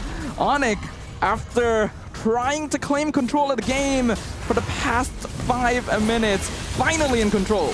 And Arena will take a huge chunk of damage, but she'll be fine and dandy. Onyx has their eyes set on that purple buff. They'll take all the resources that Terra Queens have left behind. From a massive 6,000 gold lead down to only 100, is Onyx clawing their way back up in this game. And that's the scary thing, right? I do feel like Onyx still has better late game scaling, and it's even better in the case that Terror Queens are just throwing themselves at them. It worked pretty well in the early to mid game when they had a gold advantage, but they no longer have that. It's a very much a 50-50, and Onyx has more DPS. Starting things off with Pooh's taunt, but he took up that orange buff, getting pulled back for airstrike to deal a lot of damage. She has that immortality getting popped up as well. Zap tries to go in all kamikaze mode. Navalera with the Raging Sandstorm miss all that targets, but Ku is deep into enemy territory. Navalera will fall by the hands of Luna Lin as Onyx again throwing and sacrificing that Khalid. 2, 6, and 9 for this Khalid. And we talked about how well her power spikes were. And now in the mid to late game, what is the play for Navalera?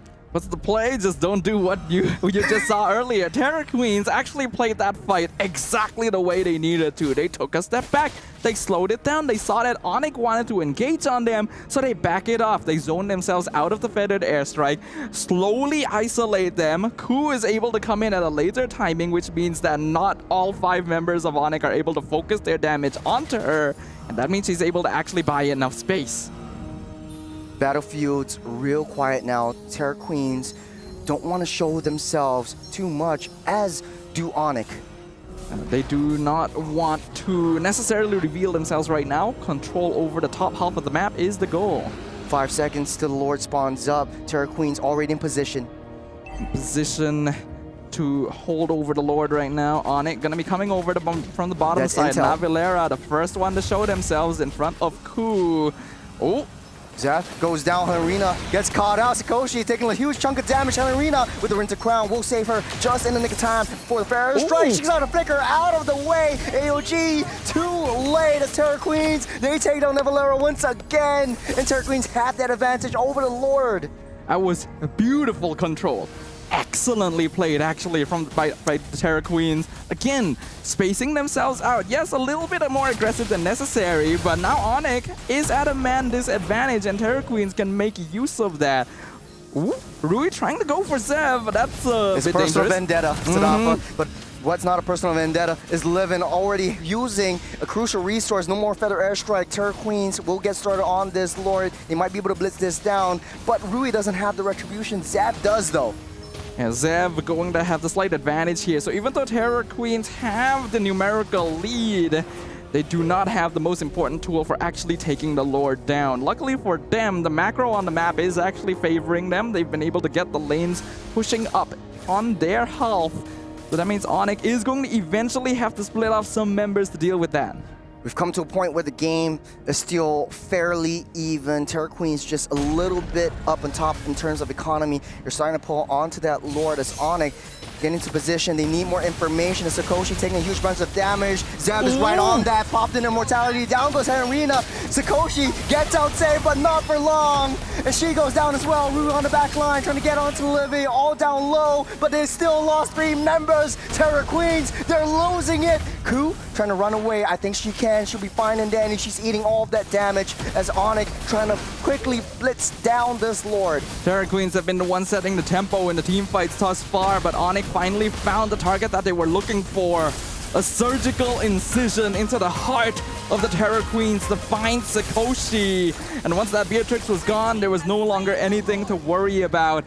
I feel like Terror Queens needed to back it off the moment that the Beatrix was already vulnerable. They needed to make a call. It is very unlikely they're going to be able to win the fight afterwards. And because they still tried to commit to it, Rui went down as well.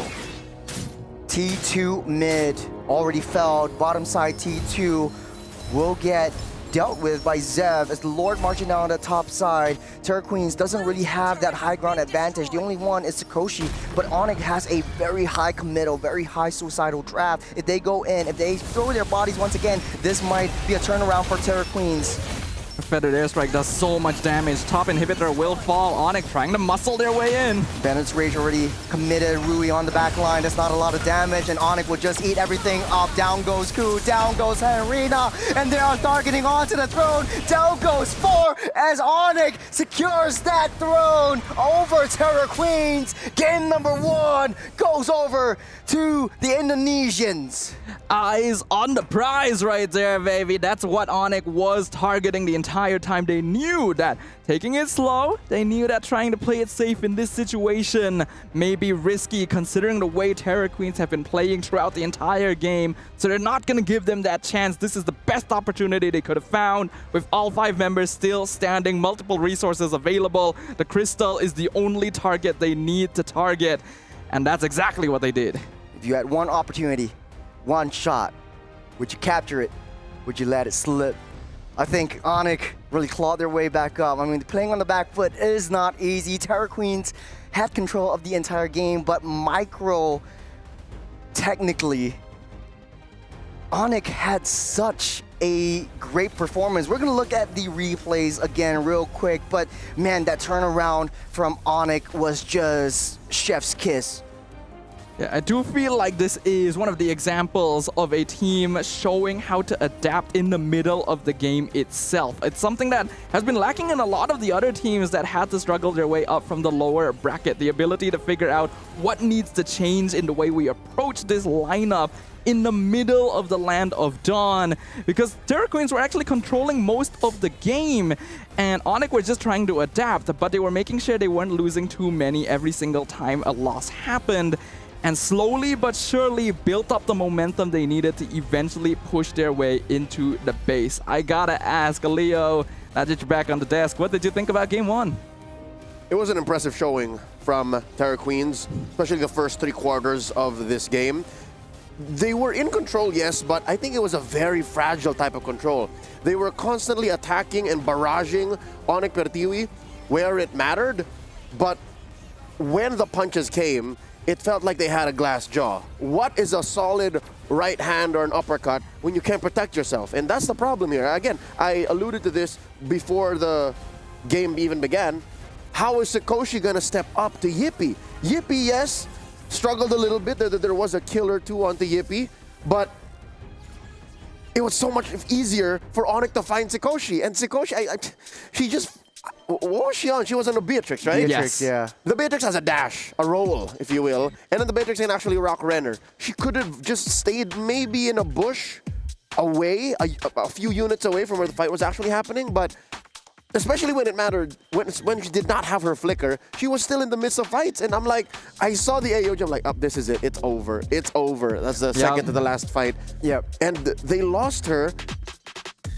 And now the game got flipped on its head. Again, I'd hate to point fingers here. I hate to put blame, but Sikoshi needs to protect herself even more because that is where a good chunk of their power lies, especially with this kind of draft. I have to add on to that point. Like, we see a lot of Beatrixes in the Women's League, especially in this MWI, that is only using Bennett or in the B route, but there's so many other weapons, so many other ways and layers to play this that we don't really see from Beatrix players, especially from Sikoshi, having a winning lane, having that gold advantage, and to a point, it was like 3,000 gold. That's an item and a half over this Granger. Yeah, the thing is though, there's a reason why most players go Bennett and Nibiru. They're the most consistent. They're gonna be the most effective once you get into the late game. They both do AoE damage, so you can wave clear, you can team fight. It's very solid. I agree with Leo that Sikoshi needed to hide in bushes.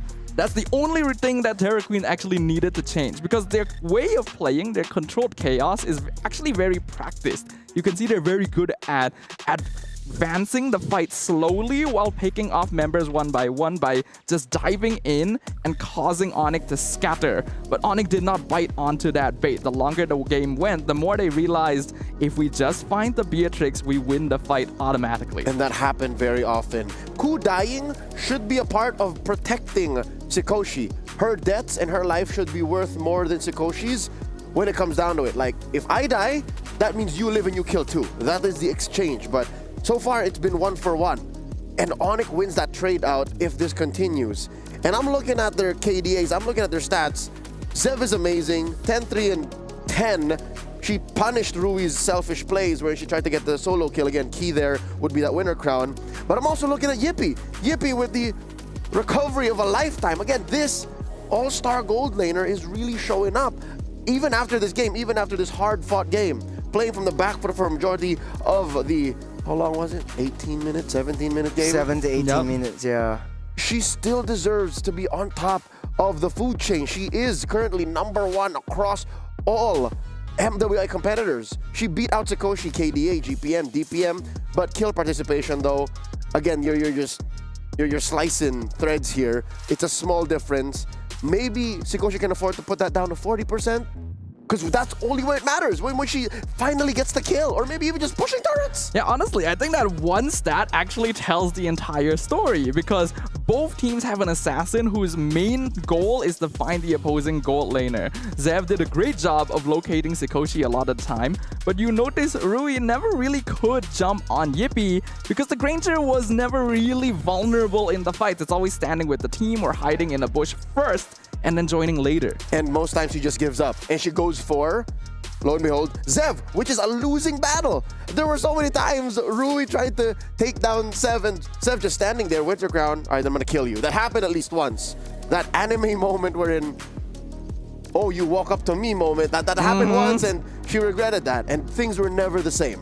Honestly though, to that point, I just want to give huge props to Nevalera, because in the early game, I was questioning a lot of the Raging Sandstorms, and I know like Klee kind of falls off in the mid to late game, but she found that mark onto Sikoshi, just enabled Zev to get a free entry into that gold lane and into that back line so that you can take the damage dealer down and Yippee can just go ham and gung-ho down the line. It's additional ways to catch Sikoshi. If not, at least compromise her spacing. The fact that Lunalyn is playing on a Zushin does not help the situation. She's much better on the offense, and when they were closing in on their base, when they were inside defending, you can see that Lunalyn was really struggling. Again, I do believe her build was the usual way to build a Zushin, and that's not very good on the back foot. Our match MVP brought to us by Sony is none other than Yippee.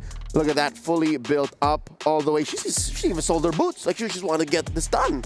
And we have to remember, right, that Yippee was losing in Gold Farm early on in the game by quite a wide margin, actually. Sakoshi had already completed Malefic Gun and BOD by the time Yippee only had Hunter Strike and Sky Piercer. There's a very big difference in the price of those items overall. So she was able to make up that difference thanks to very smart positioning, very good adjustments from the entire squad of Onyx. And patience. I think a huge part of Onyx Pertiwi's comeback is patience. That is a trademark of any successful Southeast Asian MLBB team. I'm even looking at the men's division. They know how to play on the defense. They know how to sit back, relax, play underneath their turrets, and know when we're not the beatdown and when to clap back. That is exactly what Onyx did here to reclaim the game away from the Terror Queens.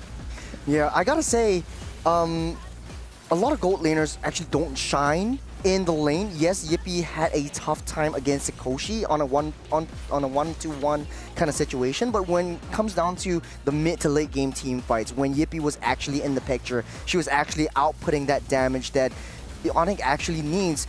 The first 2 deaths was only within the first 5 minutes, and that's when, you know, Rui was trying to gank on Yippee and she falls and you can't really escape from that. But when you get into a position where your team is backing you up, that's when Yippee really shines. Yep. Like to commend as well Livy from Onyx Indonesia. There's a term that usually we don't hear when it comes to MLBB is suppressive fire. This Farsa played so well to put up suppressive fire for the forward momentum of the Terror Queens that they eventually got to a position of victory like this. We would not be able to get out of the base if Livy was not playing it to a T to protect that top lane tier 3 and then just finding a way back into the map. I think you can actually see from the movements of most of Onyx that it was a complete shift in approach, the way that they were team fighting, right? Initially, it was kind of chaotic. We saw Navilera miss a lot of Raging Sandstorms in the early stages because Onyx was the one that wanted to start fights. But as time went on, they started realizing, okay, Terror Queen is going to run at us whether we want it or not. We are going to use our resources in a utilitarian way. We are going to use our HP bars as defensive measures and constantly shift our positioning to make sure that Yippee is always standing as far back as possible. Until they were on the offensive, until they got back into the driver's seat. This is contradictory to the well-known mantra of fake it till you make it. What Onyx Indonesia did was take it till you make it, and they were just taking to the chin. They were taking their losses, rolling with the punches, and eventually a gold advantage and a map advantage made itself apparent, and they went for the juggler. Ladies and gentlemen, first to the board and at match point currently in this quarterfinals bout is Onyx Pertiwi of Indonesia. This contest could not be more tight, given that Terror Queens was in control of a majority of game number 1. Besides protecting Sakoshi, besides keeping herself scarce and hiding and waiting till that power spike is just almost unstoppable, anything else that Terror Queens could do to maybe take us to game number 3? The shift forward is in one of 2 directions. You either change up your gameplay style so that you are able to adapt if necessary, or you draft heroes that are meant for chaos. I think a lot of the draft was pretty suited, but the Zusin is better for slower engagements. We'll see if that is the same approach. Terror Queens on the play. Onyx Pertiwi answering back. Coach MSK, Coach Siku at the helm. This chess battle, this contest of minds, setting up the draft for game number 2. Gentlemen, it's all you. All right. Thank you, Leo. Let us go ahead and take it away, Churros. How about you? What do you think needs to change for game number 2? The fights. The way that Terror Queens take the fights is where Ku likes to set things up. When she goes as a loose member to try to chase Livy down when the Fair Airstrike was on, I think that was where, you know, there's no one at the back line protecting Sakoshi, and Sakoshi falls together with Luna Lin because they're always together. The roam should be still kind of held back and trying to setting things up and try to play a classic front to back, but it wasn't really a front to back. We see during the last couple of Lord fights that the fight was split up into 10 different directions. Everyone's just chasing who they want to chase. The thing is, Terror Queens, I believe they want the fight to be split up in 10 different directions. So if they intend to stick to the same gameplay style, I think a change in draft is probably what we're going to be looking at, because who actually needed to be jumping in front as well. Hilda's not really going to do much in in the case of defense. So running down the opponent is the best way Ku can contribute, and Hlingrina on the CC is not going to be able to really defend as well. Terra Queens are really depending on their players, holding their own positions in a lot of the fights, and that worked initially, but then got adjusted too. We're starting things off with the first phase of the ban complete. But one thing I noticed was that Onyx is actually respecting this Hilda. On the other hand, Terra Queens will first pick that Joy, denying it over the hands of Zev. Everything looks pretty much even Stevens for Terra Queens, but that is typically the Gata Kacha spot, so they want to pick that up alongside the Farsa, which is highly valuable. So we go back into Terra Queens. Still very safe, very universal opening, good damage, good bulkiness, get out of jail free card, and these two heroes generally clear mid lane very fast as well. So there's no argument for me to open up in this way, and Onyx will be able to use that to hide the strategy going into this game too. What about the Uranus? I mean, Hlingrina also played a heck of a Uranus. Now that the Hilda's gone, you want to play aggressive. You could play a loose member with the Uranus instead, but they want to go with the CC, so Uranus not in question again. CC is fine for getting EXP lane dominance and is actually quite suited to the style that Terra Queens wants to play in the first place of diving into the backline. Since they do go for a Granger this time as well, I do hope they put Ku on a slightly more defensive optimized roamer so that you don't have both of your frontliners running all the way into the enemy and leaving you vulnerable. So at least right now, you have some sort of like backline disruptors, and you have sort of like a traditional front to back in that Granger, and you have pretty reliable scalability in the late game. But the Porcupines will secure the Earthel as their last pick. And moving on to the second phase of that ban, what's left for Terra Queens is actually the roam and the mid lane. And what's left open is quite a lot of options right here. You got a Juicy, you got a Kimmy. If you want to play a little bit more sneaky, you could always go for, oh no, like, was it? No, the Loyi was in the second game, but yeah, I don't think Loyi would come out. Yeah, I don't think so. We did already see some surprising mid lane debuts like just Novaria. Earlier. We saw the Novaria, from Foot, I believe it was. As a counter towards the Farsa. So it could be an option. Zusin, I already pointed out earlier, is a bit of a slow mate for what Terra Queens is trying to do. But a lot of the faster mages are not really in the meta right now as well. That's why Farsa has such a high priority overall. Khalid also gets banned out by Onyx, so they're just trying to make sure Terra Queens doesn't have a hero that just straight up bullies the early game. They want to play it a more classic style, which Onyx seems to be better at. Last ban over from Onyx. Could also try to ban out a particular mage. It will be the Juicin ban. So what's left open is basically Kimmy. And I don't think Onyx will be able to pick that up as well since the Farsa is open. I think they're trying to suss out the Kimmy though. It might be a bait for them, and then they have an answer because you could get a dive composition into the back line. I think a Ling would be a good viable option, but it will be the Isun Shin.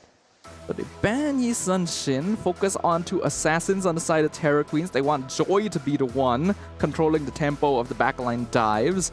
With Zusin also banned out, I don't think Kimmy is very suited for the way Terra Queens wants to play. Kimmy Granger is actually a great combination, but it's better for teams that want to scale into the late game, which Terra Queens has not really shown themselves to prefer. An interesting option might be the Valentina for them to steal away the Feathered Airstrike and AOG. Sort of like a matchup and fight fire with fire kind of situation. For the Porcupines, I am really hinting on either Hanzo or even a Ling. Hanzo or Ling is not bad. Fredrin might actually be interesting. Already is pretty good into the Joy. They go for the EXP lane first. A little bit more stable pick with the Phoveus. The Carmilla comes out for Terra Queens. Are they doing Carmilla Sicilion? Might be. But then they're pretty glass cannon. But you have a lot of, like, once you have the Blood Pact, it just splits up that damage like nobody's business. You can actually still go Kimmy here. it actually matches It up kinda works, the quite interaction well with with the Carmilla. Yeah. Without relying on late game scaling like the Sicilian. But again, not very suited for the way Terra Queens wants to play specifically. So we will have to see here. Man, I'm thinking Kimmy would be a good option. The Zask. The Zask and Camilla. It's zone control at its finest. And the Fanny actually finally comes out over the hands of Zev. You're feeling good about it though. I was wondering, because it's not very often you leave your jungle pick for the very last in the draft. So I was thinking, are we going to see a Fanny here? But I didn't actually expect it to be locked in Onyx, setting the stage. Hey, what are you saying? Fanny is Indonesian flavor. It's uniquely Indonesian, and they love their Fanny. They love their high mobilities, but we're jumping into this game. Any last thoughts on this draft? Okay, it's gonna be interesting. It's a little bit more difficult overall for Terra Queens. Yes, their heroes are capable of taking care of themselves, but their overall team fight presence is much more lacking in comparison to the side of Onyx. And then when we look at the early game potential of Fanny, it just becomes absolutely terrifying.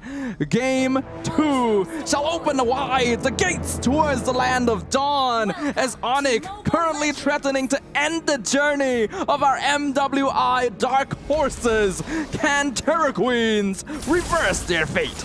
Question on everybody's head who's watching right now is the Zask and the Camilla. Zask taking a lot of damage early on, and Onyx already getting that zone potential and that winning lane right off the bat. But the interaction between this really comes to light in the mid to late stages of the game, where the Dominator's Descent starts to deal a lot more damage, and you have that Curse of Blood really locking everyone in place. But it's a lot harder now that you're facing up against a Fanny, a wild card, an interesting pick coming out.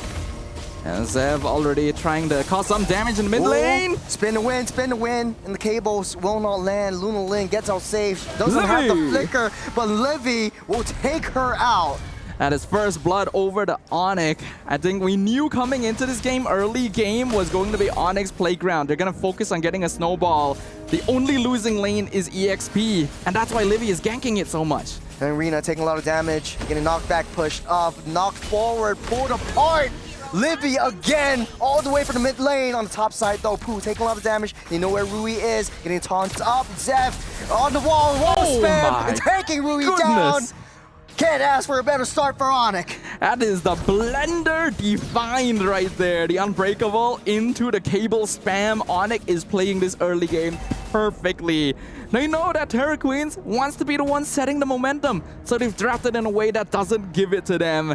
And again, it's so smart to keep sending Livy to the EXP lane, because that is the only part of the map where they don't have priority.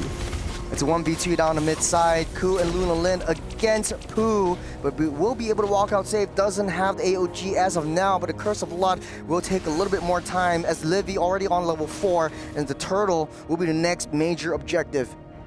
Next major objective should be pretty easy for Onyx to contest. I really don't think Terra Queens have the team fight necessary, even at level 4, to actually try and fight it.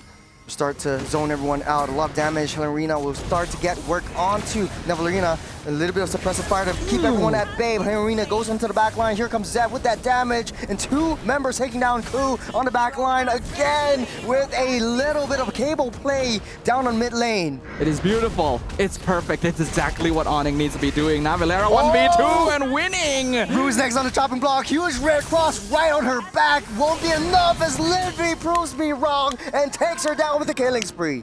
Onyx is showing the world how it's done right now. Every angle meticulously calculated in that turtle fight. We saw Poe jump into that funnel with the Unbreakable, setting it up perfectly for the Iron Sights of Zev. And then even following up afterwards, Navilera surviving for so long, knowing that Terra Queens just doesn't have enough early game burst damage. They're all about zone control, but it doesn't matter if you just run right into the back. They start to get work done. Let's give Zev off the screen. Takes down Rui and his solo kill. Livy pops the flicker out. Save Luna Lin. Pops it in. The Fair Airstrike will deal 2 chunk of damage, but will get knocked back by Nevalera. A little bit more damage, and here comes Zev. Will not be enough to take Luna Lin down. Onyx staying disciplined will hold back and take down the first turtle. Onyx have been hiding this secret weapon. They've been waiting for the opportunity to bring it out. And it is terrifying. The Terror Queens have not been prepared for this. It is exactly how the game is meant to be played. It's exactly how the composition is meant to be executed. And unfortunately, the unusual draft coming out of Terror Queens this game is not doing them any favors. Already a 2,000 gold lead in favor of Onyx. The only lane that is keeping up in gold is going to be Sikoshi. So Terror Queens might want to put more attention over there. Zev cable a little bit too far and out of the way. Swing, and Zev will get taken down. Shut down by Rui on the top side. Luna Lin takes down Livy with the Domineer's Descent. That's a lot of damage coming in from that Zaz. As Pooh gets taken down as well with the double kill. But here comes Nevalara. She will make it count underneath the turrets. Yippee, one more hit onto Sikoshi. She will get out safe as both gold laners are holding a personal vendetta against each other. That was actually massive. Oh, that was close. Just a little bit sooner, we would have found them there. But Terror Queens actually got a really good trade. All of a sudden, the 2k gold lead is reduced to only about 600. Sikoshi was the only survivor of the skirmish, and we already pointed out that she is going to be the most important member for Terror Queens to keep alive. I do think Onyx dived a little bit too deep there, and Zev, trying to go for the solo kill when she was that low on energy, gave away that shutdown gold as well. Luna Lin starting to come online as well with the damage in with the Domineer's Descent, but we've yet to see the Curse of Blood actually make a huge impact in any of these team fights. And not yet, because unfortunately Curse of Blood is very conditional in the way that it is used. It's a big AoE, but it doesn't nearly provide as much impact as something like Implosion, for example. Oh, Luna Lin! One more frame and she might have been safe as Livy takes her down. Ku a little bit too late for the backup as well. Pretty sure Luna Lin actually ended up dying to the lethal ignition burn right before entering her ultimate. That's very unfortunate, because if she was able to jump in, it would have bought a lot more time. Onyx can now use that numbers advantage to secure a very easy turtle. Nice little trade. Rui knows that they can't contest for this turtle, so they'll push down, slow push down that top side instead. But they're pushing that situation though, waiting for the right time. Zeb trying to find the right angle onto Ku. It's hard to break down. There's a Curse of Blood onto 2. As Onyx will back off. As Helen Rina on the back line. Now Valera trying to taking a lot of burst damage, tickling. And the Dominance Descent will get held on a little bit too deep, forced to use that flicker out of the way, but here comes Yippee with a huge burst of damage. One more hit and Ku might be able to fall as Helen Rina on the back line, dealing on to 3. Now, Onyx is staying a surprisingly long time here, but they do end up in control in the end. I'm kind of surprised they didn't go for that orange buff, but Sev is not around, so it's a bit difficult to do so anyway. And now Valera, we can see how difficult it is to remove the Phoveus at this point. Went for the Radiant into the Dreadnought, so covering all the bases. And a lot of Terror Queen's damage is very slow, so because of that, they're not able to quickly burst a target down. We're slowing things down. First Lord spawning up in a minute as Terror Queens are still struggling. But it's still kind of even, 1,300 gold lead. Not a lot as Onyx still has to maintain that wave pressure on the long lane, the short lane. Side waves are still pushing in favor of Onyx. It really isn't as bad as it seemed like after the first couple minutes. That big trade in the gold lane made a huge difference in reducing the gold that Onyx was able to hold on to and getting multiple shutdowns at the same time. Sikoshi is still going to be the main target. Oh, the wall span, Dominance Descent just to save Luna Lin in time, but a huge resource already used up. Zev still has the cables, will be getting out saved. That's the beauty of that Fanny. You can be at the bottom side, pushed in that wave, and you can be in the midst of battle, forcing crucial resources. And this is one of the risks of picking your EXP laner so early as well. That's one of the roles that would have the crowd control to try and stop Sev, but playing Rina locked in the CC very quickly. So Onyx knew they wouldn't have to worry about more than one potential source of CC. Lord spawned up. Terror Queens in position, as is Onyx.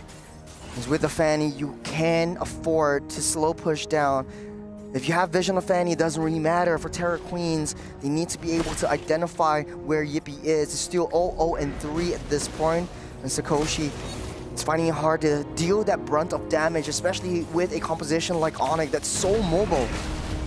Looks like Terror Queens are trying to force this while Zev is still in the bot lane. Curse of Blood already utilized. Expressive Fire from Livy, trying to push everyone back out of the way. Ku is next on a chopping block down low, as Pooh down in the back line as well, facing up against the rest of Terror Queens, but they are a little bit more disciplined. But here comes Rui down to Kamikaze, do a little bit of damage, getting out of the way. A lot of ultimates already spent by the side of Terror Queens. Onyx will try to rush and blitz this out, but Rui actually takes down Navilera from off the map. Terror Queens are still slowly clawing their way back up. After an extended interaction, Terror Queens actually comes out on top. Rui picks off the Phobius, so Onyx has one less front line. They are in control of the Lord Pit. Zev getting stopped in his tracks. The Lord getting reset. Ku taking a lot of damage from him. Pooh getting pulled back. Livy down low with the Wings by Wings, able to get out safe. But from Yippee from the back, gunning everyone down. A huge find, a huge flag, a huge wraparound that the Porcupines are raising their spikes onto the Terror Queens. But they still managed to get that Lord. Onyx might have taken down two, but Terror Queens, they stole the main objective. Yeah, Yippee got a great flank, but at the same time, she got out of the way, but Hlangrina did the exact same thing. The CC picked off Zev and Livy by herself. So because of that, there was no retry contestation from the side of Onyx. It still ends up being a pretty solid trade overall. As you can see, the CC in the backline causing a lot of havoc. I was busy looking at the Earthel because that was a nice flank, but the Hlangrina was keeping the backline busy. That could have gone way differently if Zev was able to survive against the wrath of Ku. But that's why you gotta mind your positioning. Fanny, definitely not as strong as she used to be, but still a very annoying hero to deal with if done correctly. Thanks to that, we actually see the goal is completely even. We are 11 minutes into the game at this stage. It is still anyone's a game, but the Lord is pushing up in favor of the Terror Queens. And a lot of Onyx resources have to be spent to make sure their other towers do not fall.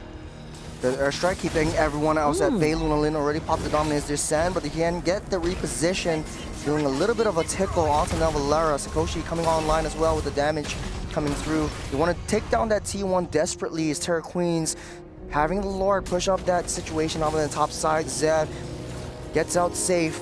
Both these two teams, they're just touching, they're just teasing each other now.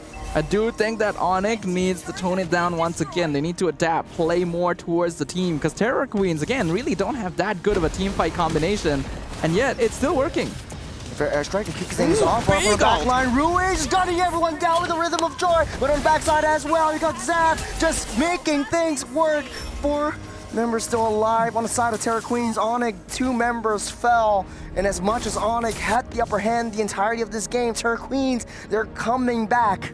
That was a mistake by Onyx. Again, like I said, you do not need to force things. Play it as calculated. Zev is just clearing the wave here, so it's fine. But they're trying to force it though. Zev with the cable, she misses it, and she goes down. Why? I literally just said, don't do that. They can't hear you, Sadapa. You're right, they can't hear me. But really, first, you set yourself up for a 4-man Curse of Blood. This ultimate is not usually that effective, but when you get that many people, yes, it is, especially with Rui running straight into the backline and picking off Yippee. Yes, Zev found Sakoshi, but you lose your own goal laner and more members as a result of that. It is not worth it. Seeping into the later stage of the game, both teams are still equalized as Terror Queens has one Lord advantage. Next Lord will be coming up now. As now with Zev on the Fanny, just playing as a lone member. She doesn't see that! Down underneath, ambush, able to cable out safe. This Terror Queens, they are reading her like an open book. Zev took an entire pie to the face and somehow managed to fly out while blind. Terror Queens, though, not stopping on the pressure. Instant conceal, runs into Onyx in the mid bush. Yippee just bursting everyone down the back line, but not enough. The Dominance Descent. Yippie's left all alone. Rui chasing her down, gunning her through. Zev tries to deal a lot of damage. Rui taking a lot, but able to manage to get out safe. But a crucial resource have been spent by both teams. Onyx loses the crucial damage dealer. I feel like I feel like we need to check with production if the teams are swapped, because I feel like I'm looking at the opposite result of game number 1. Onyx is forcing things unnecessarily, and Terror Queens is winning out by holding their position. I really don't think Yippee needs to force these flanks. Look at how much damage she does. Oh, two-man Curse of Blood. We're trapping everyone down. Get us curtain call. Oh. Zap bursting. Lunalin down. Rui making an answer count for Nevalara as well. Their airstrike to push everyone away. A little bit of suppressive fire, but here comes Rui with a lot of damage as well. Not enough to take Livy down, but here comes Zav. Not a lot of resources, not a lot of dashes. Getting knocked up by the tsunamis. His crew slowly walking away. Rui takes up that Lord as Zav. Cable's out safe. Sakoshi, a lot of damage. Getting taken out. Yippee pops that sprint. Try to gun everyone down. Pooh in the back lines of enemy territory. Yippee finally takes down Ku. Sakoshi takes down Pooh. Yippee still coming in. Zav on the back line. Arena over the wall. Will gets sent to the graveyard as Lord slowly marching down the bottom side. Still, they take that Lord, but there's not a lot of value. It's already down to half. That was here comes Rui once again. Livy will get taken out. Yippee barely surviving, but next on the chopping block, huge red flag on her back as Zav slowly cables down, trying to deal with that Lord as Terror Queens just taking control of that map. Zav finds herself in the midst of the jungle, forcing Lunalin to use the Dominator's Descent, able to get out safe for now. This is very, very strange from Onyx. They are not playing the adaptive style that we saw from them in game number 1, and that we specifically praised them for. Being able to figure out how to adapt and how to take advantage of their opponent's habits, and yet they are falling into the same habits themselves. They do not need to be forcing these. They can team fight. They have a lot of damage, yes, but that does not necessitate going for these 1v1 bursts. Wait, you have a Gatot, you have a Phoveus, you can buy so much time in the front line, and then Zev and Yippee can come in at the right timing. Both teams mirroring each other's play styles. Wave pushing down the bottom side in favor of Terror Queens. Onyx already cleared things up. That's a neutral lane right there. The play for either side, man, this is a very tricky situation. There are critical heroes that you want to take down. There are crucial members that both teams want to target. For Onyx, it's Yippee. For Terror Queens, it's Sakoshi. But Rui is the one that's carrying everyone on her back. And Rui's already maxed out on items here. Again, Navarella gonna be found. Nevalara taking a huge chunk of damage onto the face, getting pulled back, stunned up, immortality popped up. Pooh will not be able to save this. Nevalara gets sent to the graveyard once again. Terror Queens just slowly picking off one after another. And it is working out pretty well again. Terror Queens are now in their zone, they're in their comfort. This draft, which is quite unusual, has actually scaled up quite safely, scaled up quite well, so they have a little bit more leeway in order to start being the ones taking the initiative. They have map control at this point, and Onyx is going to need to try and reset the state of the map by Zev going for those split pushes. Zev does have cables to get out of the way. Helena tries to stop her in her tracks, but the recall will be imminent as Terror Queens slowly but surely trying to clear out that wave and handle this Fanny. Lord spawns up, Onyx already in position. Terror Queens making a beeline for it. See the exchange in the river once again. Rui already deals a huge chunk of damage onto Livy. No more flicker for this Farsa. As Terror Queens, they're trying to push Onyx back out of the way. They know where Zev is. They're trying to wait for it. They're trying to bait her out. Sakoshi gonna be doing some poke here. Zev, as you pointed out, is waiting on the opposite side. Will eventually show herself since she has to clear out the mid lane. Rui just looking for a squishy target to burst down if possible. Terror Queens are the ones holding on to a gold lead, but it's not a very big one. It's only 2K.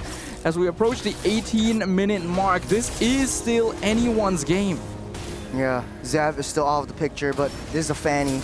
You want to stay under the shadows. But now they're trying to force it though. The fair airstrike trying to push everyone back. Who's taking a huge brunt of the damage will fall as Yippee takes her down. Lunalin takes down that Farsa.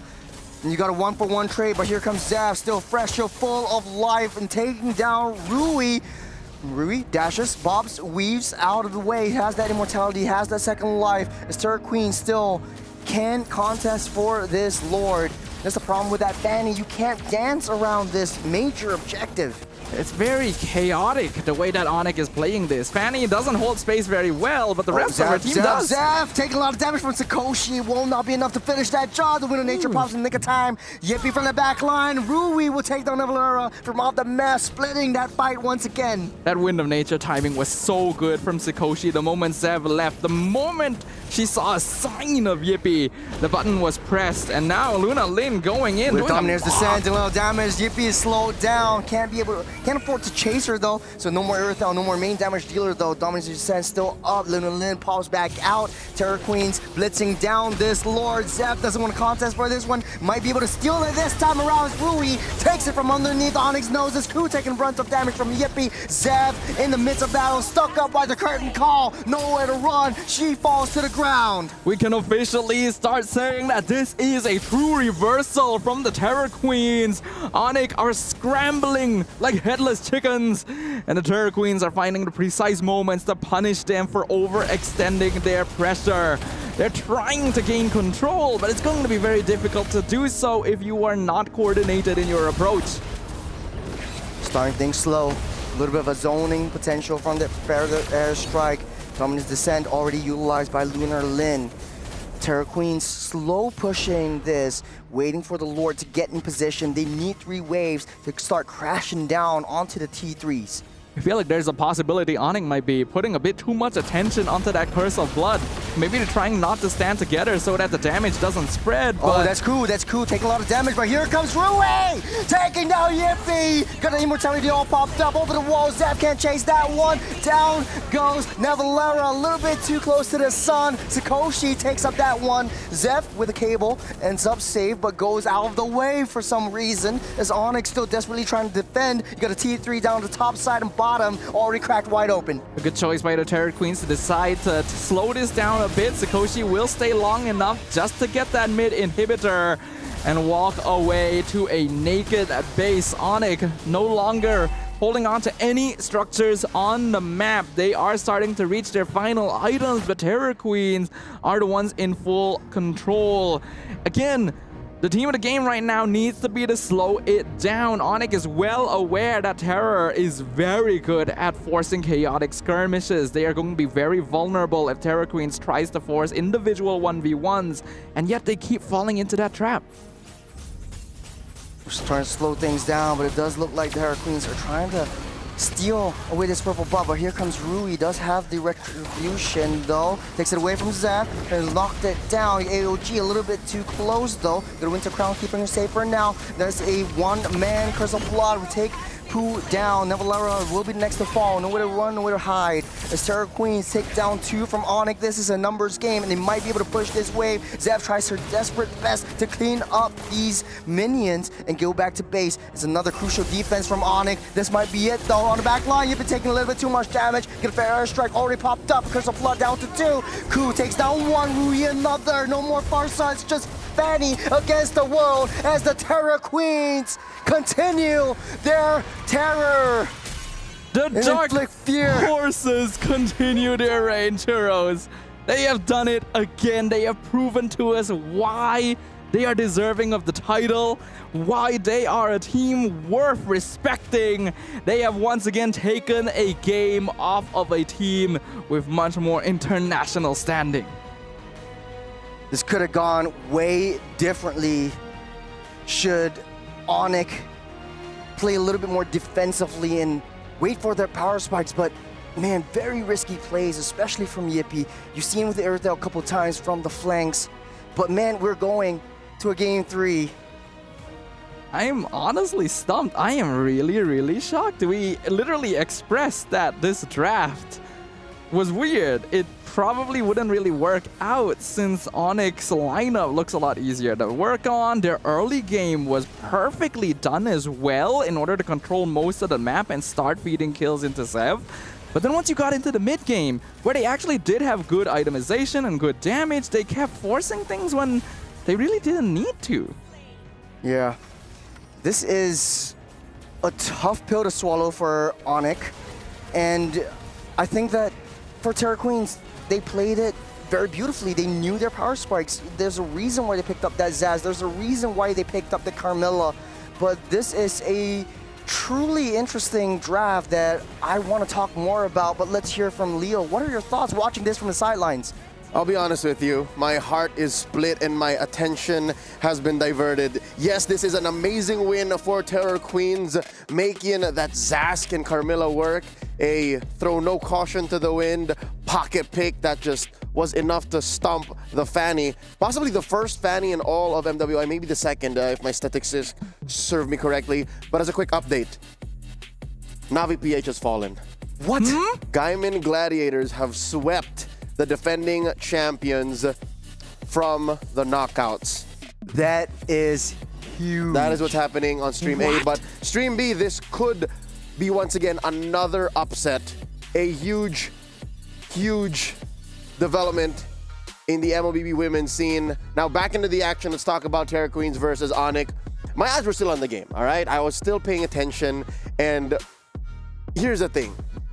That Fanny, there's a reason why, despite it being still mechanically and beyond all logic being a broken hero in MLBB, has a specific window. And those windows were not opened up by Terror Queens. Rui did not back down. Rui did not allow for Onyx to spread them wide. And if anything, it's Terror Queens who stood their ground and said, you know what? If you're picking this fight here, I'm dropping the Festival of Blood, or rather the Feast of Blood. Festival of Blood is an emblem, which is the one you see on multiple heroes here. But I'm dropping the Feast of Blood, and if we're fighting here, we're fighting here. You're gonna regret it. And that's where I think the usually power pick in the Fovius in Navillera's hands kind of backfired. The thing is, the Fovius was actually fine. Navillera was buying a lot of time in the early game, and it worked super well when Terror Queens was lacking items because their damage is just so slow. They basically have no burst at all. But what did it do in the late game? Yes, that's the issue. That's the problem. As soon as Terror Queens clawed back and closed that gap and then built 1,000 gold lead, 2,000 gold lead, 3,000. What's the Fanny to do there? Sure, you can split the map, but the question is, what else does this lineup do besides let the Fovius die? How else could Onyx have better played this around Terror Queens? I mean, they did all the right things. I think one key that kind of stopped, or a huge speed bump to Onyx sweep, would be the Zask. Yes. All right, say what you will about the Zask being this weird pick, but around this time last year, the real battle in mid was Zask and Zushin. And what does the Zask bring to the table? It's a hard stop. It's literally, all right, you found me, Fanny. Psych! I'm just gonna go into my big Johnny here, the Dominator's Descent, and then how about you try again? And that definitely slows down Onyx momentum and denies them that easy win. That's why at some point, Onyx just stopped finding kills. Onyx just stopped finding movements on the map, and this does not take away Yippie's stellar performance. Again, even when they lose, even when they go all the distance, such as now, she still is miles ahead, stats-wise. I mean, Yippie was farming so effectively that she was basically one-shotting the backline into the mid-game. The first time that we actually saw Yippie participate in a team fight, she picked up a double kill all by herself by flanking in the Lord Pit. The problem is, she kept trying to do that afterwards, and the circumstances are no longer quite as applied. Yes, it would be great if you can just blow up the squishy targets. But what if that doesn't happen? Then all of a sudden you are super out of position and your team cannot get to you. This is the reality situation, ladies and gentlemen, watching from at home, all around the world. Nothing is granted, everything is earned.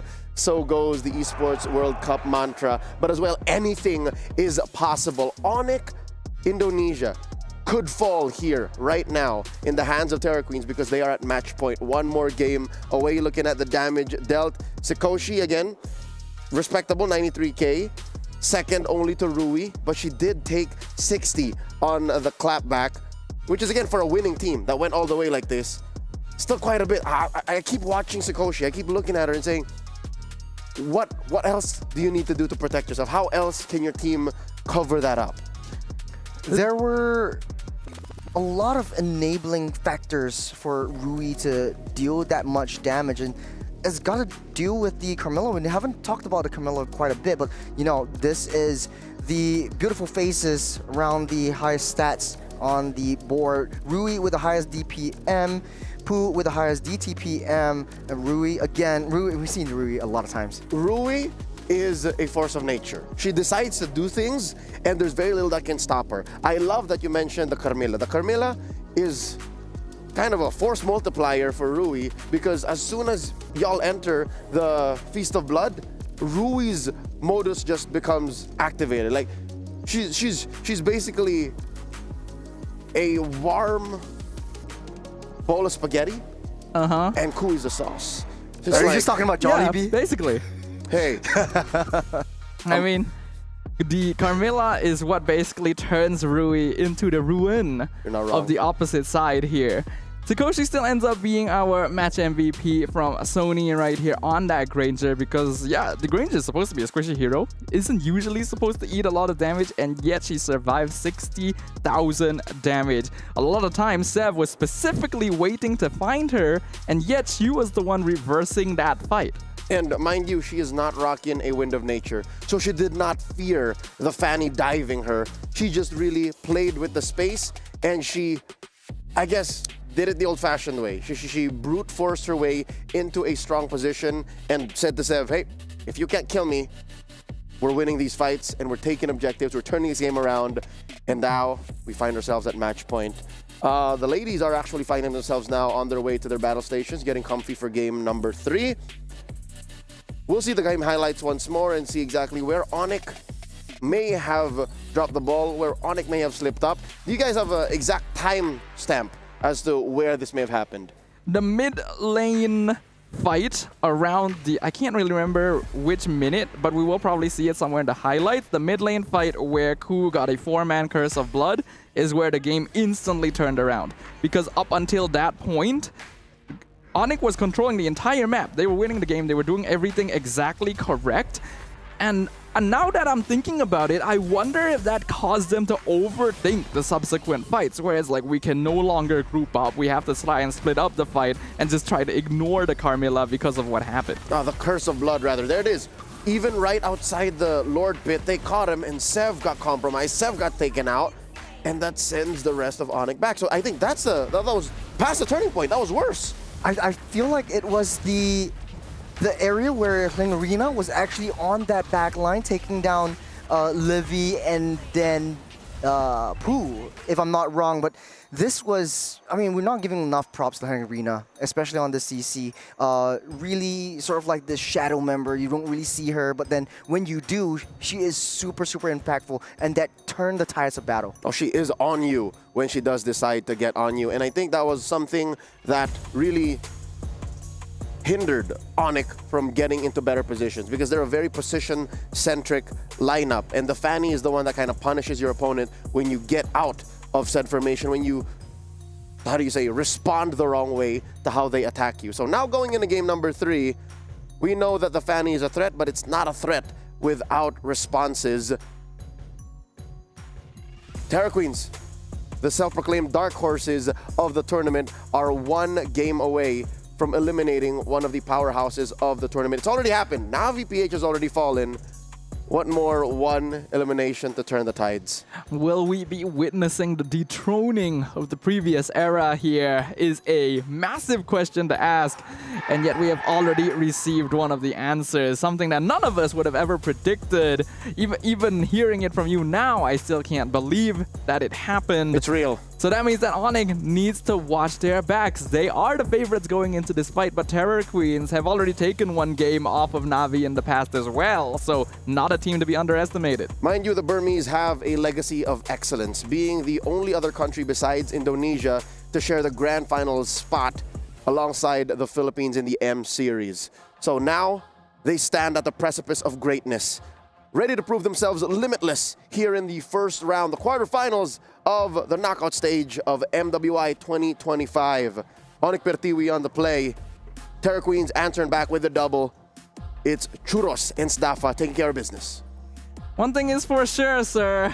We are getting a massive start to the quarterfinals. I was not expecting the impact of the games to be so clear so quickly, but these teams have shown us they are here to fight. Yeah. pretty much game number 3, very different start to the banning phase. We won't see Joy won't see the light of day. Baxia won't either. There's a 3-game ban for Baxia. Here, Onyx though, what would they fear? Now they're in the first pick spot. This is where typically teams will pick up the Uranas, the Badangs, the Kaleas, and for Terror Queens, I think more likely they just want the mid lane duo, especially for Ku and Luna Lin, to get something that they're more comfortable in. We saw a really different approach in the previous game with the Zask and the Camarilla. Right now, they have something up their pockets. What better time than now when it's a single elimination game, top 4 spot in question. I mean, Zask is a surprisingly effective pick in the hands of Terror Queens because we already know this is a team that generally abandons their mid and goal to fend for themselves. So a hero that basically acts as a built-in Winter Crown is going to work out a lot of the time. And Luna Lin on that Zask bought a lot of space, exactly like Leo mentioned previously. I wouldn't be surprised if we got to see it again. And it is up to Onyx to decide if they want to switch things up. Up until now, they've been sticking to the Farsight Gatot opening. Nope, no more Farsight Gatot opening now. As Gatot gets banned out by the side of Onyx, Terror Queens will solidify that last phase of the first phase ban. Last ban of the first phase. That typically is the Uranus spot, but I don't think any of the first 2 games Uranus was even in question. Onyx might spice things up a little bit with that first Uranus pick on the blue side. But there's a lot of options. Farsa definitely is one of the biggest value makers, but it will be the Badang wide and open, denying it from the hands of Ku. Keeping it a little bit more universal, I think we're not really going to get to see Uranus for this series. If Onyx were to first pick it here, they would already be picking it into a counter because up until now, Hlengrina has only been playing CC. Terror Queens have specifically been prioritizing winning out that EXP lane, and it's understandable why they would do so since they do want dive heroes that are able to affect them mid-game. But we see a big shift right here. The Hilda shows up with the Yi Sun Shin.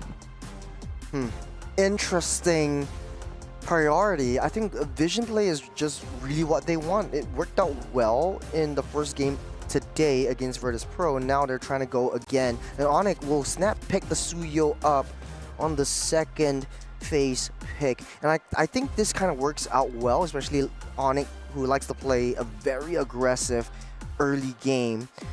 The only issue is they really fall off in the mid to late stage of the game. We've seen that in game number 2. And the CC actually goes in the hands, finally, of Onyx, which is now one of the more priority EXP laners. If you pick up the Uranus here, you pick up the Yuzhong, it doesn't really matter because CC would be able to match that tempo and speed. It's specifically to steal it away from Hlengrina as well, since that's just been a early pick fallback for the Terror Queens throughout games 1 and 2.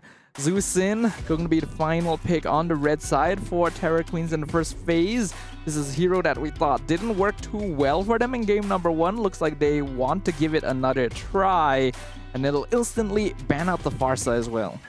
No more Farsa. Kimi's still viable. I think that both these 2 teams should try to contest for Sakoshi and Yippie's heroes.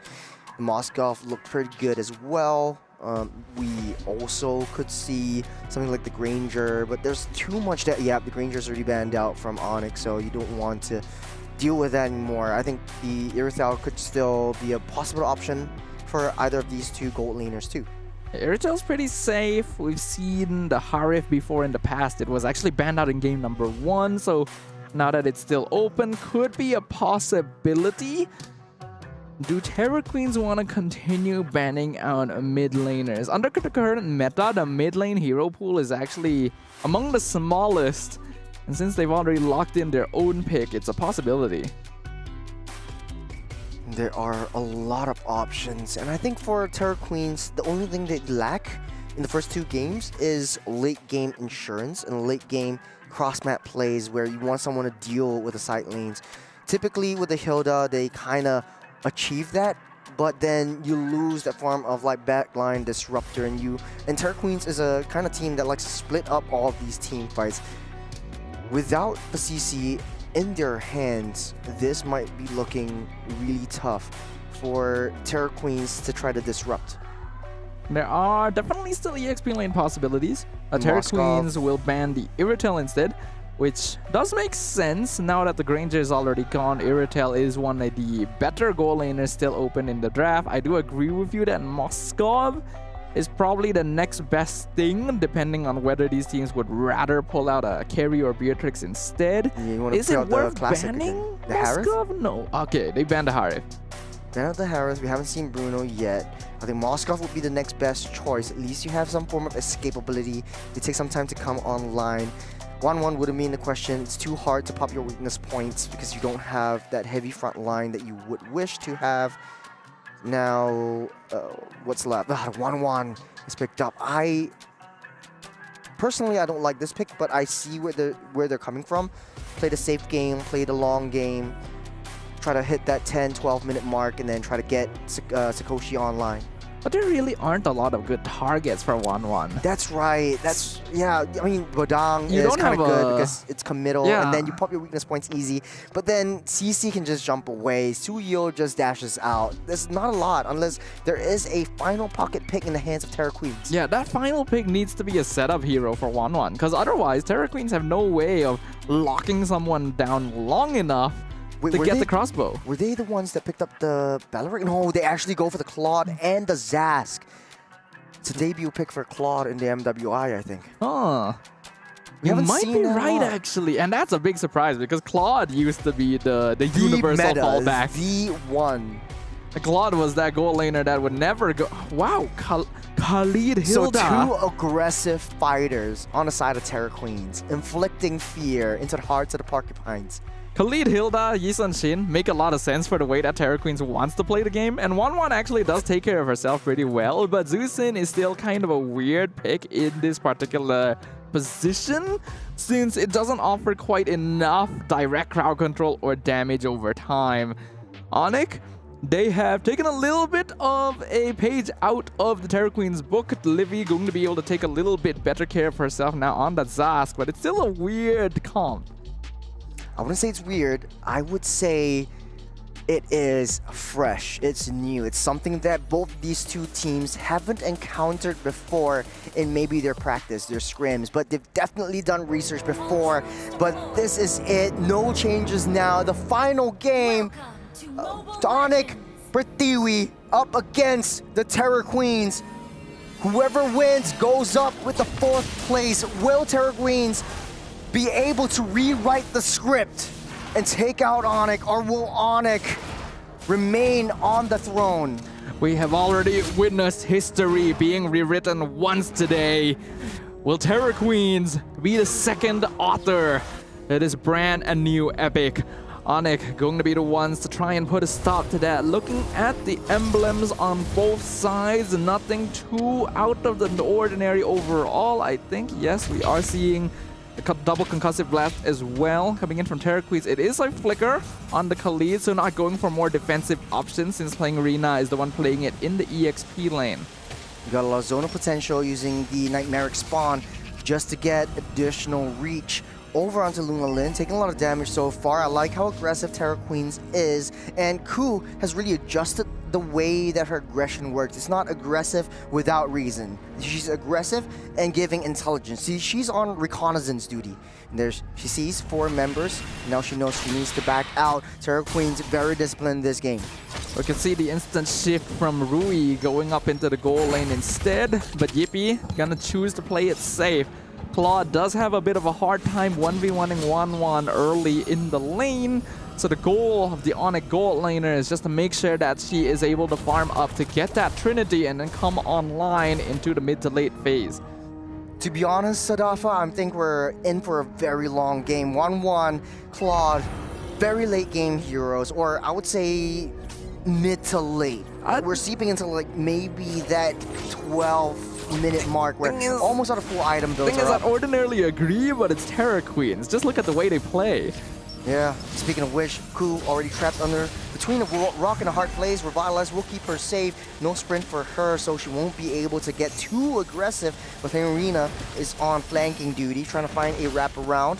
They see where Henrina is. The turtle down to a quarter, down to a half. As Terra Queens trying to ramp this up, waiting for Rui to get in position. Turtle gets a reset. I think they're gonna take this slow. Oh no, it's not a lot of on. reset though. There's a fist crack onto Raging Sandstorm. First blood goes over to Henrina. Rui takes down the turtle. Zeb takes down Rui, and Luna Lin pulls everyone back out of the way. Nevalerella takes down and splits up that fight. Okay. Honestly, I gotta give props at this point. Rui's retry timing is actually ridiculous. It doesn't really matter the situation you're in. This girl finds the objectives. They end up trading 1 for 1. It's actually not so ideal for Terra Queen since they lost their jungler, but it's somewhat balanced out by the fact that they were able to take the turtle. So it ends up being fairly 50-50 for now. A little bit of a slower game this time around. None of these two teams want to push the situation too far in.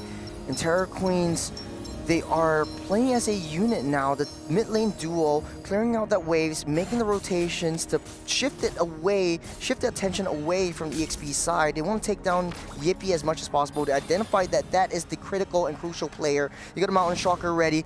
Ku is on Poo duty. Ku trapped underneath a wall and will not be able to escape. Another kill over to Terra Queens as the rest of the Goon Squad coming into position. You got the Dominators of the Nightmare Spawn trying to zone out and deal a little bit more information onto the rest of Terra Queens.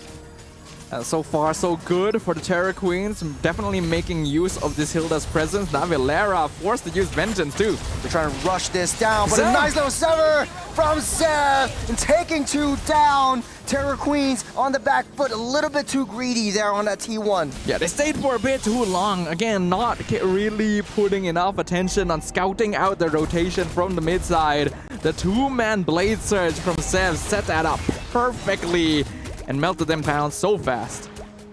Quick little lane swap. Yippee, Raging Sandstorm already used up by the arena. I think that was supposed to be a cancel though, but I think, oh man, that was a little bit of a tough position. Blazing Duet just used to clear up that lane. Yippee knows that Henrina doesn't have that ultimate, so won't be able to join in the team fight just as of yet. The turtle getting pulled back, getting that reset. Ku keeping the rest of Onyx busy. Sakoshi coming down. It's going to be a 5-man fight, but they're going to ditch that turtle for now. Keeping control and getting that pressure onto the mid wave. This first turtle, the second turtle, going to be once again contested. Rui so far has proven that her excellence in being able to secure the retry battles still does have the EXP lead despite conceding a death earlier on. That is the farm speed of the Yisun Shin. Ku gonna be okay, but loses out the Revitalize to the flank from the mid lane. I think Terra Queens does need to mind their angles a little bit better. They should be diving further with a Khalid Hilda. There's the power of Yisun Shin. Yuri's already level 8, just waiting for the right time to get that. She steals it from underneath the noses of the Porcupine Zeph. Too deep in, but won't be able to secure that Q. Q takes 1 down. Pooh falls. Rui as well, but they have the objective on hand. It's a 3-man punish onto Navalera, and she will not escape from the lanterns of Luna Lin. It ends up being a pretty good trade for Terra Queens, but it would have been even better if they actually got that last hit on Zev as well. It would have been 1 for 3 trade and the turtle. But because that one does end up being the Yisun Shin, Rui is unfortunately getting the short end of the stick a little bit. Still though, out-farming Zev at this point. Terra Queens are in their comfort zone. Having this Hilda and Khalid allows them to just run their bodies at their opponents in these first few stages. Looking at the itemization right now, there is a Sky Piercer on the side of Luna Lin, and it looks like Rui might be building one too. Yeah, Rui gonna complete a Sky Piercer. Sakoshi also going for a more utility 1-1 build with the Wind Talker and Rose Gold, with a focus on survivability in the early game. Interesting, usually you just have that corrosive scythe, but here comes the rest of Terra Queen trying to block out the advances from Navalera, trying to give some space over to the back line. You got a fist crack onto Ku. She will not escape the clutches of Sakoshi. Sakoshi takes down Pooh. You got the rest of the Terra Queens trying to gun them down. He's trying to split that fight. Yippee goes down. Rui takes 1 out as well. 2 members fall from the side of Onyx as Terra Queens. They're coming back on top again. 3,500 goal lead. That is a very effective engagement taken from Terra Queens right now. You can see that this lineup was drafted with a particular purpose.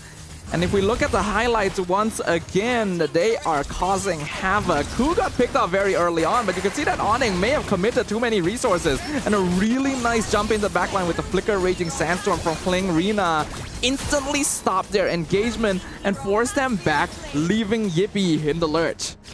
Where does the damage come from? This is still pretty much seeping into the mid game, but when they get trapped, speaking of which, Sakoshi trapped into 4. We got a crossbow Tang. She's surrounded, buying some time for the Terror Queens to come in. Sakoshi is still up safe.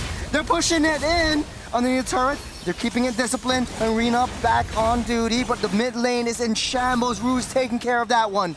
Poe definitely jumped the gun there. It was a good catch with the Flicker Fist Break, but your team is not close enough to whittle down the 1-1. And remember, this is a hero that has a built-in Purify. So once Sakoshi jumps out of that, picks up the crossbow of tank stacks, then your team isn't going to be able to do anything. It needed to be a tighter formation. It was not worth it for the Badang to try and force that situation. What was the turning point? What was the turning point where Onyx was kind of head-to-head with Terror Queens, but right now Terror Queens are standing on top of a mountain with 4,500 gold. It was around the second turtle, maybe a little bit before the second turtle, because the first one was fairly 50-50. Rui has been very effective in stealing objectives. She's level 13. 3 level difference between the junglers. I mean, that's already a clear sign. And Rui was the first death. Arena with the Raging Sandstorm. Vengeance already popped. Crucial resources gone from Onyx. Terror Queens taking control of all of the jungles. No more T1s. You're dealing with that T2 down the bot side. Fistcrack trying to push everyone away. You get Mountain Shocker and a lot of damage from Rui. You're taking out one never falls. As Terror Queens are inflicting fear onto the hearts of Porcupine once again. The beautiful Mountain Shocker from Rui. This Yisan Shin, a pick that Onyx just kind of forgot about here. Such a good way for them to engage, catching out 2 squishies, chasing Onyx back, cutting off their escape. Terror Queens are playing this perfectly.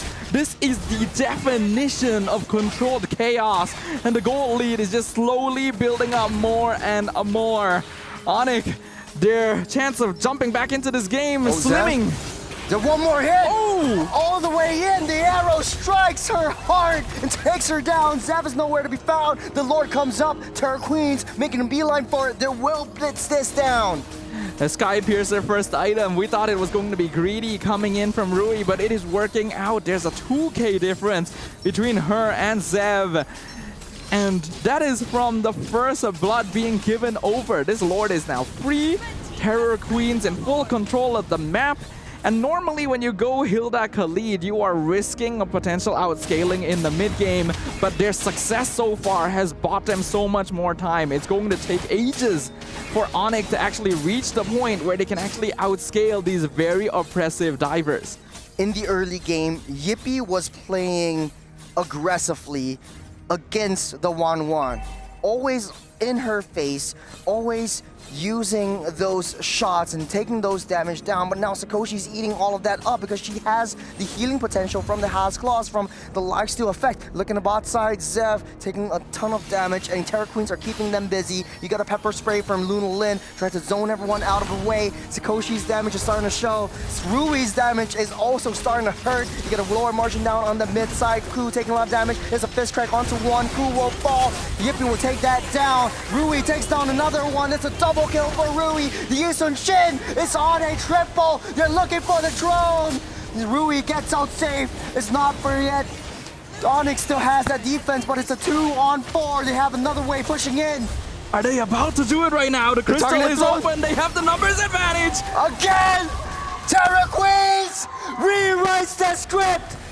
4th place guaranteed for the Burmese Queens. If they weren't the dark horses before, they surely are now. Another Titan, another potential champion of the MWI has been eliminated in the first stage of the knockouts. The momentum that the Queens has brought on the table, the emotions, they have done it. They said during interviews in previous games that they said that they wanted that top 4 spot, and right now They are in that top four of the world, mind you. They have taken it. What is happening? In this year of MWI, all expectations are now officially off the table. First, we lost Navi Philippines. Now we lose Onyx Indonesia. It is a brand new era for women's MLBB. Enough said. The momentum that they have built from the previous win, now on to Onyx Pertiwi. We see the girls just really happy, really elated. There's nothing that I could say that could push over these emotions. And take a look at the highlights. It does look like Terra Queens have every single thing done. It was a really clean games for the Queens. I feel like the draft coming in from Onyx this game may have been picked up with a little bit too much respect in mind. Multiple heroes grabbed specifically just to steal them away. But I think the best way to find out more is just to throw it over to Trex on the field and find out more with their interview. Here we are, down on the stage after an amazing 3 games. I'm here with Zev right now. I know the loss had to be tough. You know, what do we think exactly happened with the game? How are we feeling? Do you guys think you at least tried your best with it all? I guess we're trying our best, but the good thing is there's still room to improve. So speaking of room to improve, what is the future of the team? Where do we go from here after MWI? We still don't know, but yeah. Future events maybe? Does everyone plan on staying together? I don't know too. We'll see. We hope so. I know all of us have loved watching you guys play. It's been a blast. Any words for other teams in the tournament? For the team that maybe even just defeated you? Anything you want to, give a shout out? Words of hope to, other players? Good game. Good luck. Have fun. Okay, and anything to your fans, family, or friends at home? Thank you for supporting us. Thank you Sonic dan semua teman-teman yang udah support kita sampai sekarang. Thank you so much, Sev. It was a pleasure. We'll throw it back to our boys up on the desk. Thank you very much to Trex, and I can't even blame Sev for not having many words to share because this was such an unexpected result. This is something that caught all of us off guard. So imagine it's even harder for Onyx, a team that was expected to perform super duper well, a team that didn't drop a single game in the group stages, instantly eliminated in the quarterfinals. It's hard when you set expectations to yourself. It's hard when you are one of the fan favorites. It's hard to say goodbye to Onyx Pertiwi, but it's a brand new journey. It's a brand new story for the other team at the other side of the stage. It's Trex again with the Terra Queens. Go ahead. We are here on the main stage once again with the jungler of Terra Queens. You played an amazing series. How are you feeling right now? Of course happy.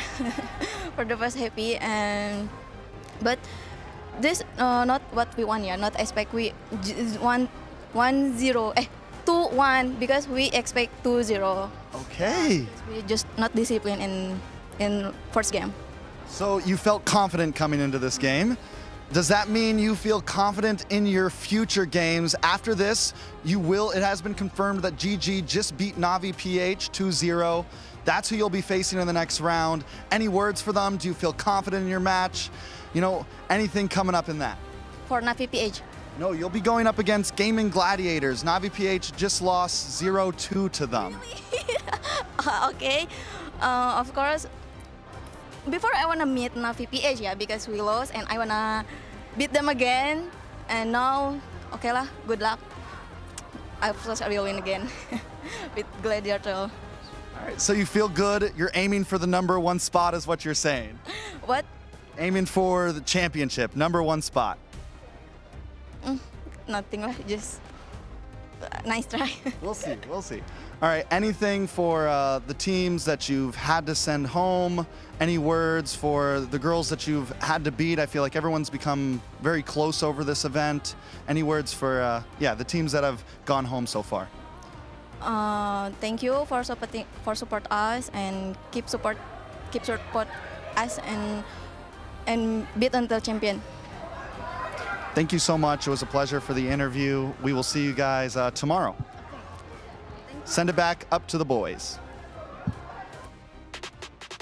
Even Rui of the Terror Queens could not believe what transpired while their best of 3 occurred. Congratulations once more to the Burmese squad. Their reign continues as they take down Onyx. This was... All right, breaking down game number 2. We did not give Langrina her flowers, but now I think it's safe to say her performance was single-handedly what threw Yippee off. I am shocked and I am surprised that Langrina was 3-0-6. She never died. I was so busy with looking at the other members of the team, and I thought like Langrina was having that sacrificial role once again. No. But this case, she was just playing it clean. It kind of seems like a rerun of the previous game. Here's what I want to see, what her build was. Because usually when you see a deathless Khalid, it's either playing assassin or just super tanky, and she keeps herself safe. But the thing is, when you watch the game, we'll get some highlights up later on, Langrina was constantly hunting down members of Onyx. She was trying to get down Yippee, she was trying to kill Navillera, trying to hunt down Sev, and doesn't this feel weird that as a Suyo, you're looking at a lineup like Terror Queens and saying, I should be fine as a Suyo. There's just one bit of magic damage over there. But she was not, she was far from okay.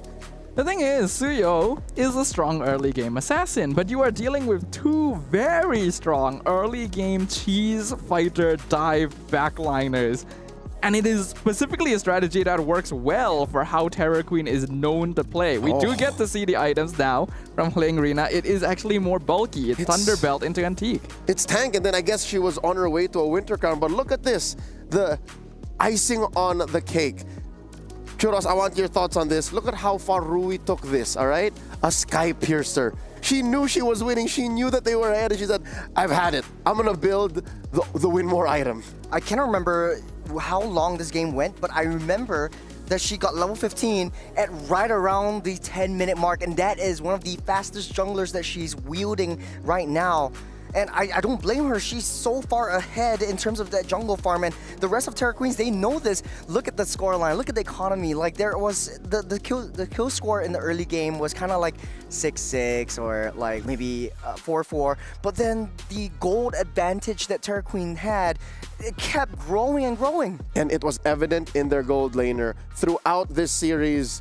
I can't believe it happened before our eyes. We saw Sakoshi rise and grow and evolve into the eventual gold laner that she was meant to be here in MWI, eclipsing Yippee, who was prior the #1 player, not gold laner, when it came to these key stats. I mean, I have to say, still, the Claude pick is a little bit strange. Doesn't really win lane against the 1-1, which they already saw before they locked it in. Farms very slowly compared to other marksmen in the meta, and generally isn't going to contribute anything until you're like 4 or 5 items in. That's why the stats lean so heavily in Sakoshi's favor. And when we look at the damage statistics as well, it is absolutely insane how skewed it is. Ku, 100,000 points of HP. It's unbelievable exactly how Terror Queens did this, and one could chalk it up to just momentum and putting Onyx on weird footing. Even the stats will tell you that something was very wrong with Onyx Pertiwi's approach to game number 3. But with that said, GG well played to one of Indonesia's representatives. I hate to say it, but we are on the cusp of a new era here in MWI. One Filipino team left, one Indonesian team left. The Burmese and the NA teams secure their first slot in the semis. What a run throughout the first few rounds of the knockouts. Ladies and gentlemen, we are going to go on to a quick break. When we come back, we will see Vitality of Indonesia face off against Foot Esports from Turkey. You're tuned in to MWI 2025. We'll be right back after these short messages.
Picture impossible. Lenovo Legion.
Two back-to-back upsets to open up the first rounds of the knockouts here at the MWI 2025. Broadcasting live from Riyadh, Saudi Arabia as a part of the Esports World Cup at your service. My name is Leo, joined here by Sdafa and Trex. We've got one more best of three for y'all in the quarterfinals. This time, it's Indonesia versus Turkey, Vitality versus Foot Esports. This is going to be yet another exciting game right here because we are already witnessing the dawn of a potential new era. Teams that we would not have expected to make it to the top four, taking down titans in the women's MLBB ecosystem. Team Vitality now actually have to be kind of careful. Listen, I never lost faith.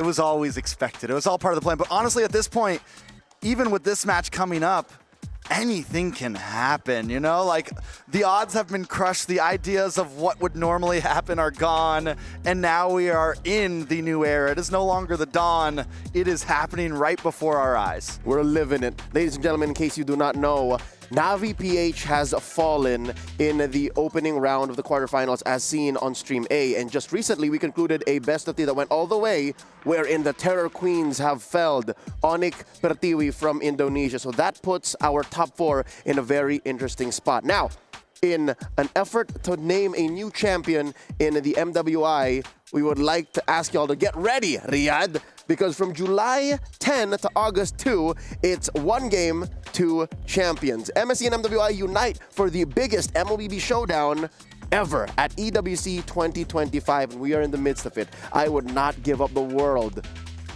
in exchange for the experience to be a part of this, to be on the front lines of this contest. Once more, a best of three coming your way. Let's introduce Team Vitality, also known as Team Brutality, given how they reigned over the Indonesian MLBB women's scene. Nay, not just that, for a good chunk of the opening years of MLBB for women on a professional scale, they were the team to beat.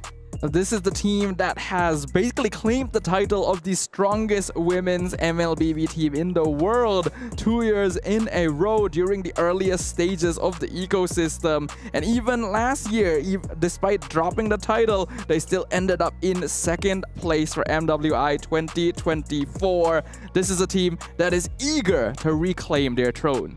Indonesia in general, I mean, has just always, when it comes to women's esports, always felt like a step ahead until last year where Philippines finally dethroned them.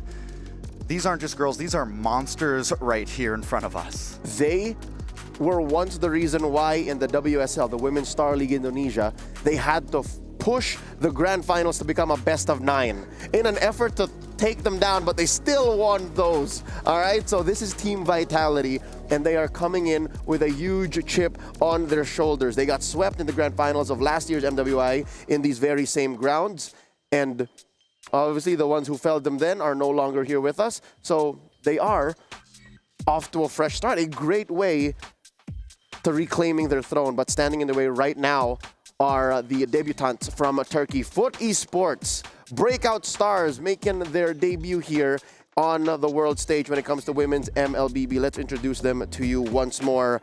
This is Unohana, Mireya, Zendaya, you know them, you've seen them in action over and over again here on Stream B. Any standout stars? Honestly, the entire team feels like a standout star to me.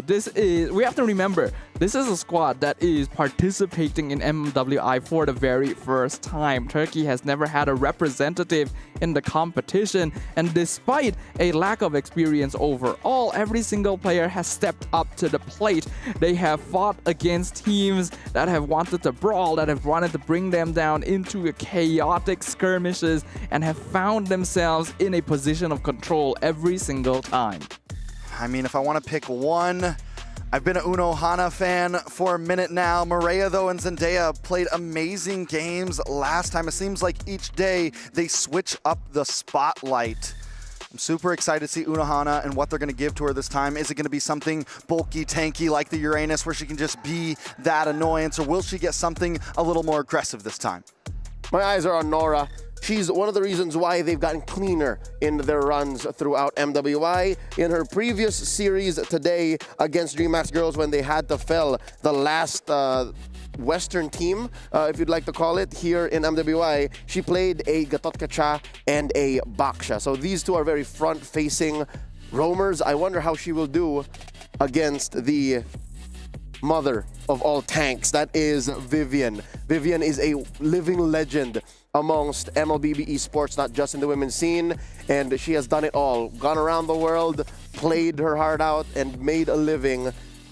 This has to be a dream come true still for Foot. They did say they wanted to fight against Vitality. Also, they did say that their play styles are very similar to Vitality. Stafa, what made you think they said that? What do you see in a Foot that makes you say, huh, that is kind of similar? No, actually, it's something they said themselves, right? It's a question that we asked this team before MWI even began, before we even got a chance to see how they play. The team themselves said that Team Vitality has a very similar playstyle to them, and that's one of the reasons why they wanted to encounter this very favorite team among the women's ecosystem. Even earlier, when I interviewed them after their previous victory against DreamHack, they still hold on to this thought. They want to face Vitality, and they're quite confident that they will be able to match up. Well, I think Food Esports knows how to get aggressive sometimes. We've seen them get in the paint with some teams, and knowing Team Vitality, it is something similar at times. And I mean, if anyone's going to be able to get there with Food Esports, because the thing is you would think that Food Esports, it's chaos, but honestly, the fact that they've been able to keep on winning means there is some sort of organized chaos to it. A method to the madness. A method to the madness. So can Team Vitality match that with their own method to the madness? I'll tell you now, maybe in the early days of Vitality, even before they were called such, when they were still under the banner of Bigatron era, one of their keys to victory that I noted, I'm looking at MWI 2021, 2023, was their focus on invading into the jungle. So this is definitely going into the hands of Vivian, Chinny, and Vival. They would be crossing through the river as fast as possible. And we've seen some shades of that when it comes to Foot. Foot Esports are not afraid to put their foot to the pedal and speed things up. When you're thinking about it, Mireia likes to play in the paint, even with heroes like Yusun Shin. Yeah, aggression is in their blood. It's actually a surprising thing because so many teams that liked playing aggressive, like playing skirmishy and brawly, ended up in the same group. And that's why we saw Foot Esports, DreamHack, Rising Rage all bring us the very high kill scores overall. But out of all those teams, Foot Esports were the ones who emerged as the most controlled, most consistent out of all of them. But now that they're up against a team with a lot more experience that has had their position cemented in this scene for such a long time, it is going to be their biggest challenge yet. If somehow Foot wins this, could we say that this is the biggest upset of all in MWI so far? Not for me. I think still GG Navi. I think it's still GG Navi. If they do it 2-0 like GG just did, then yeah, it's up there. Because I think, honestly, a lot of us had hopes for GG coming into this event. Food Esport was a bit more of a wild card for a lot of us. Especially with the way GG opened. Yeah. So it was weird for them. But so many teams now are catching the momentum. And I think that is a big threat here for Team Vitality. Food Esports is oiled up right now. They're ready to go. They just got done playing a whole series. You know, their thumbs are nice and stretched out. Vitality's been waiting. There is exactly waiting. There might be rust. Hopefully they've been at least scrimming today to keep themselves going. But there is something to say with momentum in days like these where every team is playing multiple games. Vitality has been breaking records here in their games in the MWI. It was previously broken by a team that has already fallen. Again, I think the fastest game yet in all of our games is 9:37 held by the fallen, now Navi PH. Let's see if any of those records will be broken once more here. Game number 1, a best of 3. It's a knockout stage quarterfinals match. Vitality versus Foot. Vitality on the play, Foot answering back. It's Trex and Stafa taking care of business. Gentlemen, I think we can already say for certain that it is time to throw all preconceived notions out the window. There are no favorites. There are no more dark horses. Every team that has made it to the quarterfinals is now on a level playing field, and even the newer faces have demonstrated that that is the truth. And we're already seeing a bit of variety in the way that this draft is progressing. The Badang first pick is fairly normal, but the Kadita landslide by Vitality. Kadita, this could be honestly not a bad answer to the ZTN. It makes it feel like it's a sitting duck. Also, it just kind of preemptively works if Food Esports wants to go for something like the Fredrin, something a bit more immobile that wants to sit in the pit, because at any point a more utility jungle is going to be susceptible to something like the Kadita. Ooh, but then the instant response in the Akai there. Food Esports thought about it, figures they need a little bit of counter CC of their own.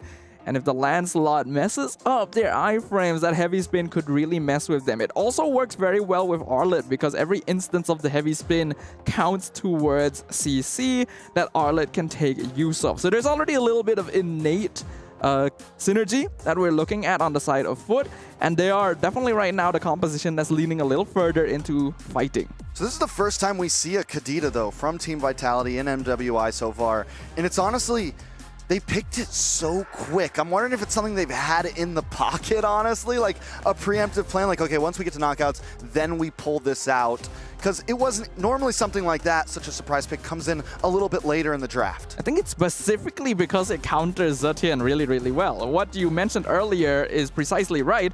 Zetian is one of the more immobile artillery mages, so Kadita jumps on top of you, bursts you down, and she will naturally cancel out Zetian's passive because she is untargetable during the Ocean Oddity. That becomes a problem, right? So it's a beautiful answer. I wonder how it's going to do exactly on wave clear. It does have decent rotations. It turns your composition a bit more into an ambush composition. It's been a while since I've seen mid Kadita. For a while, the roam Kadita was a popular thing with the Petrify. My guess is she still picks up the Petrify here. Into the second set of bans, though, it's all marksmen so far. Granger, Carey, Moskov. All that's left at this point is what? The Beatrix, Wanwan's gone. The Iritel, surprisingly. The Iritel still open as well. The Iritel win rate is starting to drop a bit, though, right now, honestly. But she still hits like a truck. We already saw that from the previous series with Yippee, actually. The flank double kill in the Lord Pit. Still a very powerful goal laner, and with heroes like Granger, Carey, and Moskov all gone, 1-1-2, Iritel is now the best pick, unless Vitality decides, all right, let's play. So does Vitality ban out the Aerithel here to not give that over to Food Esports? They ban out the YSS instead, knowing that the Aerithel could easily get picked up here, and that leaves Vitality with not too many answers. Beatrix has done well in the hands of certain players. We saw it before with DreamMax girls, not leaving too much up. The Harith comes down. I was wondering if this would end up being the choice here. It is a hero that Foot Esports likes to fall back to. But Iritel is still open. It's still actually pretty good into the Harith as well. So I get why they banned the Carey, because they have Akai and Arlet. But maybe you could have banned the Iritel instead of the Granger? Yeah, I mean, fun fact, the Harith was Miko's was the first Maniac we saw in the hands of Miko. Oh, yeah. In Food Esports over here on Stream B. So pretty huge. We do get the Claude coming in from Vitality. This is a hero we have seen as well. actually was the first Savage hero over on Stream A. Oh, Claude was the one to get the Savage? Claude I actually was not aware of that. Savage. Wow, okay, I really should have checked that, but I was thinking that Claude is in a tough spot these days. He already traditionally had a bad matchup into the Harif before, and nowadays he's even weaker in the early game. But Harif at the same time was nerfed thanks to the Starlium Scythe changes, so it could be a little easier for Shell to manage that. But they also pair it up with the Esmeralda, so that is also a counter to the Harif. So is this confirmed a jungle Akai or a roam Akai? There still is the possibility for flex here. Last pick gonna be locking in. Hayabusa is open if they want to go for something damaging like that. Might not be able to capitalize as well with the Akai. They go for the Kaja. So even still, is this a jungle Kaja or a jungle Akai? Whoa. Kaja? Suddenly appearing there. I am struggling to logically explain why you would go for Kaja in this position. We saw the jungle Kaja. Was that in MPL ID Grand Finals? It was Kyrie played it, yes. and it worked pretty well. I think it was game 1 Grand Finals. It worked pretty well. I'm still wondering how exactly they're going to play here. Against the Lancelot, you have the lockdown. It's a guarantee grab. He's gonna, and now not only that, but you have that plus an Akai. You're gonna be able to create great space, peel, but where's the damage? ZTN isn't a big damage, though. It pretty much all comes down to Harith. Yeah, and usually it's not a good idea to put that many of your eggs in one basket, but I will have to say Foot Esports has been holding out on us, Trex. This is very different from any draft we've seen from them so far. Regardless, we are jumping into the land of Dawn for game number 1. Team Vitality faces off against Foot Esports to see which team will be moving on from the quarterfinals.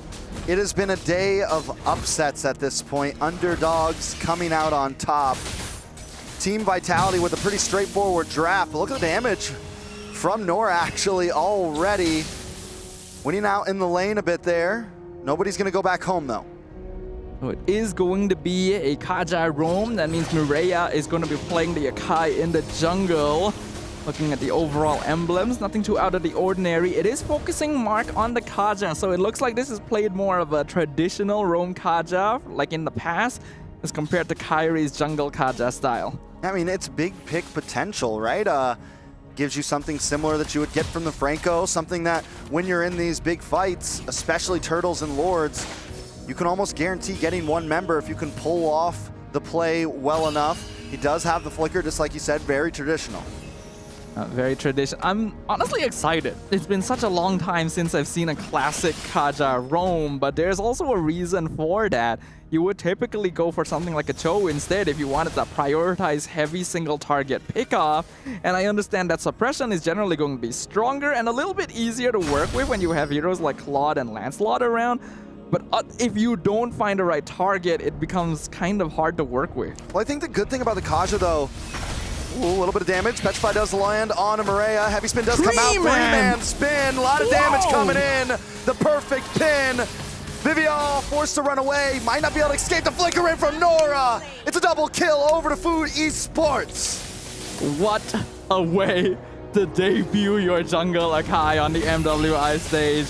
3 members of Team Vita. Oh, hold on. Oh, nice response on Amiko there. But now Fumi Echo as well, taking a lot of damage. Food Esports will be able to get the turtle, but by losing their gold laner, giving a small advantage over to Shell up in the top lane. Yeah, it's not ideal because Hardiff should be able to win lane in a 1v1 situation, but I'm still shell-shocked by that first play. A 3-man heavy spin pin before the 2-minute mark is unheard of. Means that Team Vitality does have to give a little bit of respect over. Foot Esports has already shown that they know how to respond to highly aggressive early game teams. All right, so you were mentioning the Kaja earlier, how we haven't seen it in a while, and why not go for something like the Cho? I think one thing you do get from the Kaja is you don't only get pickoff pressure, but you get great peel with the Kaja. You keep that defense because he doesn't have to go in. To whereas the Cho, you're not really going to sit and hang around with your team, You can't really protect your back line, but if Nora needs to switch gears and just sit around Miko and wait for Vival to come in, she has that option. So you get kind of this double face from the side of Nora. It's not maybe as good at getting the pickoffs, but at least it supplies two options. Ooh, but there is actually a niche interaction. Kadita was recently changed so that she's CC immune during a lot of her animations. Suppression bypasses that. So it's one of the few heroes that cancels the combo coming out of Cine. So you just yank her out of the water is what you're saying. Yeah, basically. You literally grab the fishing pole It's a fishing and line. yoink her out. I like that. That was a very good change up for Mooten. Definitely a vibe. Back onto the map though, 30 seconds till the turtle comes in. Foot Esports right now playing it a little slower. Unohana in 1v2, but the Fury of the Phoenix instantly comes out in response. The Arlet, you can see how strong the hero is. Unohana, ever so aggressive. The rest of Food Esports coming down, they're going to turn around and head back up to that turtle. 10 seconds on the clock till it's up. Vival down on the boss side, back at the orange buff. As Food Esports try to rush this. Foot Esports are the ones in control of the map right now, and Team Vitality definitely needs to respect their CC potential. Akai and Kaja are difficult to handle. A lot of damage on Nora. Nora maybe goes too deep, able to get some health back with that skill too. Nice final slash does lock on. Turtle falls over the side of Maria. Big pin, heavy spin. Echo brought back along with Vivian. A lot of damage coming down. Vivian drops Miko, able to get the kill. Cine in a little bit of trouble as well with the rough waves, able to get back, but look at the damage! A double kill for Shell. Drop down another one. It's a four-man wipe. Team Vitality, it just took one play. A massive reversal coming in from the Indonesian team right there. It looked like it was going the way of Foot Esports. The heavy spin pushed them back into the tower. But then Foot stayed for just a little bit too long, and this is where the damage questions came out. Once the Zaman Force expired, it was free going. And unfortunately, Foot Esports stacked up too much. A three-man Petrify after the rough waves. Cine used it at an off timing, and Foot Esports were not ready. So much damage from that combo. We now see the lethality of what Team Vitality can bring here with just one big combo, instantly turning this into a 2K gold lead for themselves. For a second, it felt like they were behind, but now they are back. I actually specifically love the usage of the Petrify after the ultimate, because everyone is hardwired to only think about the Petrify after seeing the Kadita flying towards you. You are no longer considering it if she's trying to escape with rough waves.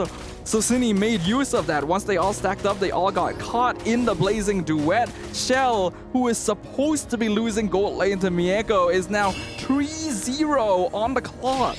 Yeah, not only 3-0, but 1,000 gold ahead of Miko there. A little over 1/3 of Team Vitality's gold lead is in the hands of Shell right now. It's incredible what they've been able to do just from that one singular play, and that's why you cannot afford to let your guard down. Oh, nice grab. Vivian shouldn't be able to get away with this. Fist crack almost to defend, but it's not enough. Miko drops him on Force and gets the kill.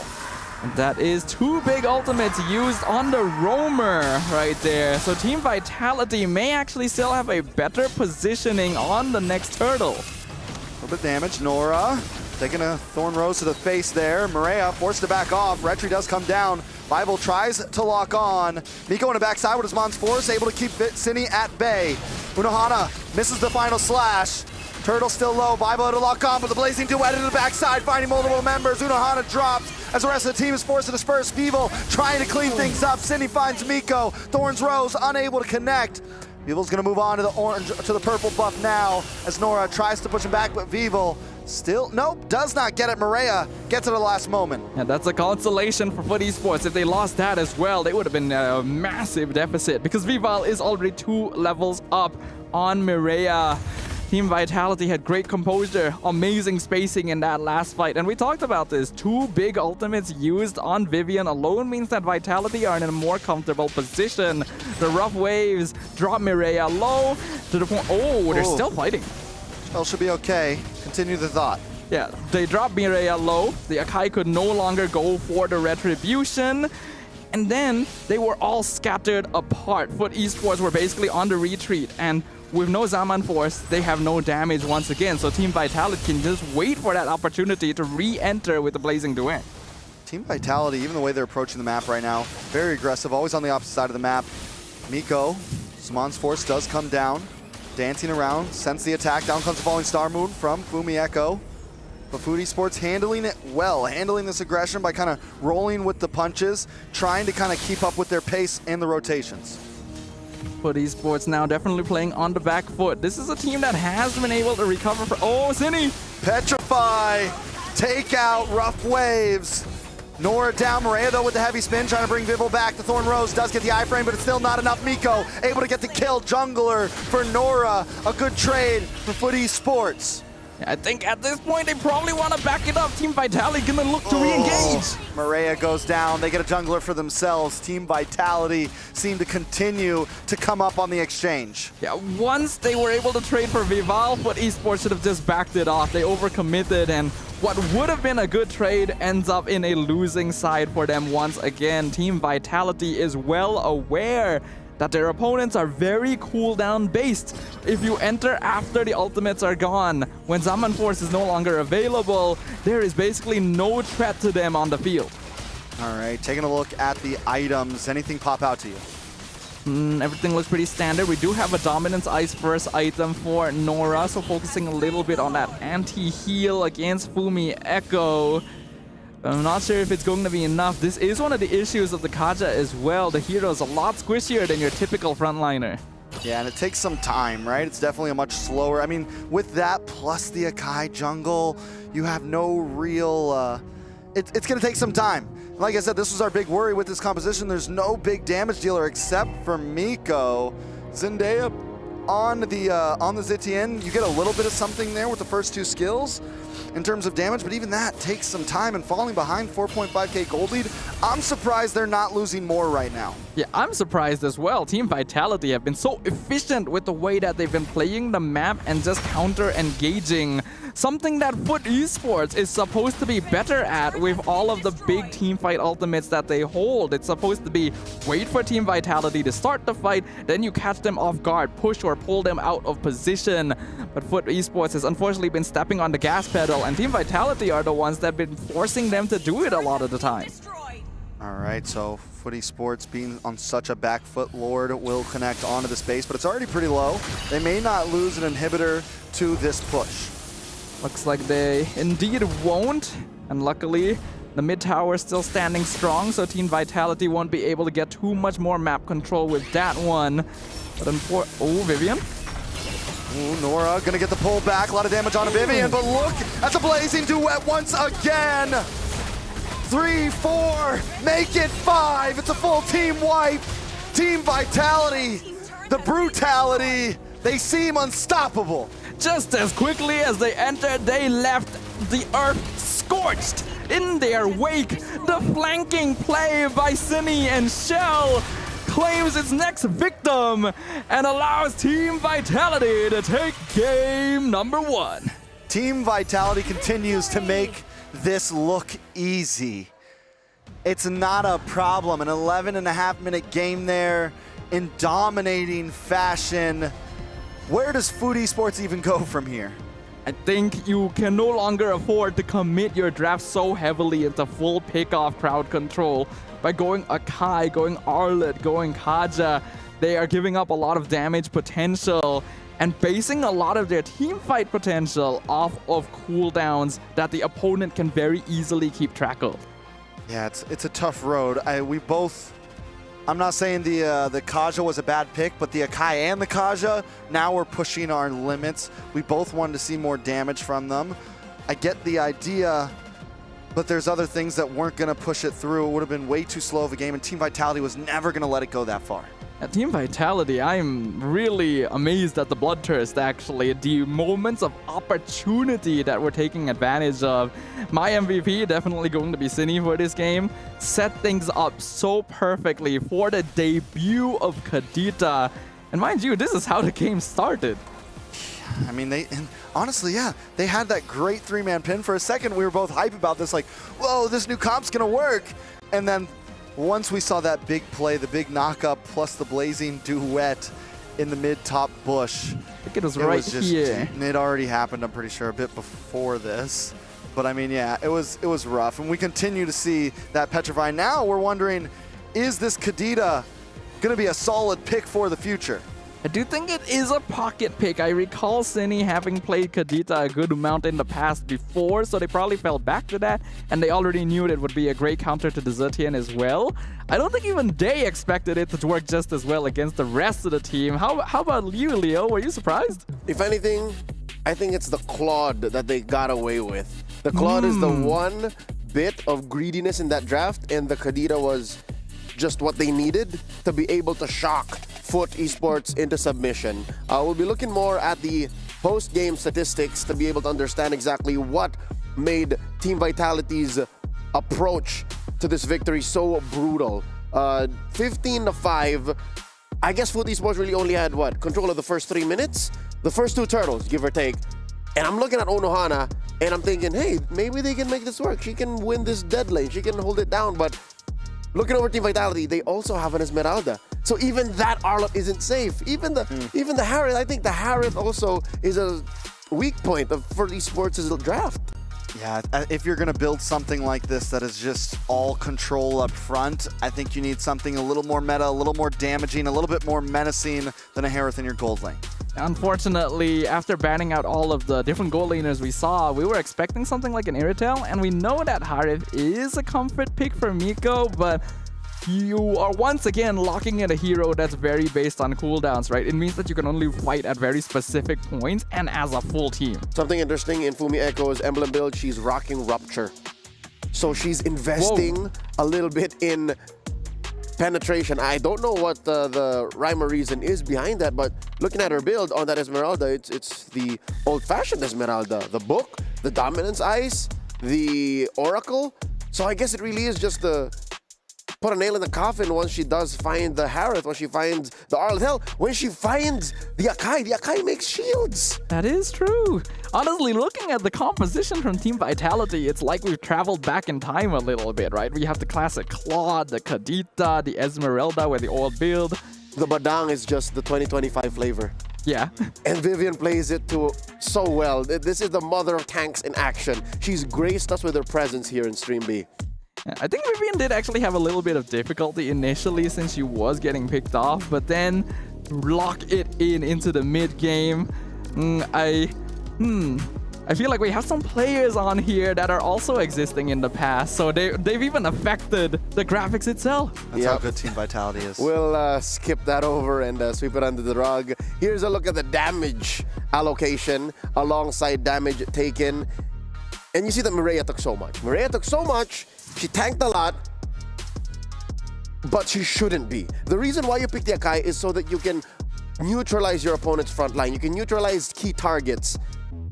She just took too much damage, and it led to her heavy spin being used more defensively. Now, this is the unfortunate issue I have with Akai jungle. It is putting a hero that needs to do something in a role that needs to do something else. Because you need to be standing there getting the retries, but you're also the person setting up the fight, getting the pins. It is a lot of responsibility for a single person. It's too much to expect a singular panda to do, despite it, having kung fu training worth centuries put into her. Shell, though, leading in damage. Look at that, 39,000.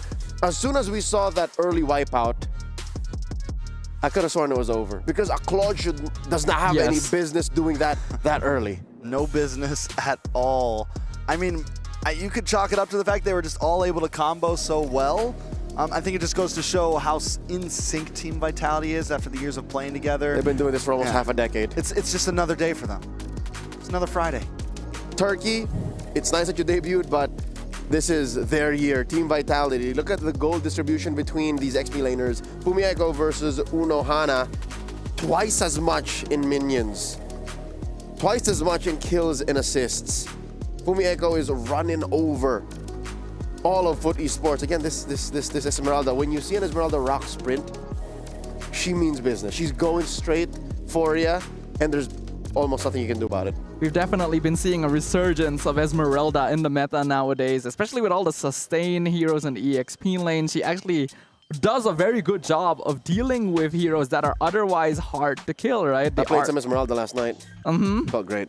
It does. I play a lot of Esmeralda too, and it's actually pretty annoying how well she deals with some of these heroes. Even heroes like Lapu. Lapu, who would typically be quite universal, actually end up losing the lane. And I think that's exactly why they picked her and gave her the rupture, right? They wanted EXP lane prio. It takes a very specific kind of killer instinct to make an Esmeralda this lethal and so quickly too, alongside a lineup that has a Kadira, a Claude, and of course, that Lancelot. Again, the Lancelot just helped close up the gaps in that lineup. And yep, there it is. It's a tag team between Vival and Shell just cleaning house. They were stealing each other's kills. Like, who would walk away with a triple with the Maniac? And after that second turtle, I think that was it. The map was cracked wide open. Foot Esports were left gassed. I mean, even here at 7 minutes, a Claude doesn't have that much business doing what that Claude is doing. Oh, look at this. Oh, The pin sword. Lord, every time. And this is what I meant. It's the synergy, man. That's what's able to push these heroes to their limits right here. Unfortunately, as powerful as Divine Judgment could be with that suppression, it's still very difficult to actually get someone a sizable enough distance for it to matter, right? So because of that, they have to commit not just the Divine Judgment, but also usually like the Final Slash or the Heavy Spin on top of it. Yeah, the question is, what do you do if best case scenario, you do find someone, a key target with the Divine Judgment? That's why you usually see combos like Kadira, or rather Kaja Beatrix, Kaja Carry. Like, these are your creme de la creme combos for this pickoff hero. Here, it was paired with an Arlott, paired with a Zetian, paired with a Harriet. Like, maybe there could have been a better composition that Coach Asmo employed to give his girls a better shot at upsetting Team Vitality. Now we're prepping up for game number 2. What exactly will Foot Esports do? Because it's all on them, honestly. Like, 99% of this, the question falls on them, because Vitality can just continue doing the same thing. They can just keep playing the way they do, and knowing how deep their hero pool goes. Again, you mentioned they've been doing this for close to forever. They can dig back as deep as meta games from 2021, 2022. And they've already shown it, right? They brought heroes out, builds out that haven't been seen in a little bit. Another very successful debut as well. A lot of these girls are bringing in heroes that you typically wouldn't consider and making them work in the precise moments. I think that while Foot Esports did try to do the same thing, there are certain limits to how much you can experiment. I would say it's limitless. They are limitless. They're all limitless, and that's what it seems like it's been. Every time we think that, okay, that's enough. Okay, no more new heroes. Okay, this isn't gonna work. Somehow another team makes some new hero work, like the Kadita here. Yes, the Kaja and the Akai maybe didn't work well, but still something on the other side was able to prove the point that the meta is wide and the girls are taking full advantage of it. Gentlemen, because of that best of 3 that went all the way between Onyx Partiwi and Terra Queens, we now know that Zask is a known element. Zask is real. What he brings to the table is legit. And with Zushin still being a big priority, and of course these assassins just popping up, even the Lancelot in the hands of Vival, should that maybe be a check for Foot Esports? Should we ask Zendaya, do you have a Zask? Because that could be a good stopper. That's how Terra Queens upset Onyx earlier today. It is a good stopper, but it's also a hero that's meant for a slightly more scattered gameplay, because you get good zone control, but the hero itself doesn't really do a lot of damage until you have some items later on, and even then it's slow, right? And very weak against high mobility compositions. You only really pick it up if you're for sure knowing you need a hero that can protect itself in the mid lane. With that said, we no longer have to speculate. We'll just watch the draft unfold. Foot Esports on the play. Team Vitality answering back. Snafa and Trex, let's put this thing on lock. Let's put it on lock indeed, because right now, Team Vitality is holding the lock and key to this series. Foot Esports and needs a win here if they want to bring us to a game number 3 and keep themselves in the competition. Taking a look at the bans, Uranus, Farza, Wanwan, nothing too different. This time Foot Esports will take the blue side, first pick up front. And something is definitely going to have to shake. Something is definitely going to have to change. Badang first pick ended up working pretty well for Vitality previously. They're going to be on red side now, but before this, I I don't feel like Foot Esports really had the habit of picking Badang particularly early either, so that could be a possible pickup. Yeah, but I mean, the Badang has been a popular first blue side pick for a whole lot of teams, especially with the Gatak gone. That normally has been the secondary roam for a lot of teams, and it's been winning out, and I think for a good reason. It's just right now the Badang is so capable, and even early on, because even without the fist crack, you get the wall up and everything, and you're able to still trap heroes up. You're able to win out in that mid lane, maybe even secure some early game kills for your team. It's just an aggressive roamer from level 1 forward. Yeah, but it does also still lose the more aggressive divers, right? That's what we saw in the previous game from Terror Queens. The Hilda Khalid combo completely messed with Badang's ability to create any sort of space early on, so there is still risk that you have to play. It's just unfortunate that in game number 1, Foot Esports didn't really give themselves heroes that would be able to punish Badang's slightly weaker early game. All right, so first pick for Foot Esports on the gun. Does the Badang come in here? Do we maybe see something else? Uranus not open, Wanwan's gone, Farza's gone. They go for the Basha. Yeah, Baxia has been almost 100% banned throughout today, actually. This is the first time that he's been led through the draft, and Foot Esports are, of course, going to lock it in straight away. Now, ordinarily, this is a hero that would serve as a very good counter to the Kimmy, but it looks like that's not a problem for Team Vitality, because that's actually their response. I mean, that was the thing that kind of brought Basha back into the meta with Kimmy becoming so popular. So many teams were picking it, but Team Vitality's not worried about it. They're going to pick up a Badang and the Kimmy.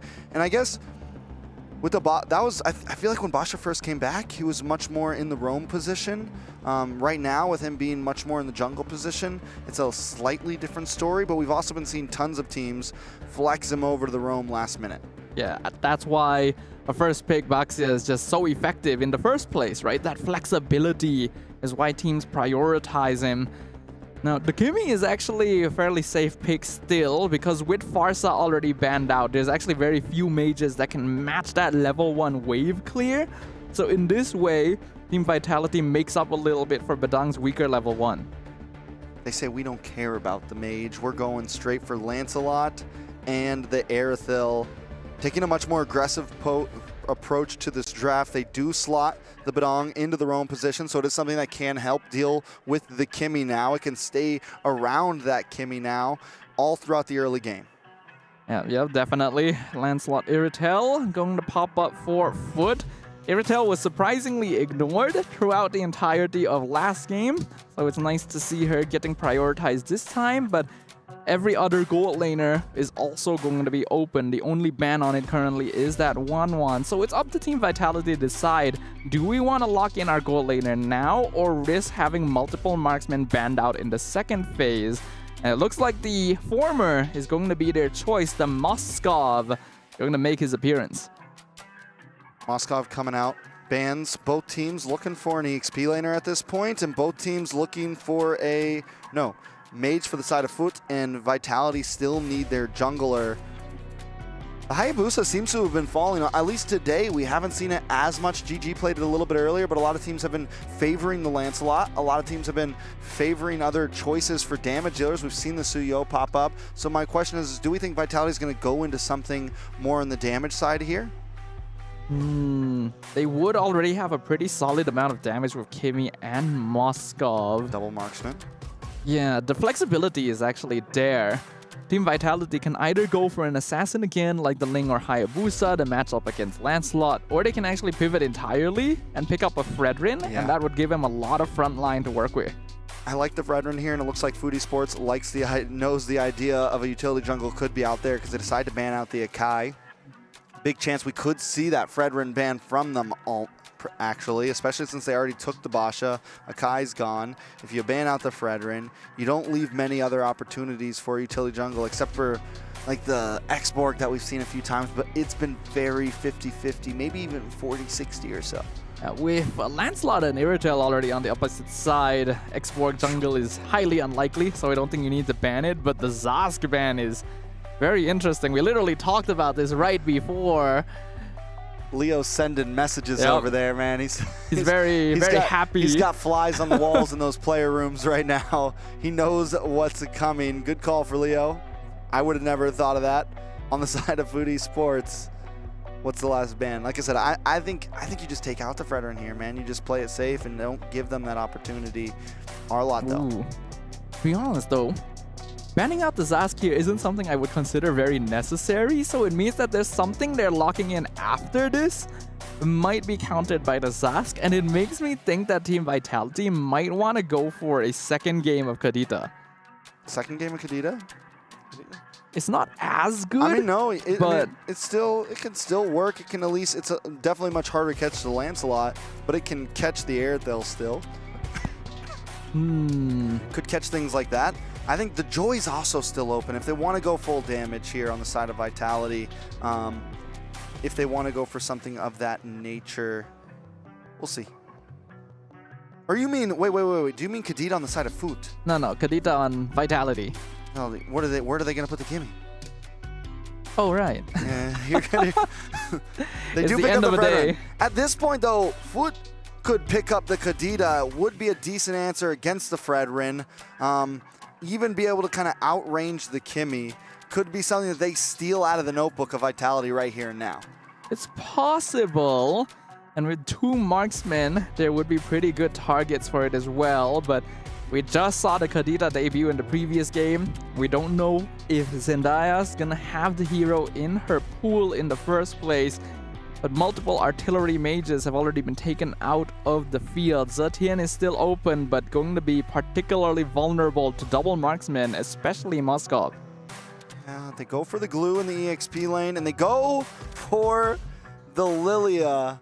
This is another hero that has been 50-50. We've seen it lose a few times. Was another hero that was picked up by GG early today, able to get the win. So it has been hit or miss, but against the Fredrin, against short-range marksmen, against something like the Badang, it does kind of work a little. What she suffers against is the long-range heroes, and everything that Vitality's bringing where they want to be grouped up like this, the Lilia could take advantage of. Yeah, and Lilia is a traditional counter to the Fredrin. Does love playing against those slower frontline heroes. But it's going to become very easy one-shot material once Moskov has some items. So this means Foot needs to be in control of the game towards the early to mid phases because they definitely lose out on late game scaling. Okay, and they pick up the CC though, something that can at least rotate and catch up with the glue. How you feeling about the drafts? I think Vitality's draft is very honest. It's very straightforward, front to back with a little bit of dive potential on the CC. Foot has bigger conditions to meet, which is once again, you gotta win out early to mid game, or at the very least, make sure you're not behind in farm. Otherwise, you will just straight up lose late game to Moskov Kimmy. All right, well, we will see. I definitely agree that Vitality's draft is very honest. But this time, it seems like Food Esports is pulling a couple pages out of the old meta book with the Lilia. And even though their draft isn't exactly full current meta, it still seems a little on the honest side. There is a pretty clear objective on what needs to be done. But it is match point for Team Vitality. One more win to take them to the top 4. Food Esports on the ropes, trying to tie the game. The Turkish representatives have surprised and caught us by our toes this entire tournament.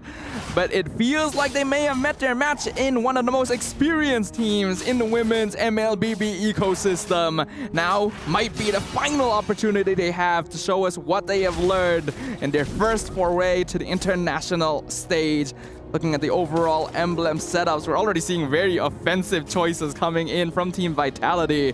3 Quantum Charges and 2 Impure Rages, including on the CC. I mean, it's definitely aggressive. Team Vitality, I'm trying to think, you know, early game, mid game, late game, first turtle with both teams. I mean, with the Lancelot, it's going to be a slightly quicker jungle clear most likely, but I still always like the Fredrin in the turtle pit. But also the Lancelot, once you get that level 4, Phantom Execution is a great way to steal away turtles, a great way to steal away lords. You don't have to hang in the pit.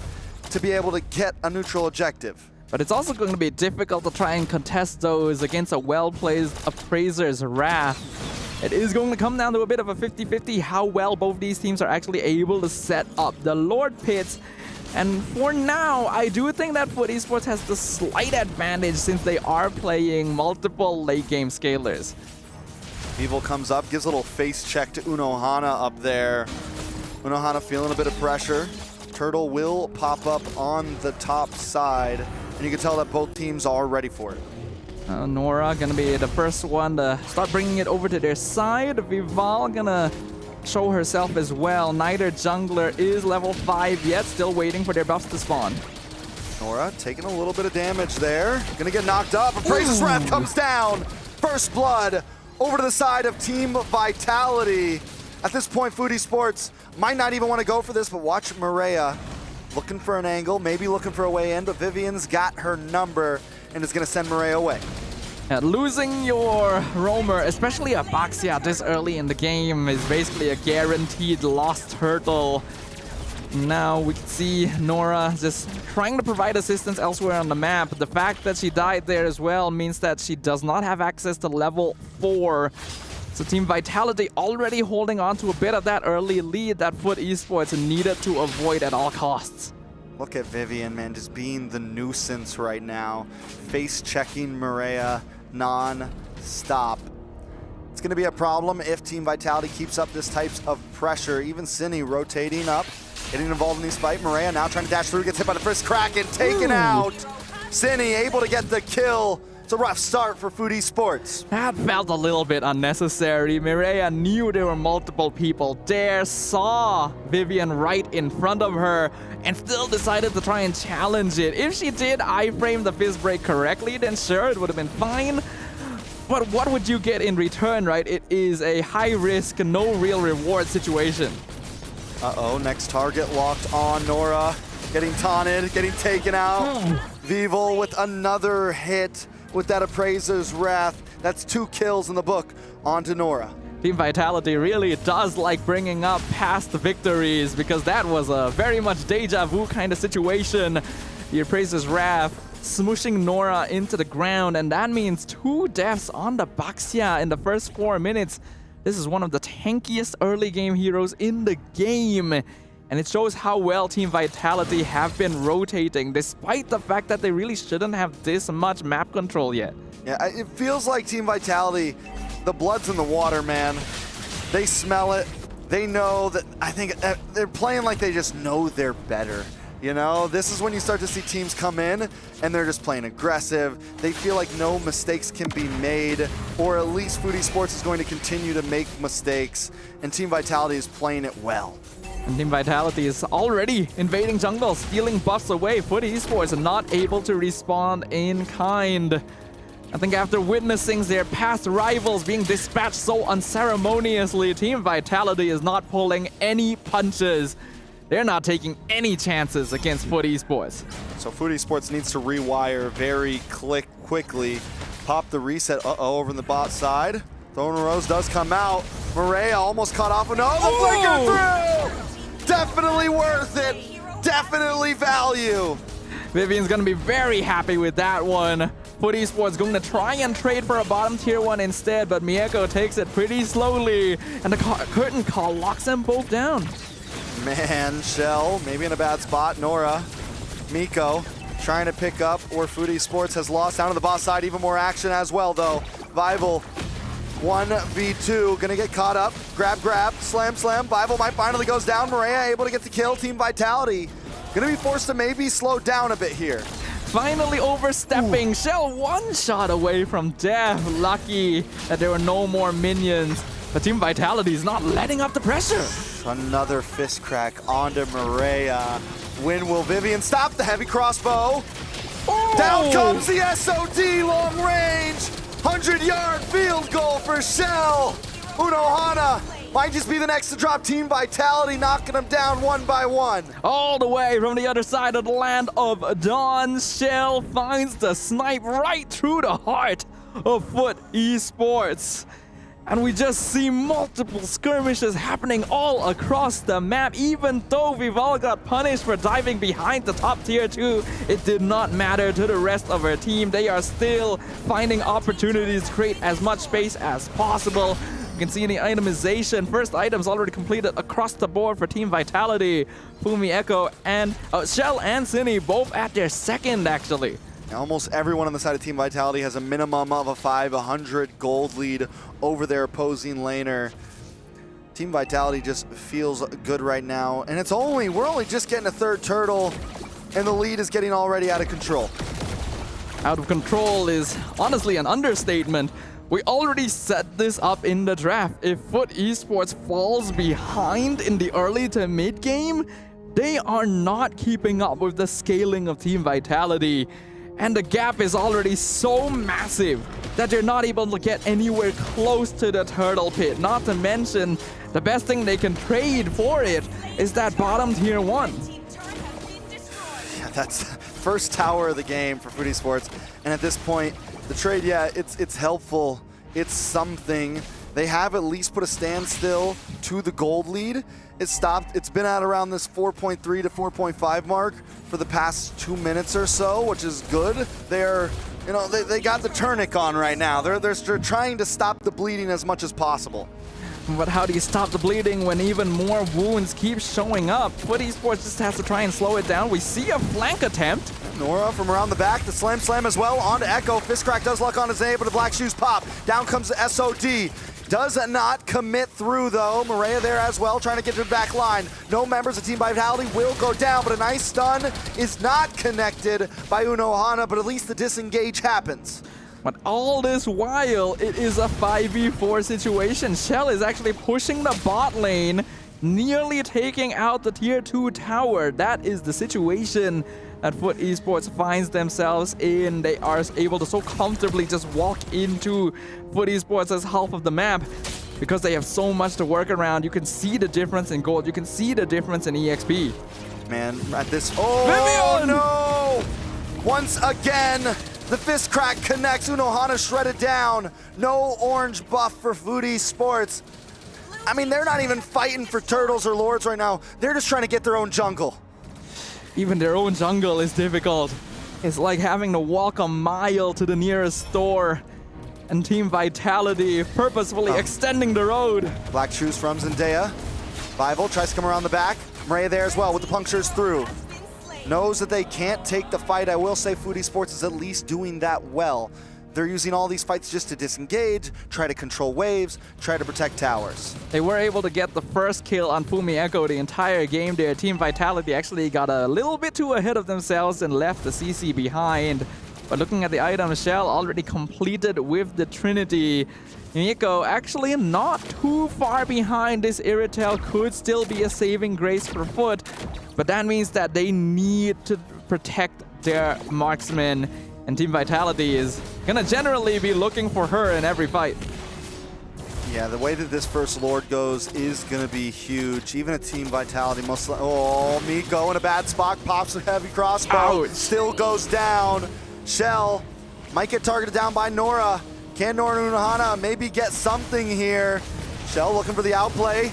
It's 2v1, bashes them against the wall, in comes Zendaya. Shell still hanging on, but finally gets shut down by Zendaya. Maybe a little bit greedy there, but Shell actually got the solo kill on Mirko even after missing the Spear of Misery. And all of that is space created for Team Vitality to also get the Lord. It's not really worth it to lose your goal laner for that, but Vitality is so far ahead that those are acceptable losses. It barely makes a dent in their overall economy. And Lord does go over to the side of Team Vitality, and it's going to be coming down right about now with this wave coming out of their base.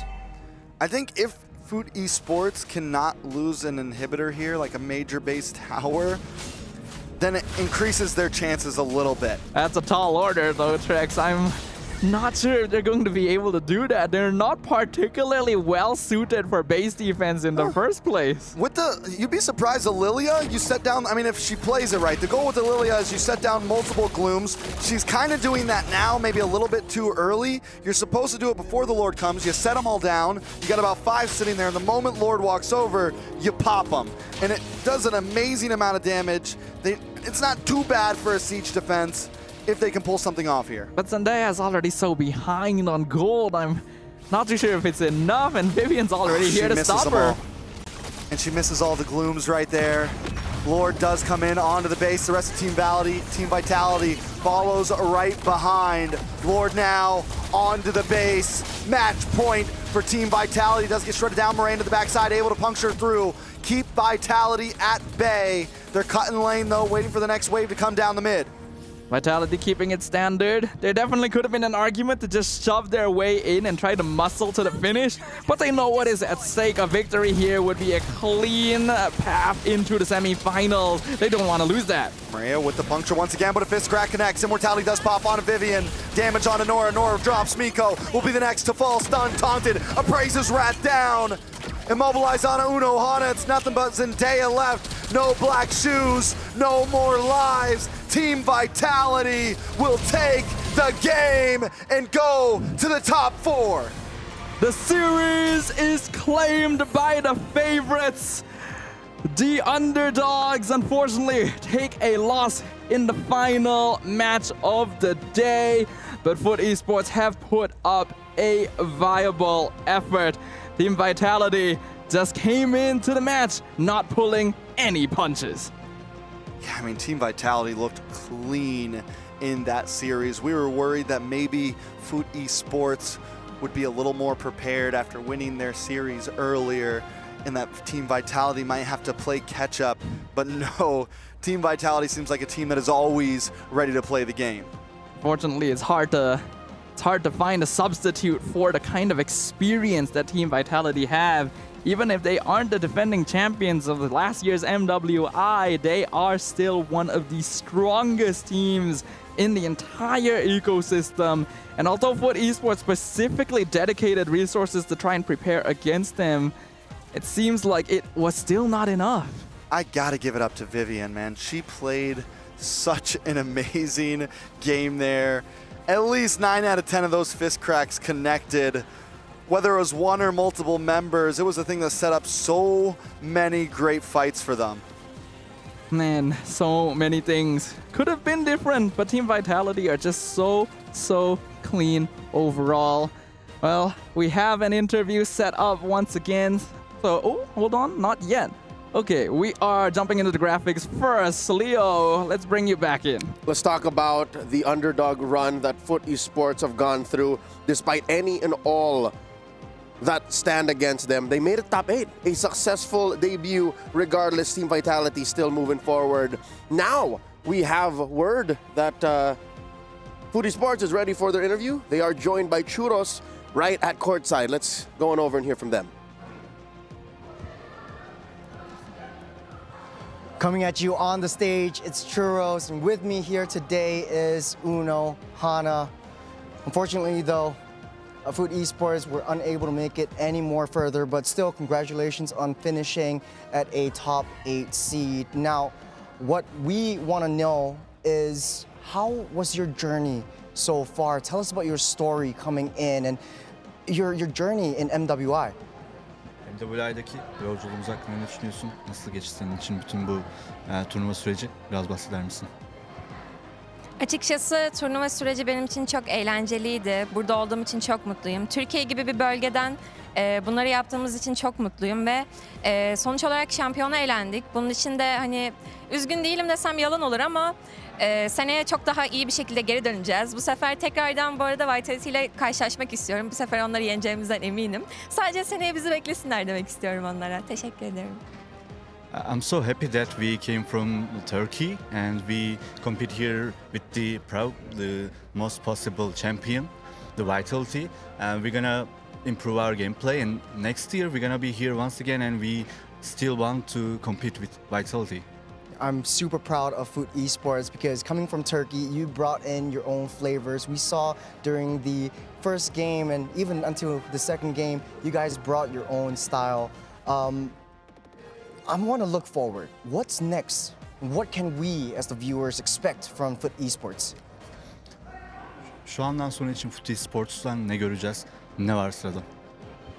Bundan sonrası için çok daha fazla çalışmaya devam edeceğiz. Çok daha iyi bir şekilde karşınıza tekrardan geleceğiz.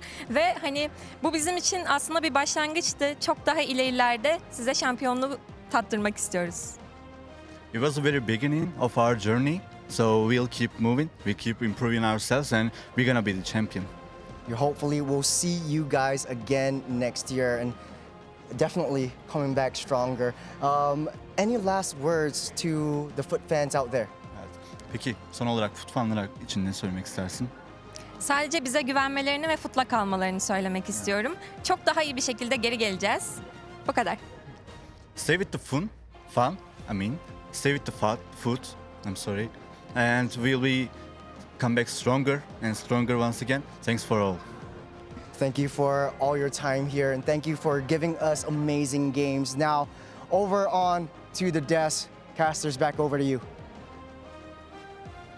Y'all don't have to tell me twice. Unohana, the rest of the girls from Foot Esports, we will follow your adventures and follow you wherever you go. We hope to see you better and stronger come next year or wherever else we might bump into you in the MLBB esports space. Let's look at the match once again. Despite the adjustments and the interesting turns that the draft took, I think Vitality just played better. Like, this was their lineup to just run through Foot. And it's a very honest composition. It's one where you know exactly what needs to be done, and there isn't really any specific conditions that would ensure that you would have a difficult time. It's just all about farming, creating that space. Ordinarily, we would have expected them to maybe not be quite as oppressive in the first few minutes, but Team Vitality just blew that expectation out. Not even 13 minutes into the game they ended. Let's hear from Vitality this time around, securing a top 4, their courtside with Churros. Coming at you from the other side of the stage, it's your boy Churros, and with me here is the lovely Vivian. First off, congratulations on your win. You have a lot of fans out there, especially in Indonesia, that's been supporting you. How do you feel like this is top 4 for you guys? Gimana perasaannya udah lolos? Senang, lega, dan tapi ini bukan final, jadi kita masih harus pertahankan jangan jumawa gitu. Jadi nanti di final baru aku senang banget, parah. Kalau juara 1. A huge sigh of relief, but it's not over yet. I will only be fully. And was there any strategies that you guys prepared as a team going up against Foot Esports? Hari ini ada persiapan strategi khusus nggak buat Foot Esports? Strateginya seperti biasa, komunikasinya jalan terus. Room, I was backstage, and it's still pretty far from the main stage, but I can still hear your screams. I can still hear your excitement. Now, moving forward, Team Liquid PH and Twisted Minds, they're still playing. Which team are you more excited to face? Pengennya ketemu TLPH atau Twisted Mind? Kenapa? Pengen ketemu dua-duanya karena ini pertama kalinya ketemu dengan orang yang tim yang di luar expect kita lah. No specific opponent. We just want to face anyone because both of them did well to come this far, and yeah, hopefully it will be a great game. That's awesome. So everyone is still a threat. You see them as a challenge. Final words, or maybe a word to your fans who's constantly supporting your fans, your family, and whoever's out there who loves Team Vitality. Kata-kata terakhir mungkin buat fans, keluarga, siapapun ya. Terima kasih yang udah nonton, yang udah support dan dukung kita di sini. Semoga kita bisa kasih hasil yang terbaik. Doain kita menang dan berikan hawa yang positif. Jangan saling membenci atau membenci tim lain juga. Makasih udah nonton. Sehat selalu buat kalian semua, guys. Makasih udah dukung kita. In short, thank you for the support. Yeah, makasih to you guys too. As we wrap things up, it's been a long day, and I hope you guys can agree with me. Let's throw it back to the casters on the stage. Over to you guys. Terima kasih once again. That is the mother of tanks, Vivian, with a very sweet words for all of the Vitality fans. Here's a quick item build on that 13-minute game, sub-13-minute game that Vitality ran through. And we can see that the itemization was so one-sided in favor of Vitality because they were in control of the game all the way from the beginning. We can even see very greedy builds, in fact, like Vival going for rapid boots on the Fredrin with brute force just to move around even more. And of course, Fumi Echo with the War Axe Hunter Strike combo on CC. You usually want to build more tanky during this part of the game, like the 9-minute, 10-minute mark. Now she's just straight up, I will shred through y'all. She was trying to go home fast tonight. You know, mean she wanted to go back to the hotel. Go back to the hotel. Because it's a big day tomorrow. Exactly. We need sleep. We got to prepare for the next enemies. Look at Shell, though. Even above all of her teammates, almost 2,000 gold ahead of multiple teammates, 1,000 or so ahead the others. Moving on to her last item, just in the first, half of that, first 10 minutes or so of that game. Team Vitality knew exactly what was going down. And for Esports, it was a valiant effort. Again, at every point, even inside the base, they were trying to defend. But when you play against a Team Vitality, you can't fight against your own mechanics. That has to be cut down pat. Team Vitality definitely welcomed Foot Esports, welcomed the Turkish into the women's MLBB scene. And I'm pretty sure if you ask the Turkish ladies, they would say, hey, this was a worthy experience. Lessons learned will come back stronger. We have to move through the rest of the stats here as we close up this matchup. Again, a best of 3, swiftly ended by Team Vitality. We now update the brackets. This is what it looks like. Moving through, our top 4 teams have been confirmed. Gaimin Gladiators, Terror Queens, Team Vitality, and the result between Team Liquid and Twisted Minds still pending. It's a very surprising result here. Team Vitality is definitely a team we would have expected to make it into the semi-finals, but Gaimin Gladiators and Terror Queens have both defied expectations to become dark horses, a brand new era of powerful women's MLBB squads. And one of them gets to go through to the grand finals. That's right, minimum a grand finalist from NA or Myanmar. I have gotten confirmation that Team Liquid has just swept Twisted Minds. So we can confirm that there is at least one Filipino team moving through the top 4, and they'll be facing off against Team Vitality tomorrow. What a time and be a fan of MLBB Esports. Something about the air here in Riyadh. Grand finals do not disappoint from last year to now. From MSC last year, it seemed things always seem to get a little shaken up. And taking a look at this bracket, we're in a place that is unprecedented. It is the age of dark horses in MWI 2025. Whoever comes through in that PH versus Indonesia Grand Finals will be up against quite the contender. And speaking of contenders, speaking of dark horses, how's about one of the queens out of the self-proclaimed dark horses get crowned our Sony daily MVP? That's right, Marina of the Terror Queens have performed excellently. She's usually a sleeper pick. She's usually one of those players that go under the radar, but today she introduced herself and she's now on her way to a semifinals bout. And she's definitely one of the players that doesn't get quite as much spotlight, but she still plays such an important role. And I'm really happy that she gets to be shouted out here because Terror Queens have already made history. She has contributed to that process, and we'll get to see more of her tomorrow as well. Real quick, just to put everything in a nice little box, a tidy package before we wrap up the day. Any final words to cover up the past 72 hours of MWI 2025? I mean, Stream B, I think we've had a lot of fun over here. No better way to finish it off than today. MWI never seems to not surprise me, and I'm excited to see how things move forward from here this year and the next.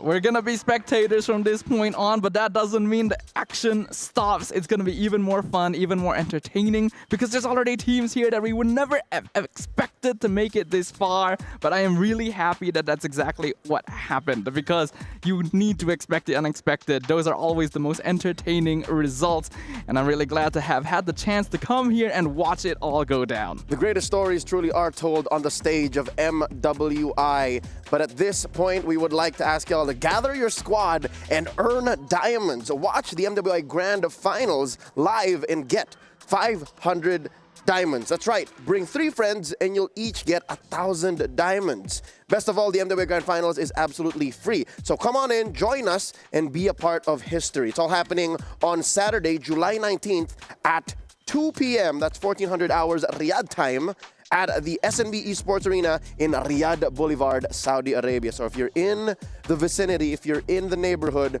come on down, get your diamonds, bring your squad. You're not going to want to miss these ladies in action.